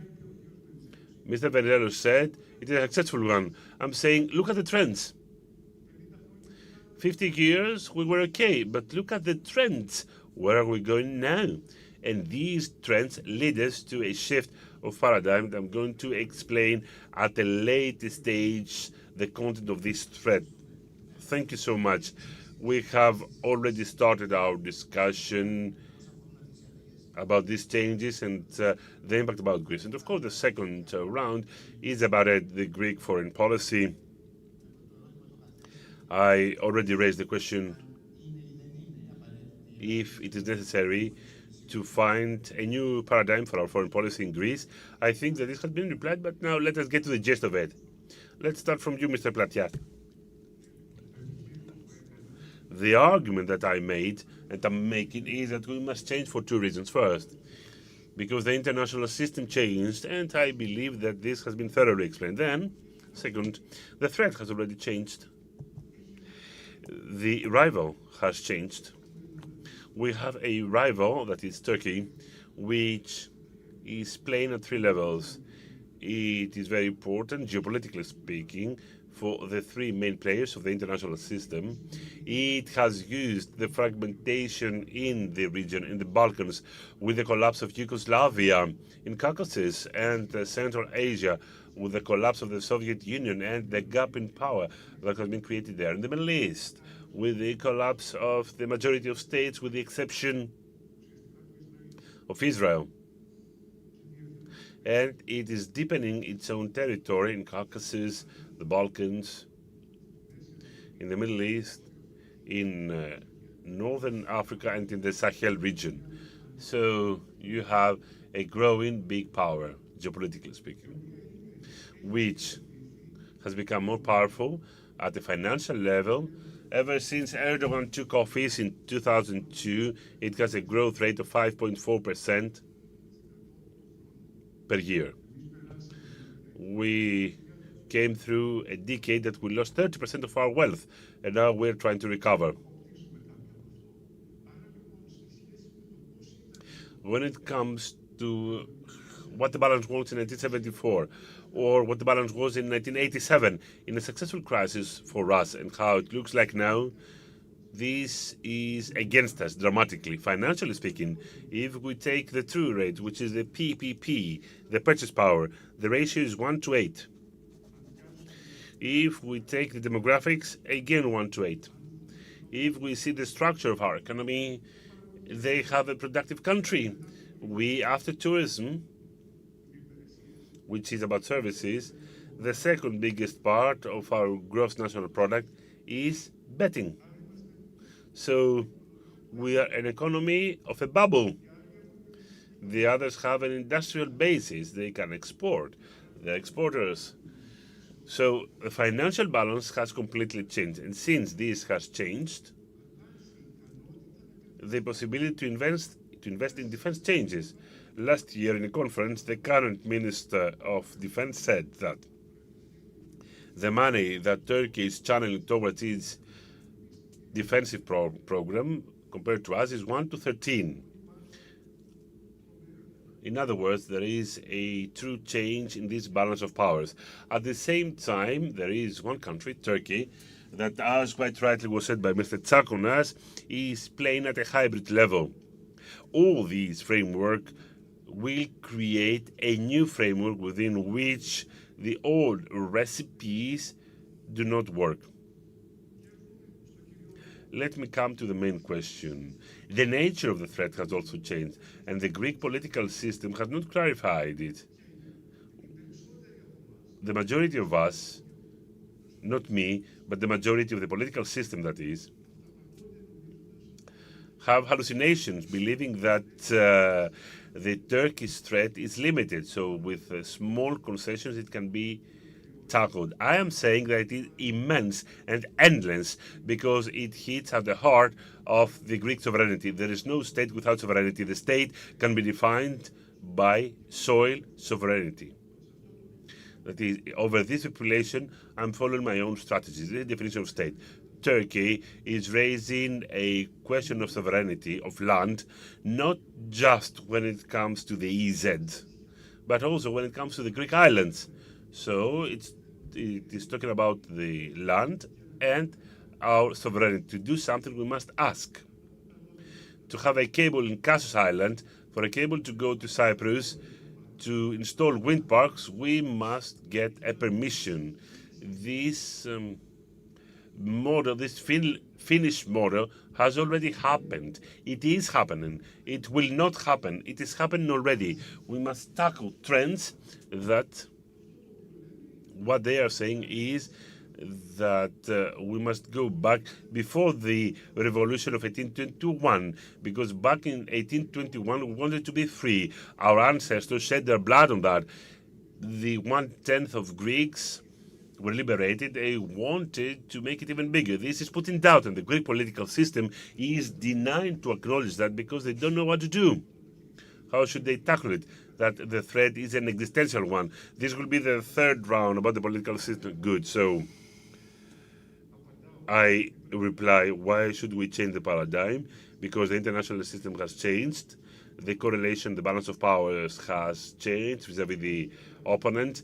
The international system has changed because international law has never played a role to protect us, nor alliances were there to protect us. It is a hallucination if we believe that somebody would send their own children to die for us. So always we are alone.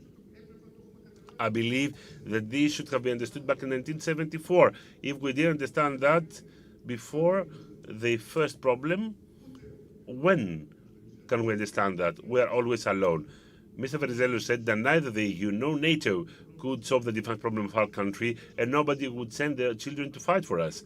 So we must produce force on our own. We are on our own. So the political system has not understood the size of the threat, and that is why it cannot reply to that. Thank you. Mr. Valinakis. Okay, let's start by answering why we need a new strategy in view of the new developments in our region. Indeed, Turkey has changed level, as the young say. She's much stronger compared to the past. The balance of power between Greece and Turkey is deteriorating for Greece in terms of demographics, GDP, armaments, defense expenditure, diplomacy. In all these different fields, the distance between Greece and Turkey keeps on increasing. And no one seems to pay any attention to that. Moreover, faced with this challenge, beautifully described by Mr. Platias,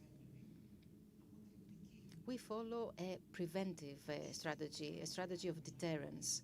How can we possibly talk about a strategy of deterrence that hasn't deterred Turkey from claiming what it claims? On the contrary, what we see happening is Turkey increasing and expanding the claims and the demands vis-à-vis our country. The conclusion that we can draw is that this strategy of deterrence is not effective.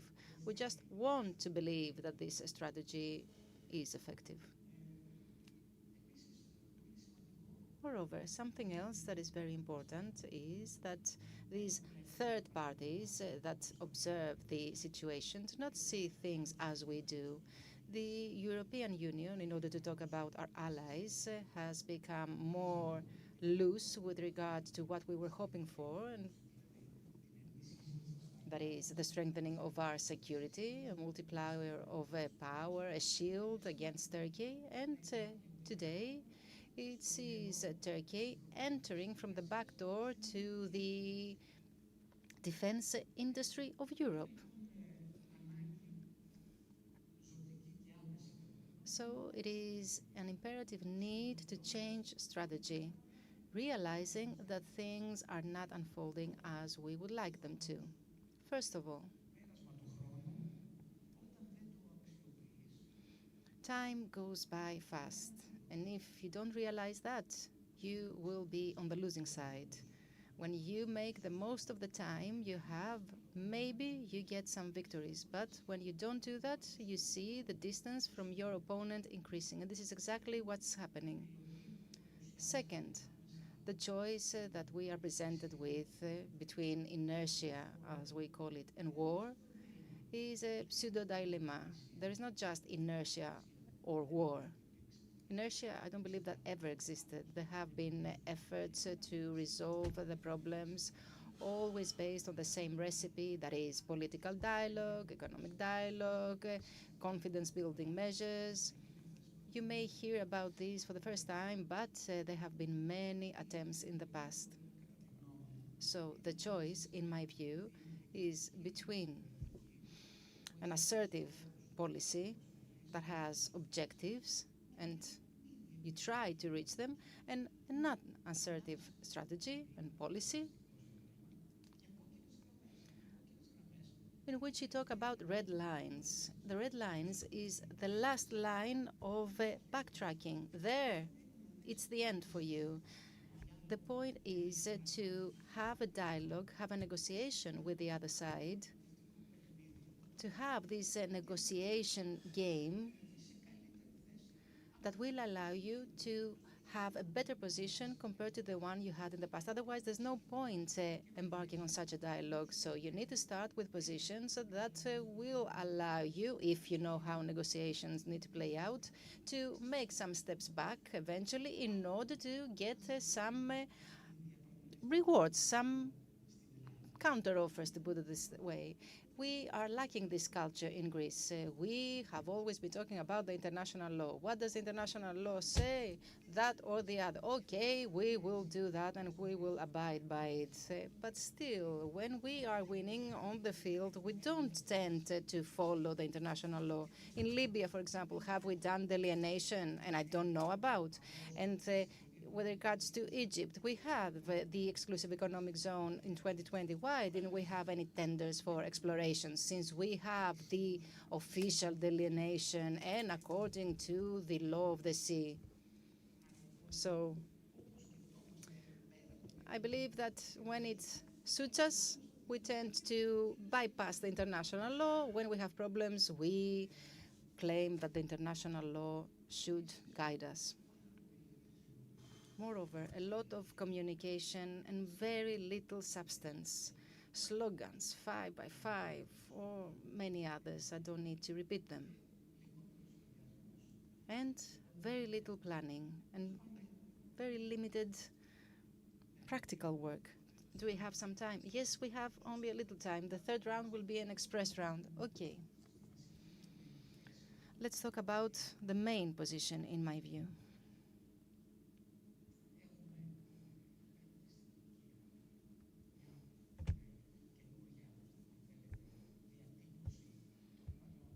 We have now a new formulation of its claims. Turkey has now a new formulation of its claims. I call what it claims a Pax Turca. In other words, Turkey wants to impose to Greece the following. First of all, you will only have 6 nautical miles, which means you don't have marine zones beyond the 6 miles, not territorial water miles, no continental shelf, nothing. 6 nautical miles, that's it. Up to 6 miles, your rights are valid. And second, you will not be an obstacle in my effort to take part in the defense industry of Europe by exercising your veto. And this is exactly what Turkey tries to impose on us. And unfortunately, in my view, we do not do anything. We do not claim our sovereign rights. We don't do anything about the 6 nautical miles. Whenever we tried, EastMed, wind parks, sea special planning, GSI cable, every time we tried to exceed the 6 nautical miles, Turkey raised objections and we backtracked. So there is a fear, there is a concern, but that this policy that Turkey wishes to impose on us is here already. Shall I stop here? Okay. Mr. Tsakonas, same question to you. Okay, I will be as brief as I can.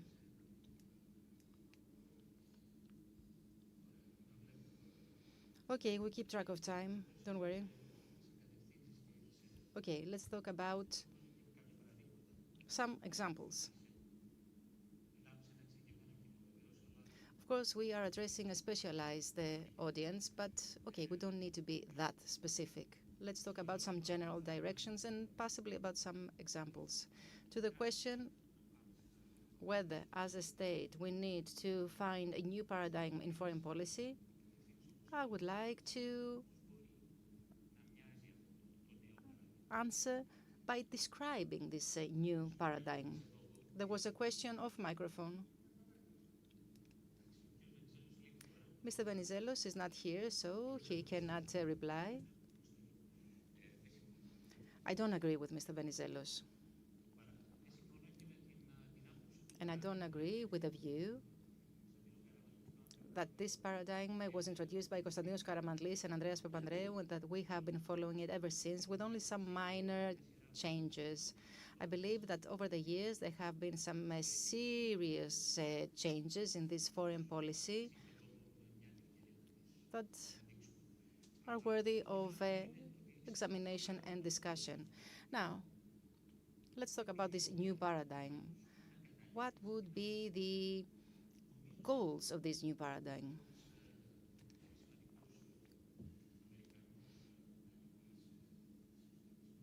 And famous American political analyst Alexander George has said that the foreign policy we want is an effective foreign policy. But what does this mean exactly? Because maybe we have a different understanding of this concept. I would say three things make a foreign policy effective.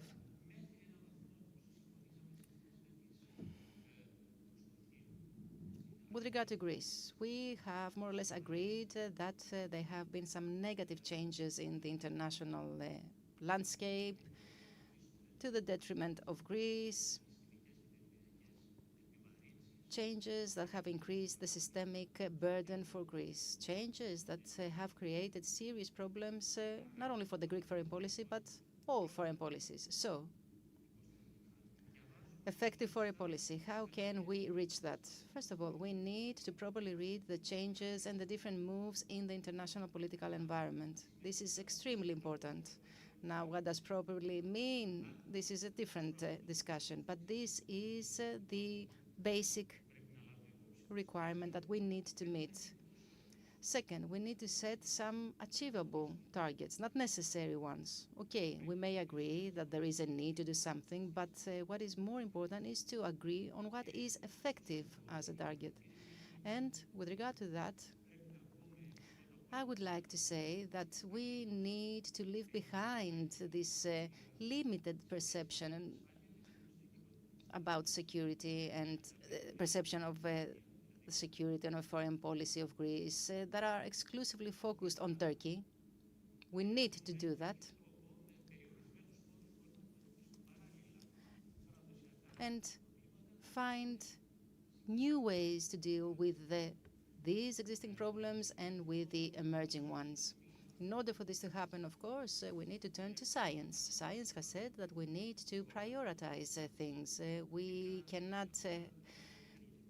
try to achieve everything at the same time, especially given the limited resources we have as a country. We have to deal with a basic challenge and with a series of other risks, or even, I would call them black swans, that is, issues that are already there and will explode in the future. In this direction, we need to take seriously into account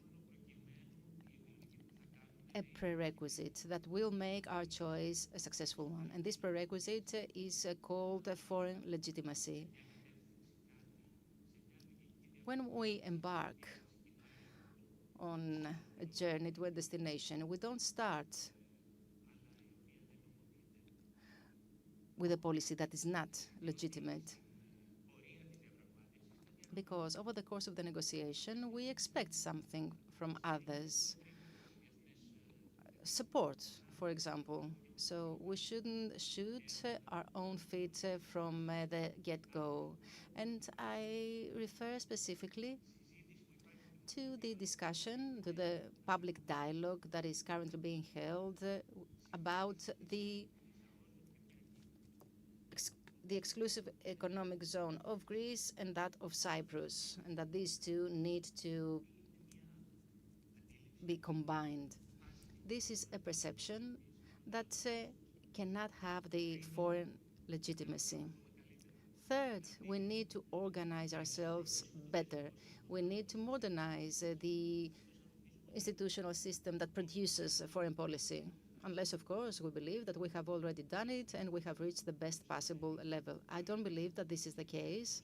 So basically, it is a combination of these 3 points, these 3 factors that will make a foreign policy effective. And I would like to conclude by making an observation about the basic problem of the Greek foreign policy. We all agree that this is Turkey. Unfortunately, in the public dialogue, we keep on insisting on having a discussion only for appeasement or for deterrence. I believe that we should leave behind this dialogue. We should start using other terms and concepts. We need to start talking about the means that we can use in order to balance the relation with Turkey. If we deter Turkey, okay, but first we need to ensure that Turkey will be balanced, will be in equilibrium, because if we agree that Turkey is indeed a revisionist power, first of all, we need to define what such a power means, and we haven't done that. We haven't talked about the objectives of Turkey. We haven't had this discussion, nor have we agreed on the objectives of Turkey. So we need to have a discussion in order to see what is the best combination. For example, a balancing commitment of Turkey. This could be combined with other strategies that could allow us to multiply our ways of dealing with Turkey. A combination of direct approach, for example, because we cannot have armament with limited resources, and of an indirect approach that is using international organizations, regardless of the value they may still have. So we need to make a choice in foreign policy vis-à-vis the threat, a choice that needs to be more cost-effective and more practically effective. The Iron Lady, Ms. Afedouli, actually reminds us of time. That is why. Yes, but the previous panel was a little bit late, so we have some time. I believe that I'm the next, aren't I?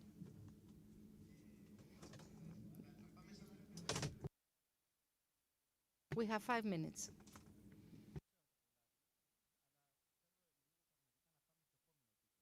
Let's now move to the next level.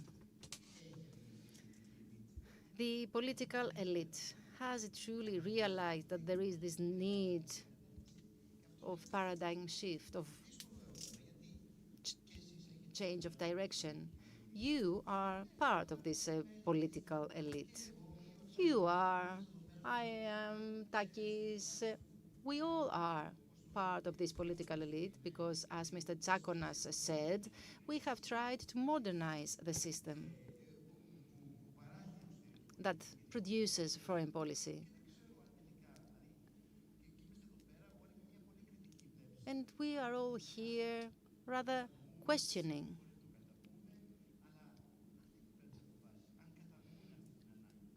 whether the decision makers have realized the need to change the paradigm in foreign policy.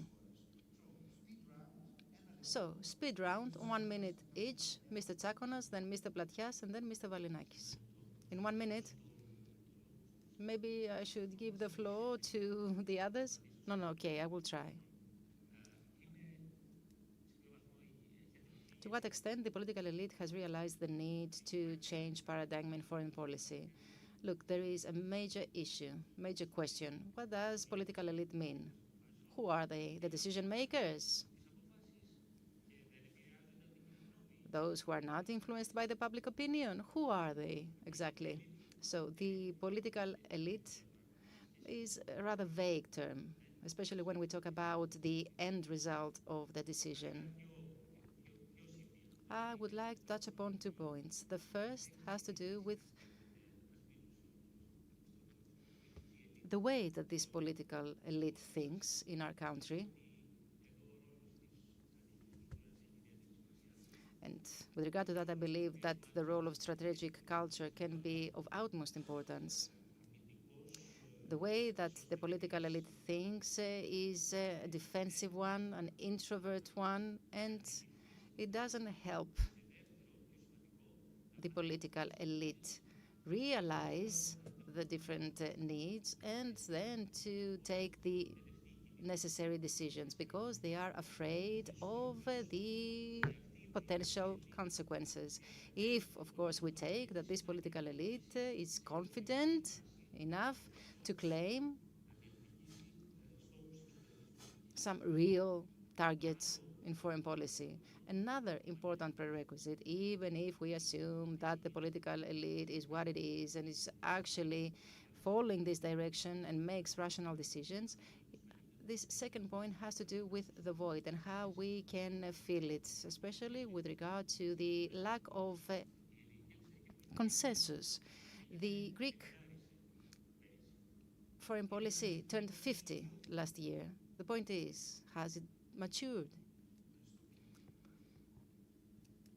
Mr. Platias.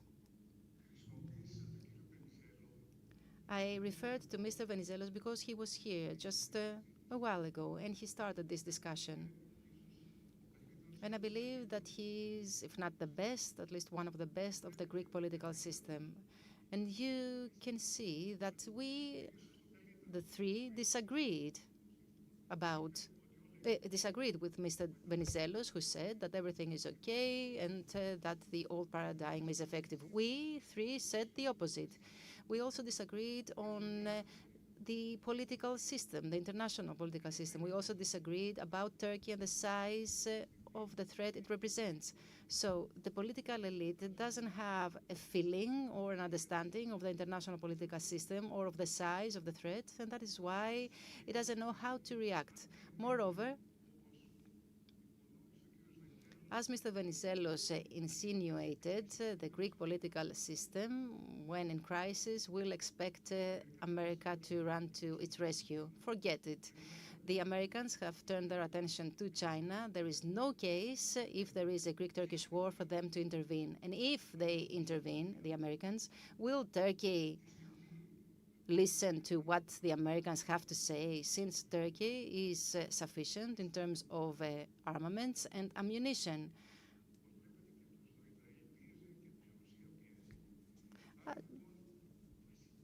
So these are all some basic assumptions on which we base our planning. And this is a major mistake. And I will give you another example. If there is a Greek-Turkish war, which according to the Greek doctrine it will be soon because someone will run to our rescue, do you believe that this is true? No way. If there is such a war, it will be a long war because the duration of a war doesn't depend on us, but on the opponent. And the question you raised, what kind of Turkey do we want? Are we the ones to answer that question? The Turks need to answer the question. So the political leadership, the political elite, hasn't realized the size of the problem and is incapable of providing answers. But the Greek state doesn't comprise the political leadership alone. If the people doesn't want to live free and doesn't develop a healthy patriotism in order for the political leadership to do some things which it currently doesn't do because of the political cost. I don't understand, for example, why there shouldn't be any listing of women in the army when we have such a demographic imbalance compared to the opponent. Israel does that. We didn't say that women will be sent to the front to fight, but they can do several different things. They can hold different positions. So why don't we do that? And why don't we have a listing of young at the age of 18 in the army? But still, no matter what we do, the imbalance in terms of numbers will be huge when we talk about Turkey.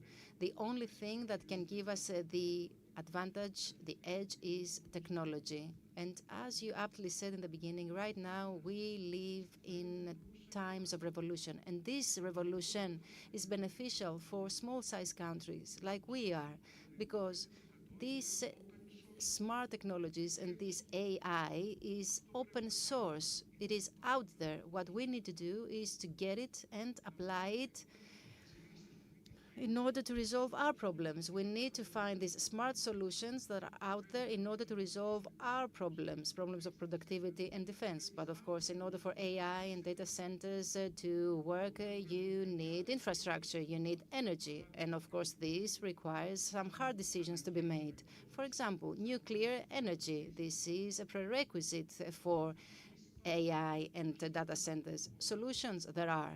The problem is the political cost and the inertia, not just of the political leadership, but also of the people who hasn't realized the magnitude of the problem. So nothing is doing anything up until the next crisis, which in my view will happen very soon. Because I can easily understand the view of the opponent. In other words, if I were in Ankara and I was seeing the Greeks as we are, I would take action very quickly, and this is exactly where we're headed. Otherwise, we will experience similar cases as the one of 1974. Now, what about you? Just, you have half a minute at your disposal. It is obvious that a politician that is elected should, above all, think of his survival. I never thought of that, and that is why I did not survive, politically speaking. It is obvious that when it comes to these issues, he will move on according to the wave. And the wave of the majority is what is condensed by some journalists every summer to have peaceful summers, they are saying, because our country cannot stand even the word tension. This is said by the Minister of Foreign Affairs, even the Prime Minister sometimes. Do we need tensions, they're saying? Like as if tensions do not exist in foreign policy, as if today, telling our gaze around us, there are no tensions between states. We don't mean that we must end up with war, but a tension is a part of negotiation. It is a part of politics. If you can't stand it, you cannot negotiate either, provided that you can know how to negotiate in a smart way. And let me come to a conclusion by saying the following. David won Goliath by using his mind. He thought of the weak point of the opponent, what is the multiplier of force that would bring victory, and he vanquished his opponent. Can we think in a smart way? Many ideas were heard here. There are many more out there that can be further used. What about our mind? Our mind above all. From the Trojan horse, Greece, Greek people, has always been set apart due to our mind and intelligence. We must design something smarter than that. Smarter than what we are living today. That is, propose a summit of 5x5 of the Mediterranean. And I disagree with Mr. Venizelos. I disagree with him, and I have the arguments to do so. I don't mean to elaborate on that now. This is a Turkish idea. It's a Turkish idea presented at the UN in September 2020. This was taken by the EU to present that to us as a middleman. Watch out. The EU, to which we belong, presented this plan to us to play the middleman. We signed that in October 2020 in the summit. When we understood what we signed, then we alleviated that. It was vanished from the conclusions in the subsequent councils, and now we are here to talk again about this solution in brackets. I cannot understand how an unsolved problem, that is the delimitation at the bilateral level, can be solved at the multilateral level. We're going to discuss between irrelevant partners. However, this to me shows a lack of design and planning. Yesterday we heard that the EU can join the game, or we can see what other parties have to say. In order to have such a proposal is to prepare some informal meetings before you arrive at a summit in order to have the global picture and avoid a problematic situation and the proposals will not be accepted. Thank you very much. Thank you indeed for a very fruitful exchange. To me, the conclusion is that we must do our work in a better way. We are members of the elite. There is the political elite. There is our own elite as well. Thank you so much for your attention. Thank you indeed.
Έχουν τις υποθέτες από κάποια slides που με τελευταία. Καθόλου, ίσα-ίσα. Το έχω αφήσει εδώ το remote. Ναι, ναι, και θα είναι λίγο περίεργα από εκεί. Οπότε μάλλον το σηκωθώ λίγο εκεί. Πόσο θα θέλει ο καθένας από εσάς, 10 λεπτά? 10 λεπτά. Ναι. Εγώ σκέφτομαι να σας δω κατευθείαν τον λόγο, να θέσω κάποια ερωτήματα γενικά, πολύ γενικά. 2-3 λεπτά δηλαδή. Παραπάνω. Ευχαριστίες. Μετά θα σας δώσω τον λόγο και μετά.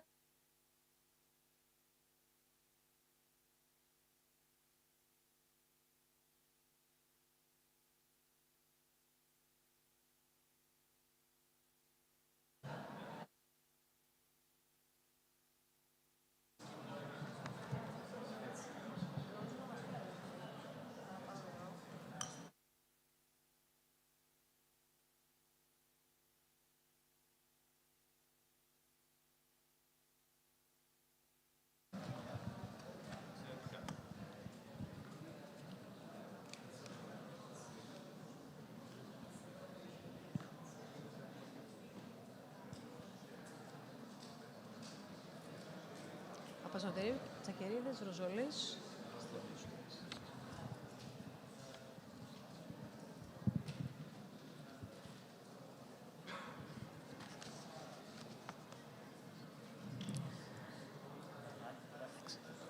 Νεράκι. Νερό. Μπορούμε να έχουμε νερό. Μπορείτε να πείτε να μας φέρουν λίγο νεράκι και καινούργια νερά, γιατί αυτά είναι από το προηγούμενο πάνω.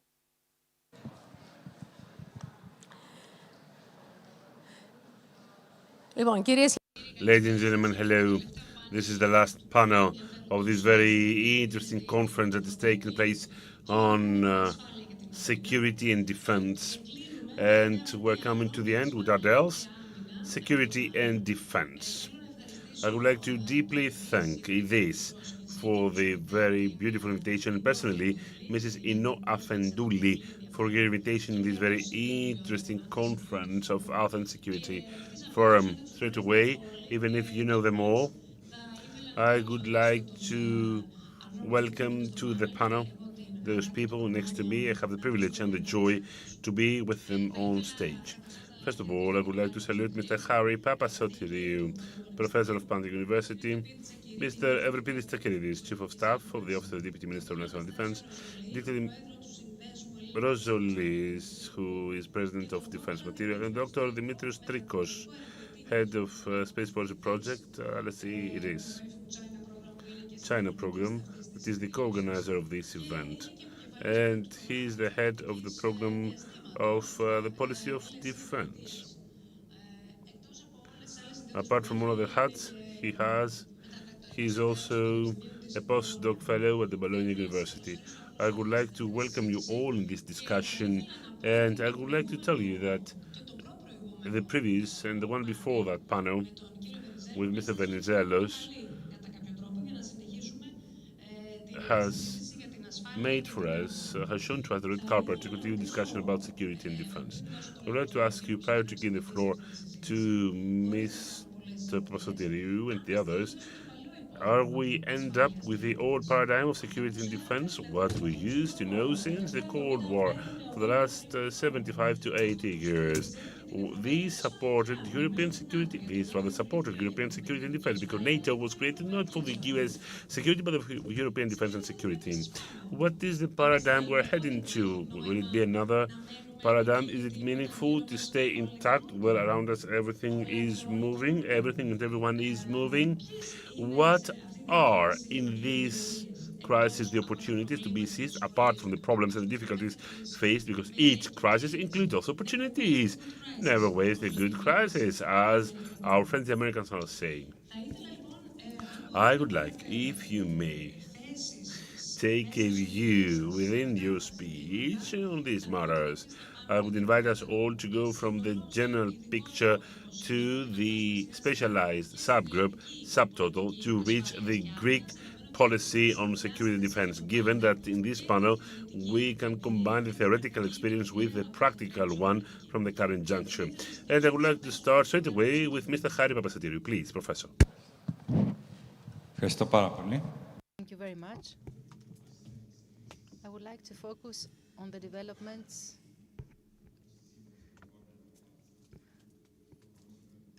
the war sector, in the military sector, as we saw in Nagorno-Karabakh, in other conflicts. Generally, my argument is that we tend to forget about defense, and we need to take this into account and make the most of it as a country.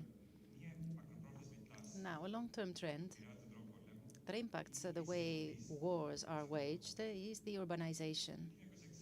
In 1960, 1 out of 5 people was living in cities. Today, the majority of people live in cities. And this trend will continue in the future. Many areas of Eastern Asia are urbanized very rapidly, and this trend will increase. A second trend is that the armies have shrinked. They are smaller of all the big powers. Generally, the armies are smaller. In Ukraine, for example, you don't have fronts like you had in the 2 world wars. There is not enough army to have so many fronts. And the other point is the kind of wars. We have many urban wars. 20 years ago, the guerrilla wars were waged on mountains, now in cities. So, urbanization of war. Another development is, of course, the development of technology that is used in order to map targets. Technology is far more advanced compared to the first Gulf War back in 1991. Moreover, the precision of targeting has improved greatly. The advanced systems can hit a bridge with great precision, 100%. The networking of information, for example, every ship in a fleet collects data and collects the data from all other ships thanks to this networking. Recently, also, we have the automation. With the use of AI, you have automated weapon systems. The drones are the most known ones, but they are not the only ones. In an urban warfare, you have robots that carry ammunition without putting any human life at risk.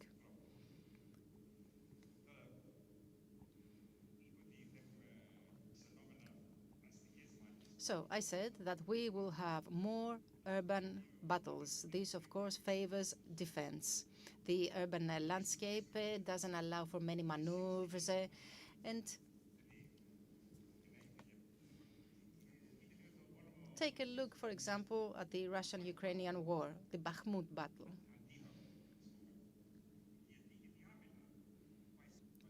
Which means that the offense had to follow suit. But in order to have operations in a city, you need supplies that come from a great distance.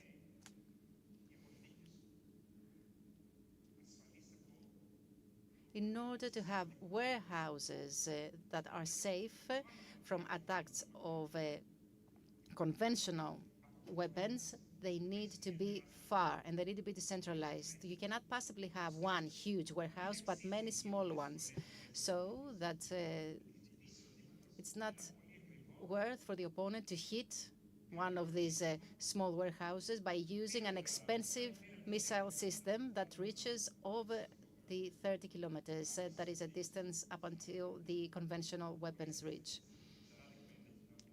So you need to have warehouses at 40 kilometers, 50 kilometers away, which means that you need to ensure the security of supply. So this military forces need also to be decentralized in order to ensure the security of the supplies. Logistics, to put it this way. Now, and why am I talking about decentralization? Because the battlefield is transparent. The mapping and the tracing systems are such that do not allow for any surprises. It's not that you can hide somewhere and appear all of a sudden, because you are seen at all times. Any move you make is traced by the attacker. The most recent development in the Russian-Ukrainian war is that the Russians are launching attacks with groups of three soldiers.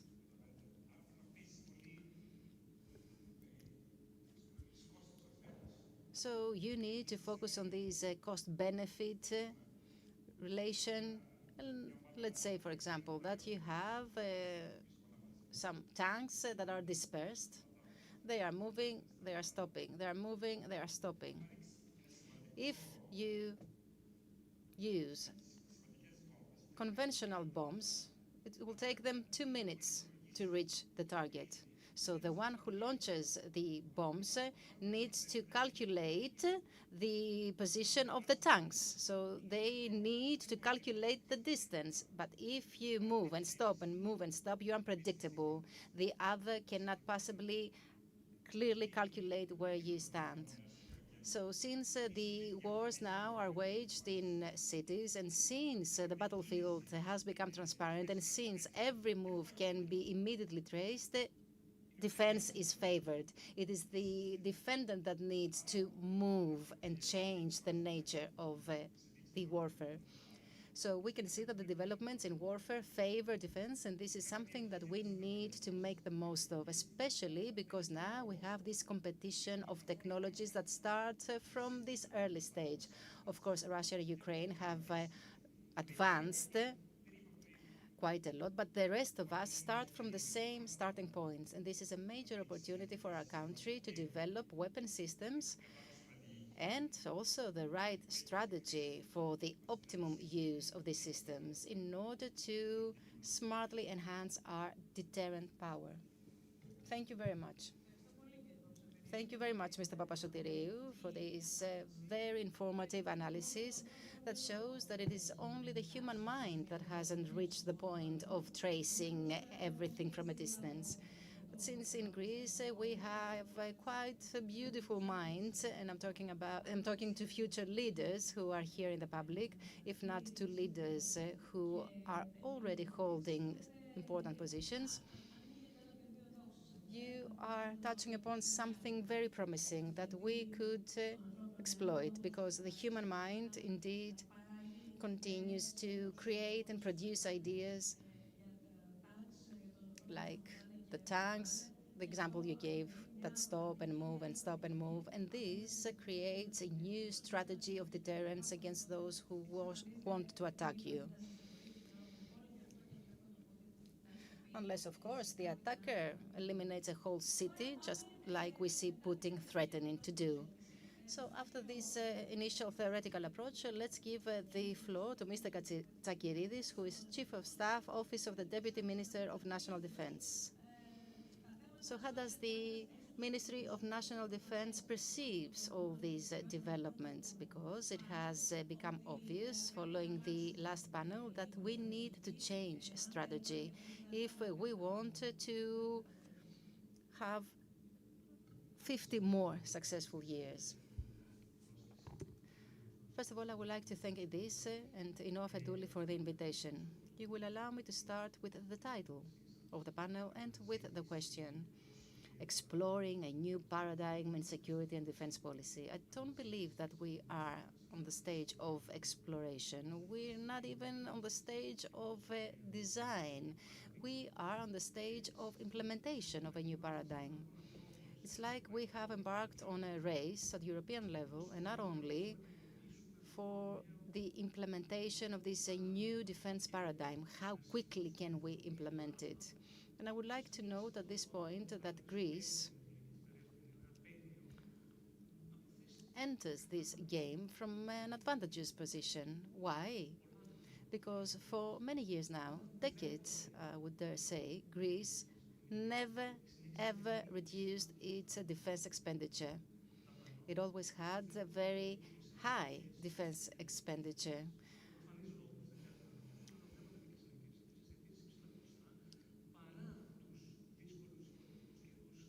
And it always spent a lot despite the financial difficulties. And by the way, I would like to say that the Greek people has always backed national effort and will always make sacrifices that are to the benefit of the country. It gives the fiscal space for defense and security. And we are in an advantageous position, first because we have never embraced this rationale of the expeditionary forces, or all of this logic that prevailed in NATO and in the countries of the European Union. We stuck with this concept of army. We have this army. Now some northern European countries are trying to build armies, mobilize their societies in that direction. We don't have to do that. Not that we don't need to make changes. And by the way, this is something that the Ministry of National Defense will make some moves, and we will have some announcements on Monday. So very, very soon, we will have a reform of the draft. So we are in an advantageous position. And I would like to add something else, that it is very, very important, the fact that institutions which 10 years ago were blaming us that we were spending a lot on national defense and that we shouldn't have this amount of forces. Now, these same institutions say that we need to invest more on defense. This was a twist that occurred over the course of the years. And this is something that we remember, those of us who are involved in defense. I have always kept track of the developments in defense, and I know that this has been a major shift. The other thing I would like to mention is that as a country, we have still the international alliances that provide us access to advanced technologies, defense technology, and also to partnerships that we can use in order to move forward. Another reverse that has occurred is the following. If 10 years ago we were told that there would be a member state of the biggest joint venture of international caliber, the F-35, and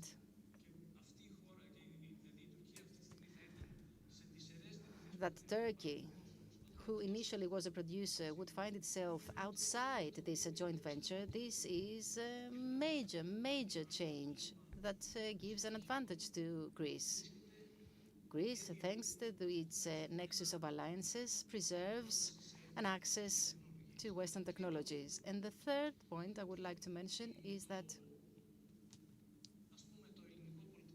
the Greek political system, and definitely the current leadership of the Ministry of National Defense, has diagnosed and promoted an agenda of reforms.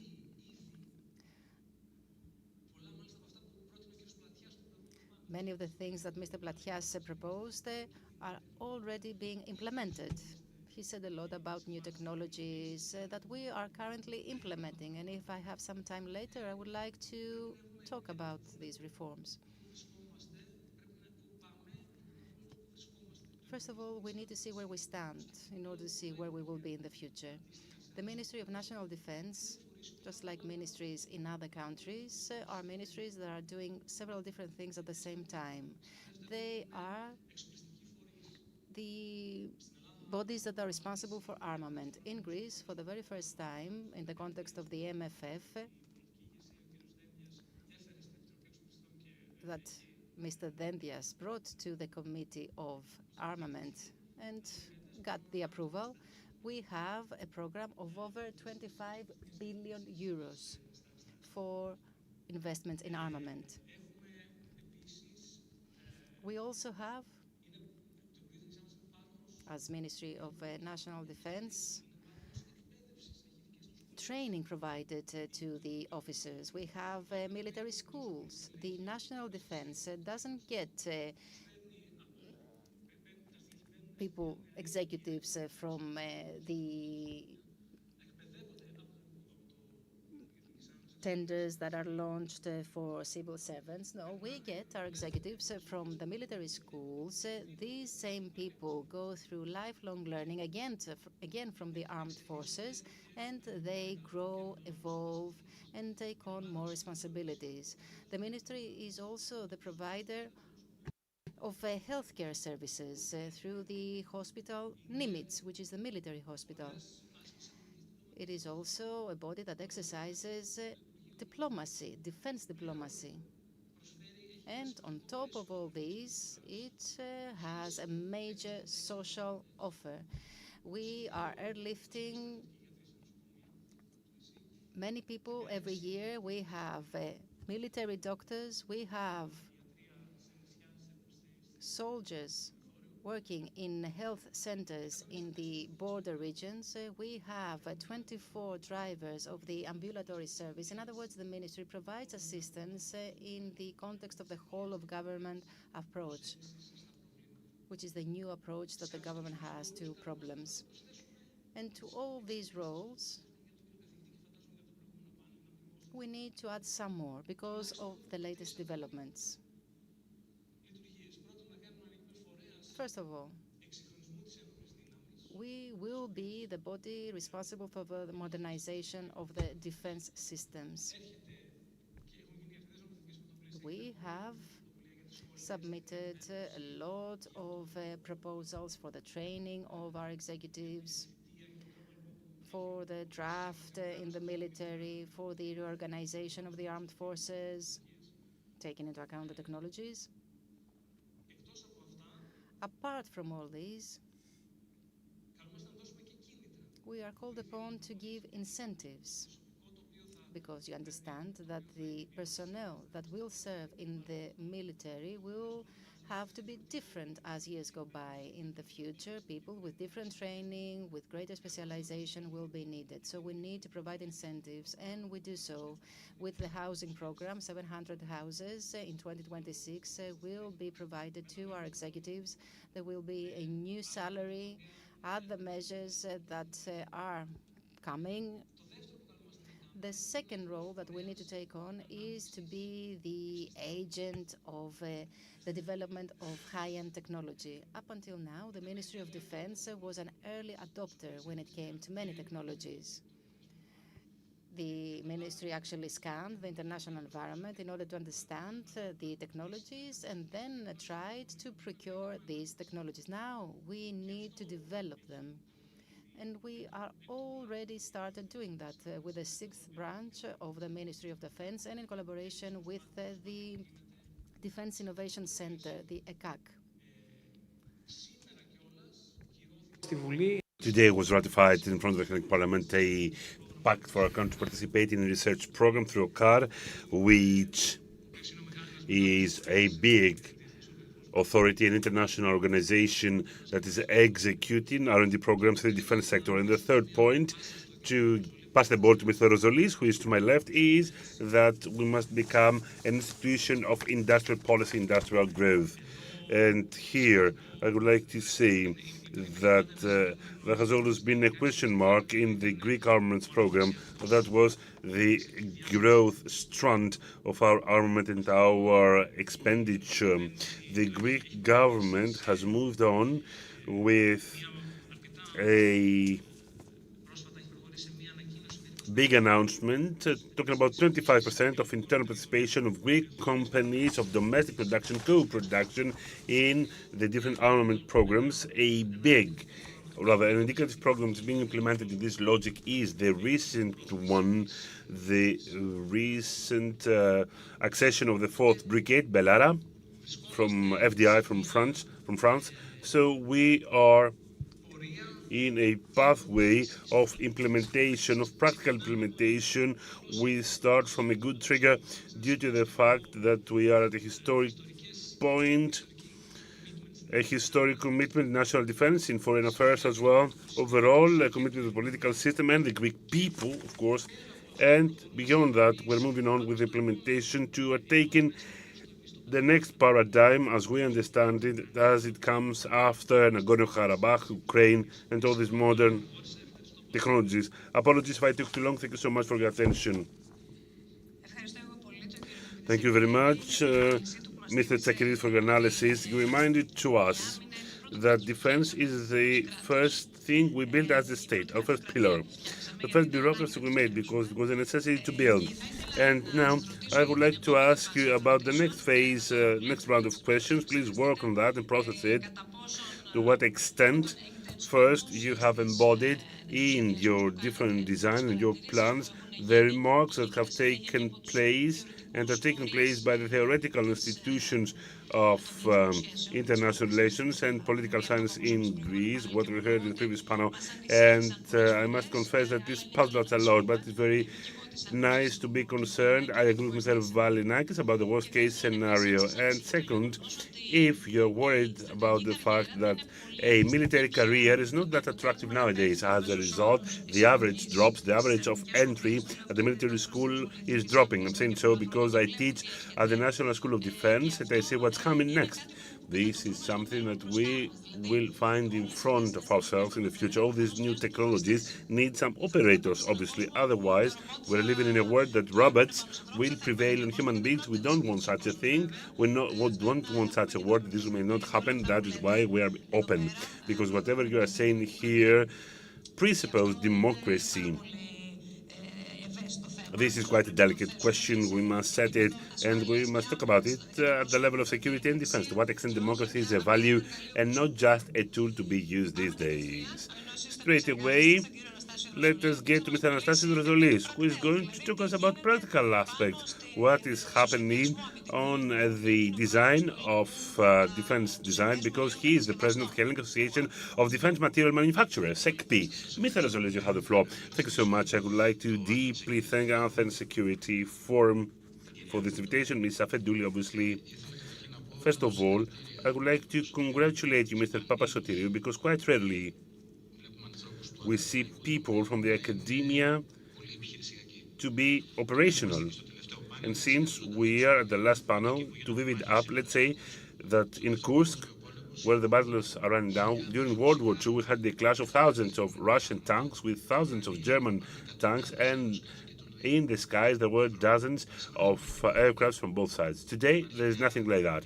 There is quiet, and all of a sudden you can listen to a ballistic missile or a drone. The Russians do not attack because it is quite difficult or expensive, but it's quite difficult to attack. Right now, there is a battle. It will be one of the few cases that a city has been taken with teams of 2 or 3 people. I'm talking about Pokrovsk. You can see there the war has changed, the nature of war has changed. At the same time, it has kept some old characteristics. That is, at the same time that we have a drone that is flying for 24 hours, guiding other drones that through AI they can select target. At the same time, the biggest problem in Ukraine is that they are lacking ammunition of World War One, that is of 155 millimeters, and we end up with what is even sadder: the boots on the ground. That is, whatever we're saying is okay, but if we do not watch on YouTube the Russians or the Ukrainians raising the flag to demonstrate that they have conquered something, then this is not true. It does not exist. So there is a mixture of things here. We must keep the following. Each big battle is taking place different means, so that is why those who are using obsolete tools will lose the next war. Nowadays, this is a big opportunity for Greece, a huge opportunity for Greece. If battles were taking place in the previous years in a traditional way, Greece couldn't build any tankers or aircrafts or different war machines. Greece can build thousands of drones, and the majority of that in Ukraine are built at the front end with 3D printers, and operators are youngsters quite acquainted with the control panels of the different tools and with the whole system of drones. So we have the second biggest fleet in the world, which is the Russian fleet, hidden in the Black Sea. Why? Because a country with no navy has shut them down with drones. Aircrafts are flying at big distances. We forget the old ways. Helicopters have been devaluated and undermanned because when you have drones, why can you take the risk of something that costly? We have ballistic and missile technology. We saw that. The only example that we can take from the war in the Middle East was the clash between Iran and Israel, ballistic and anti-ballistic missiles. Back then it was meaningless. So for Greece now, a small country, we are the defenders. We have people with high tech. New practices of war, at least partially, benefit small countries. What should we do? Our association, the Hellenic Association of Defense Material Manufacturers, has 280 companies from 100 in 2019. In 2019, the big companies of our country were hidden. They didn't want to show off because these were the rules of ESG. In Europe, it was even worse. Almost, they were forbidden to talk about defense. They were talking to you about dual use, but when war happens, you must have single use tanks, missiles, and weapons. The fact that all these companies have come along, which are from telco operations up to companies that produce energy, nobody could have believed some years ago that this would happen. This means that today's defense industry is widespread. It is widespread from cyber safety, cyber security, even for banks. You have AI, which is in all spectra of life, up to heavy industry, the shipyards, or the small engineering room, or the engineering scenery to build the different parts of tanks. Our association is following the logic, and we're quite good at it, to help our homeland. We are in contact with the political leadership. Our main claim is to clarify this 25%. We have been asking that since 2011, abolished by Mr. Venizelos, because back then we were entering crisis. So we abolished whatever meant protection for the Hellenic defense industry. Wrong, the other part kept it. Back then we had 35, now 25%. We must clarify that because as it is now, it is a bit blurry. And the second is for the next 5 minutes. I can talk with European definitions, I can talk about rearm, SAFE, EDIDP, all these, and nobody can understand me. We understand that we have an institutional structure, we must have people who will know what's going on and what will happen. We are monitoring the European scene. Our association has a bureau in Brussels. We're cooperating with EY, and the scene will be different, the financial level, which is positive, and we must get our dividend from that.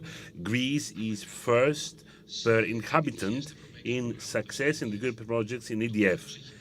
The state has given 40 million euros, and 190 million have come back. EDF, the European Defence Fund, is more like ARM and not that D. We have not entered development. We believe that shortly, as logic says in Europe, if you build a road, this is going to be subsidized by 50%. This will be the way. When you get a European tank that all countries will participate, it will be subsidized. For the time being, we are at the level of loan. Rearm and SAFE. We must get organized as a country. I don't believe that anybody is satisfied with our presence. In SAFE, we took less money than Cyprus. SAFE is not just about loans in good terms that Greece can never get. That is an interest rate of 3%, grace period, and payment in 30 to 40 years. But SAFE is equally the opportunity to stop being the customers of the last moment and be co-participants, because through SAFE, 2 countries of Europe will buy joint systems. So you're going to be a partner. And something that pertains to this audience a bit more, we are not that serious in Europe when you're telling them that I don't want Turkey to get into SAFE, and at the same time you do not participate as a country in SAFE, because 700 million to me is like a non-participation. Hungary of Orban will get 16 billion, Poland 50 billion euros. Now, what have we done until now? Something else. We must mingle the academia, defense, and we build Defense EduNet, which is SECPI, that is the Hellenic Association of Defense Material Manufacturers, with the academia and research centers. It will be our honor if Pantheon University and EDIS joined forces, if it became our members. We are making an effort And I believe that the most important thing today when it comes to this part is to keep in our mind that we have the possibility. It is now our moment, is our opportunity. It's not so about World War II with heavy industry. It is in favor, it is to the benefit of the defender, high tech that is, but we will need an organizational structure about it. Could it be a secretariat? Australia has a ministry. All other countries have a general secretariat. The Turks, that I understand that their system is similar to ours. They had a general secretariat, but it falls under the control of Erdogan. So I understand the role of that secretariat. Thank you so much. I would like to thank you, Mr. Rosolis, for your bombardment of information. The question that I would like to raise to you for the next round of questions is whether we are speedy enough or not in the implementation of different programs, and if we are even quicker than Turkey, not just at an institutional level, but also at the level of production. Mr. Dimitrios Troikos will have the floor now, whom we have seen in ASF. He is a postdoc researcher of the Chinese program of EVs, and he is going to make a presentation. He also has a PowerPoint. Hello to all. Thank you so much for being here. I will try. I think that it works. Good. Can you hear me? Good.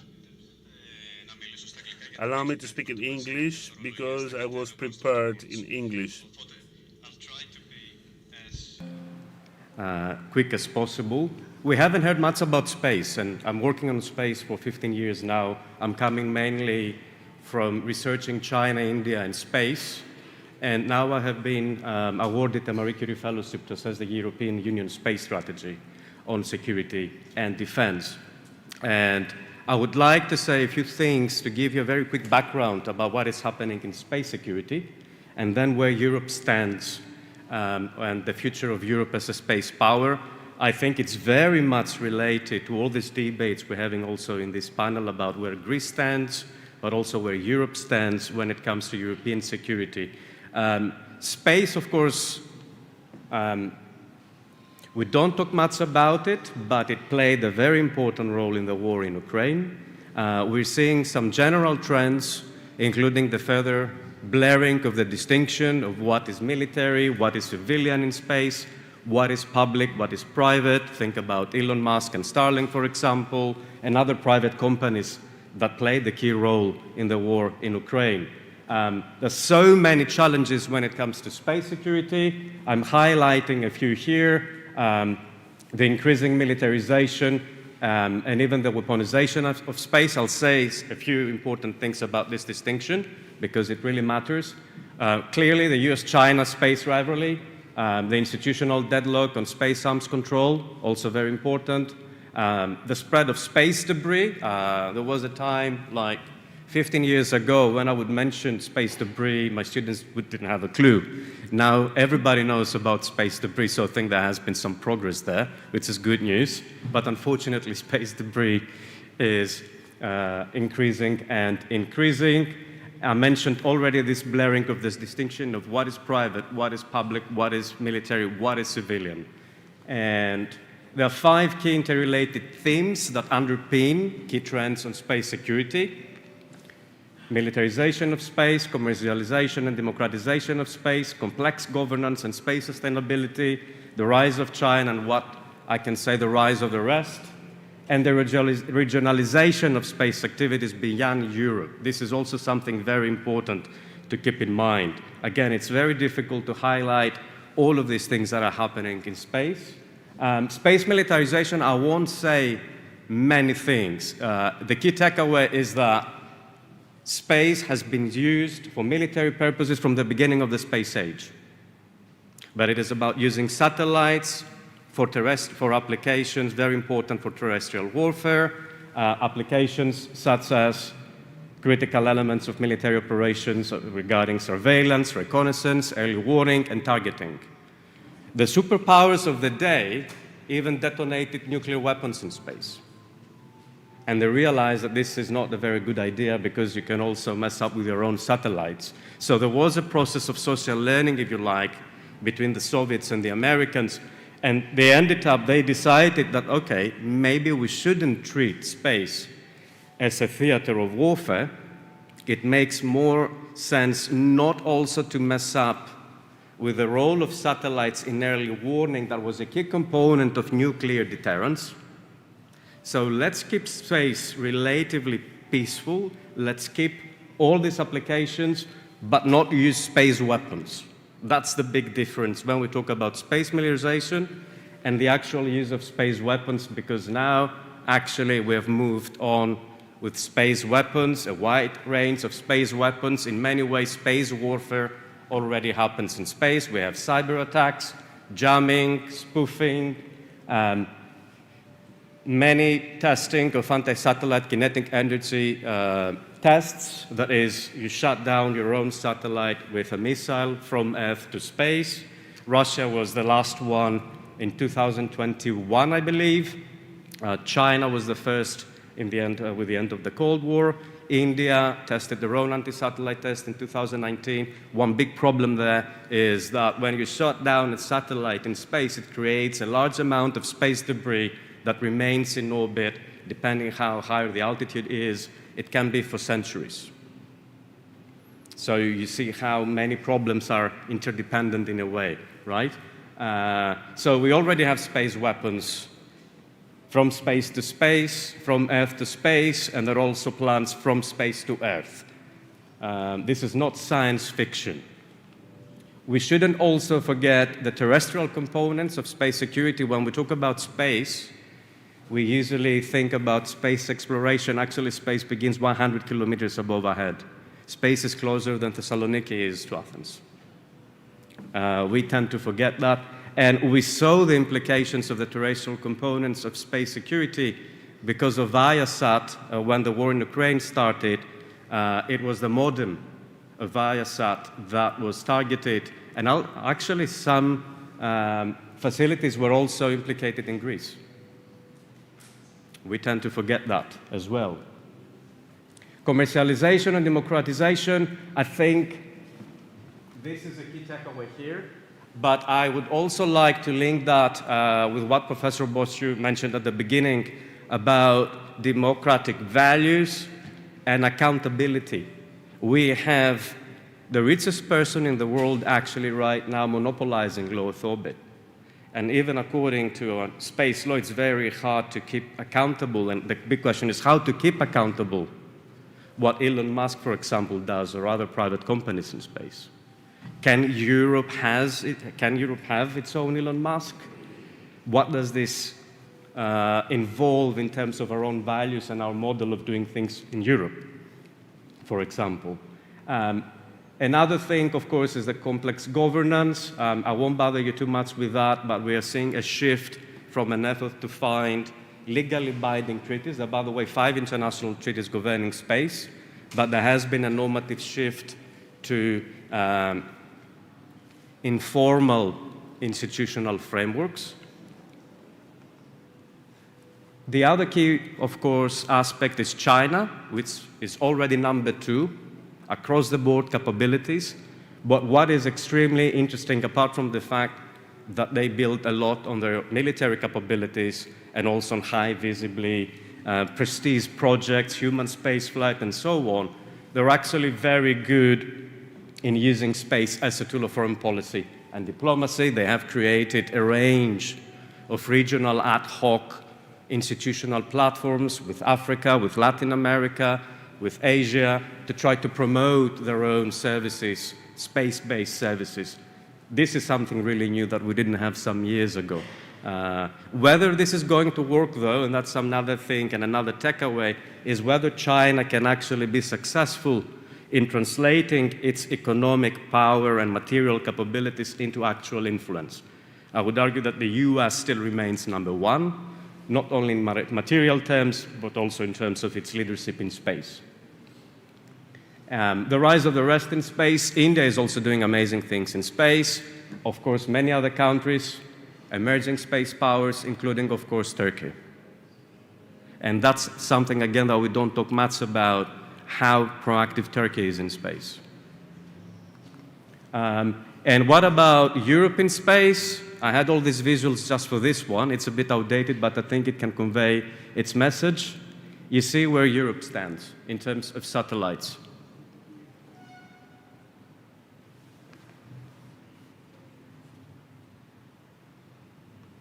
So, we can identify many weaknesses. I think that Europe is already lagging behind in space, including the fragmentation of effort, too many institutions, sometimes with overlapping mandates. On the one hand, there is the European Space Agency. The UK is a key player there. Greece, of course, is a member. UK, of course, after Brexit, is not a member of the European Union at the time when the European Union tries to be more proactive in space. There was also the EU Space Strategy for Security and Defense that was introduced in May 2023. So sometimes. This creates a lot of problems in terms of limited coordination, risking inefficiencies, and of course duplication.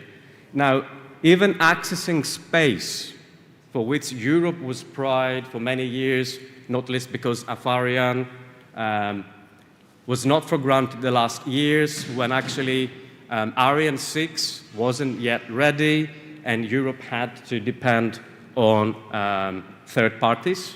This was restored, but now that we have Ariane 6, by the way, it's outdated. It's not a reusable rocket, many delays and high costs. So depending who you ask, it has been a success story or probably less of a success story. Many other problems, including, of course, Europe's limited military integration in the use of space. And Europe, we used to talk about Europe as normative power, right? The idea that you can shape the agenda and norms. In Europe, in space, Europe hasn't been that successful in becoming a normative space power, by the way. Again, I won't bother you with many details. I know that my time is running up. How do we deal with that? There is the standard top-down approach led by EU institutions. Then there is a bottom-up approach where Greece, I think, can play a role.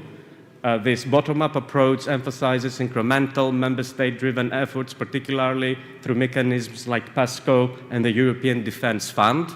There are many small European countries that are interested in these processes. I think Greek authorities should be, and other partners and stakeholders should be aware of the groups and the drivers there about this process. There are, by the way, many regions that they have their own policies now in space. By regions, I mean administrative regions, like Occitanie in France. It's mainly about the use of data, but we don't have this discussion in Greece yet. And I would argue for a combined top-down, bottom-up process. Now, to conclude, the main question is whether Europe can strategize in space. Aligning means with strategic ends under strategic uncertainty. What is the role of NATO also in this equation? There has been effort to coordinate, to cooperate with NATO as European Union. Can Europe act as a strategic or a geopolitical actor in space as the gravity of global politics and space activities shifts to Asia and the Indo-Pacific? Political willingness is a key. But then if you take a look also what's happening right now between France and Germany and tensions within ESA and also within EU, that's probably the old mentality or the old paradigm, if you like. I would argue that Europe doesn't have this luxury in space. How do you change that? We don't know. And finally, this is about Greece and the Greek industry as well. How can smaller European states navigate this changing space order, ensuring they remain contributors, rather than bystanders? Space was to be a thing about great powers in the past. The technology now has changed. Small powers can be actors in space. So on that note, I'll leave it there. Thank you very much for your attention.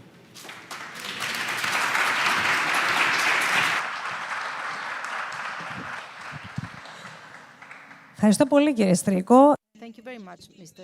Stroikos, for this wonderful presentation. I remember when the first postgraduate degrees were developed in Greece about space, we were impressed. And slowly some undergraduate programs were also developed. developed. So we can see that there have been developments following the developments in space. And the question that I would like to pose to you, and by the way, you have 3 minutes each before our time runs out, with which partner should Greece collaborate, since the European Union is not doing that great in this sector, and maybe you didn't touch upon the main problem in Europe, and this is the mutual suspicion among the member states. We are far from the single European identity. We are still Greeks, Spanish, Germans, French, and so forth. Maybe Israel could be the partner, or some regions in the European Union. Could you please reply to that? Haris Papasoteriou, I would like to turn to you. I haven't posed the question yet. I will do so now. Mr. Papasoteriou was congratulated by Mr. Zolis. And I remember 20 years ago, when Mr. Papasoteriou was practically talking about the rise of China, we were surprised. We were thinking, why is he talking about China? Now everyone is talking about China. So congratulations on you being so pioneering.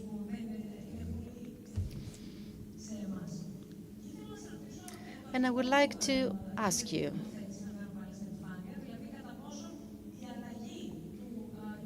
whether the change of paradigm in security and defense policy concerns Greece, and in what way? What you just described about Ukraine, how can this be of help to Greece to make its next step? Because, okay, we need to make a step, but it has to be successful. Otherwise, it will be a failed step, just like we have had many of these kinds in the past.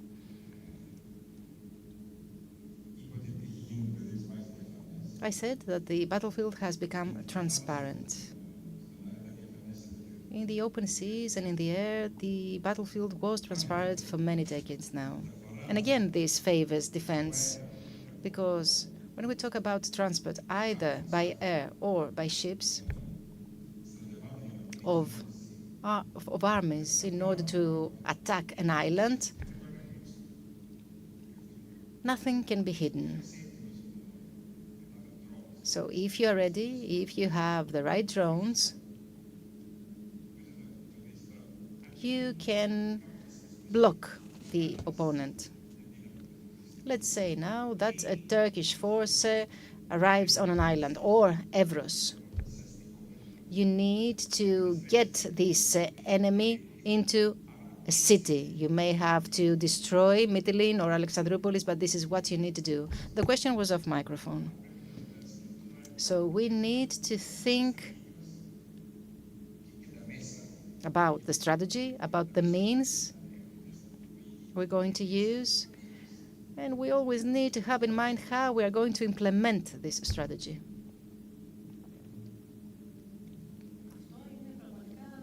This is truly pioneering, and we should think more about it. This is one of the hints that you gave us. Mr. Tsakiridis, what is your view?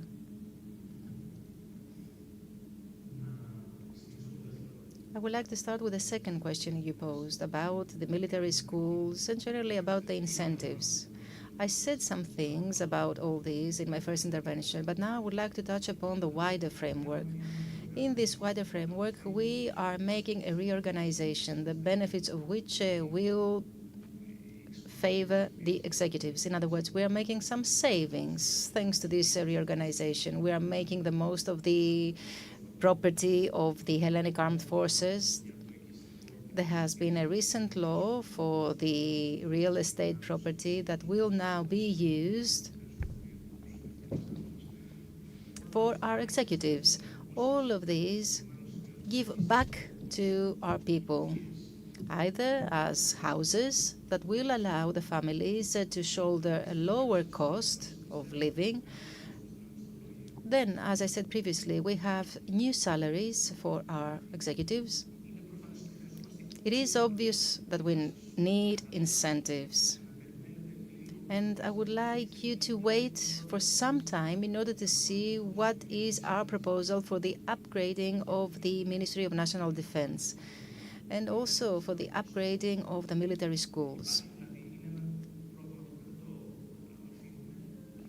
In other words, we have taken action with regard to these two issues.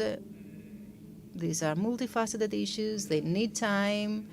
We also know that the young people want to be financially secure, they want different things, and we need to approach these young people with great caution. We need to understand what they need, and this is exactly the direction that we are following already.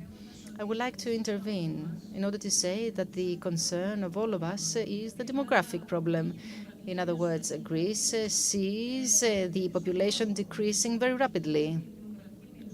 Very rapidly. The first country that has the biggest problem is Ukraine because of the war. The second, Tuvalu, because of climate change. And third country, Greece. We are losing our children. Okay, we can talk about drones, we can talk about automation, but we also need a state that pays, not only for the upgrading of the military schools and of the training programs. There has to be an upgrading of the incentives provided.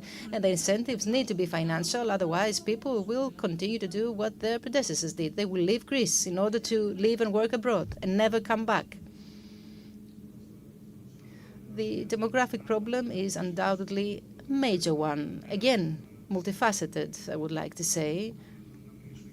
I don't want to elaborate on it because I'm not the most competent person to do that. I would just like to say that when it comes to the military service, we will make proposals that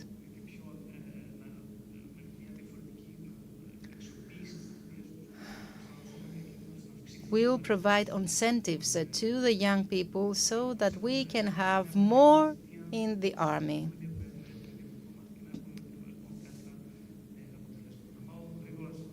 Very briefly, I would like now to answer to your first question that had to do with the theoretical training. First of all, we are already collaborating with the academia. In the School of National Defense, we have academics teaching. Practically now speaking, when it comes to decision making, you will allow me to say that would be very useful to work with the academics because they provide us with knowledge about the technology tools. The academics also conduct surveys on data gathering and data analysis. They are also examining trends. All of this help us understand and read the international environment. So the collaboration we have with the Greek academic community is undoubtedly very useful and will continue to be so in the future. Thank you. Mr. Rozolis, are we going fast enough? Yes, yes. When we're talking about Turkey, about a country where the prosecutor wants to charge with 2,500 years the leader of the opposition, we need to talk about it seriously, not underestimate it, not even overestimate it. What we can see in the Turkish defense industry is positive and negative. First of all, the Turkish defense industry belongs to the wider Erdogan family and to the Turkish armed forces, and this says a lot. Now, positive aspects. The state aid, the state support, and the emphasis that the country places on the development of a defense industry. Right now, most of the systems depend on Western systems. They may say that they build an airplane, but they will get the engine from the West, so they don't have autonomy. Basically, what they do is they just saying big words without having real capability. What we can see, however, in the different exhibitions is very promising for Turkey, and Turkey will eventually be autonomous. Moreover, what Erdogan is doing has brought him in opposition with all the West because the products that Turkey produces competes the Western products. Now, let's talk about us. We are on the right track after many years. We are on the right track. The armaments are good. They were made fast. We got very significant weapon systems and missile systems. The 25% is right. We were late, but we got it. But now we need to run. We need to run. We should stop walking. We cannot continue with the rationale that in June I announced 25% and now we're in December and we don't have the terms and conditions. In other words, if tomorrow morning we sign a contract, no one can identify and define this 25%.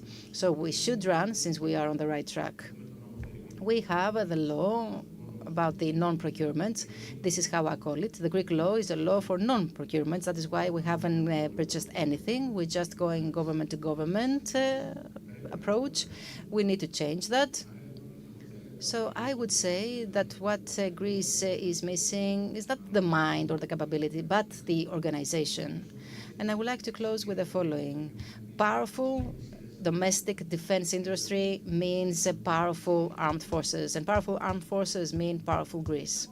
Thank you very much, Mr. Rozolis. Thank you. You were very precise in what you said. And I can't even understand why we are in November and what has been decided in June hasn't been implemented yet. The first state, actually, that we built as a state were the armed forces. This is what I said in the beginning. And this needs to be more visible in the eyes of the self-called political elite. The 25% has been included in contracts for armament. In other words, there is the commitment, a commitment vis-à-vis the company that applies the contract. Okay, I just wanted to make this clarification. Yes, necessary clarification, but I didn't mean you, of course. I meant other pathogenicities that we talk about here in Greece. Mr. Stoikos, with which countries should Greece start collaborating in the field of space? With countries outside the European Union, with some regions in the European Union, with the willing? Could we have another coalition of the willing? With whom? I don't believe that there is one single recipe. Greece doesn't need to copy models of operation of other countries. It has to identify the shortages, the needs in the given geopolitical framework. There have already been some changes. We have seen some partnerships with traditional partners like the United States, France, important partnerships. Germany, by the way, a few weeks ago announced 35 billion euros of investment in space, which is not one of the traditional space powers. The Greek government has made important steps. We saw recently the steps it took with Finland and with the microsatellites, and this reflects how the framework has slightly changed, the framework of space technology. There is India. I mentioned India a lot in my presentation. There is Israel. There are many countries. I would just like to highlight that Greece doesn't have a space strategy or a policy for space. And there are many small countries, smaller than Greece, that are very active inside the European space strategy. Slovakia, for example, and many others. So what we need to do is to think outside the box, as we say. Thank you very much, Mr. Strikos. So it is not an excuse, the financial crisis we went through. So we can close with an optimistic note, because we saw how many things are being done, things that we do not know a lot about. But as Mr. Rozolis said, we need to organize ourselves. Thank you all very much. Thank you for the hospitality. We don't have any more time.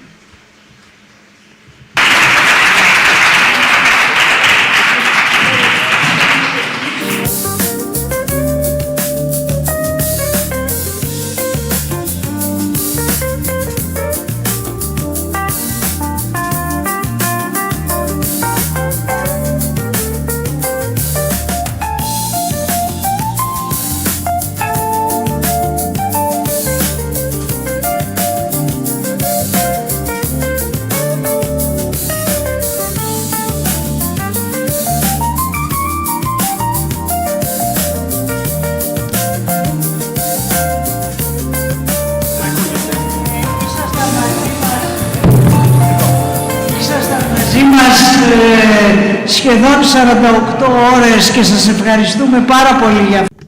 You were with us 48 hours, and would like to thank you for that. I would like to thank all those who organized this event and all those who took part in it. Mr. Papasoteriou, who represents Pantheon and our department, the board of directors, my dear Dimitris Triandafilou, who has always been a supporter of efforts like this, someone who has also created a very good program of studies, and we would like to thank all of you who stayed for so long and paid so close attention. This shows that the young generation wishes to learn and wishes to grow. Here are the gentlemen that have undertaken the responsibility of training you. Thank you all very much.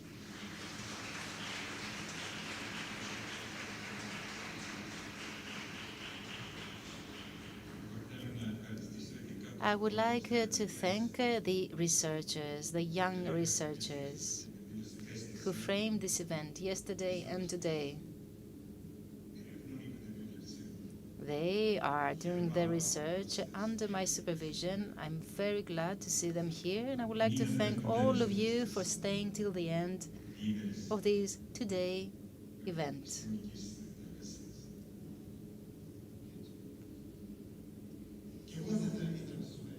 I would also like to thank you, but mostly I would like to thank Ino Afendouli for the work that she has done this year and over the last years. The Athens Security Forum is evolving year by year. It becomes better and better in terms of the quality of the sessions and of the discussions, but also in terms of the partners, be it communication partners or our institutional partners, without whom we couldn't organize this conference. Thank you very much, and we hope that we will continue our collaboration in the future.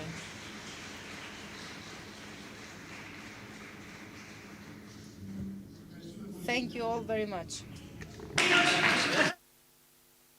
Having an AI clone will save you tons of time and make posting consistently so much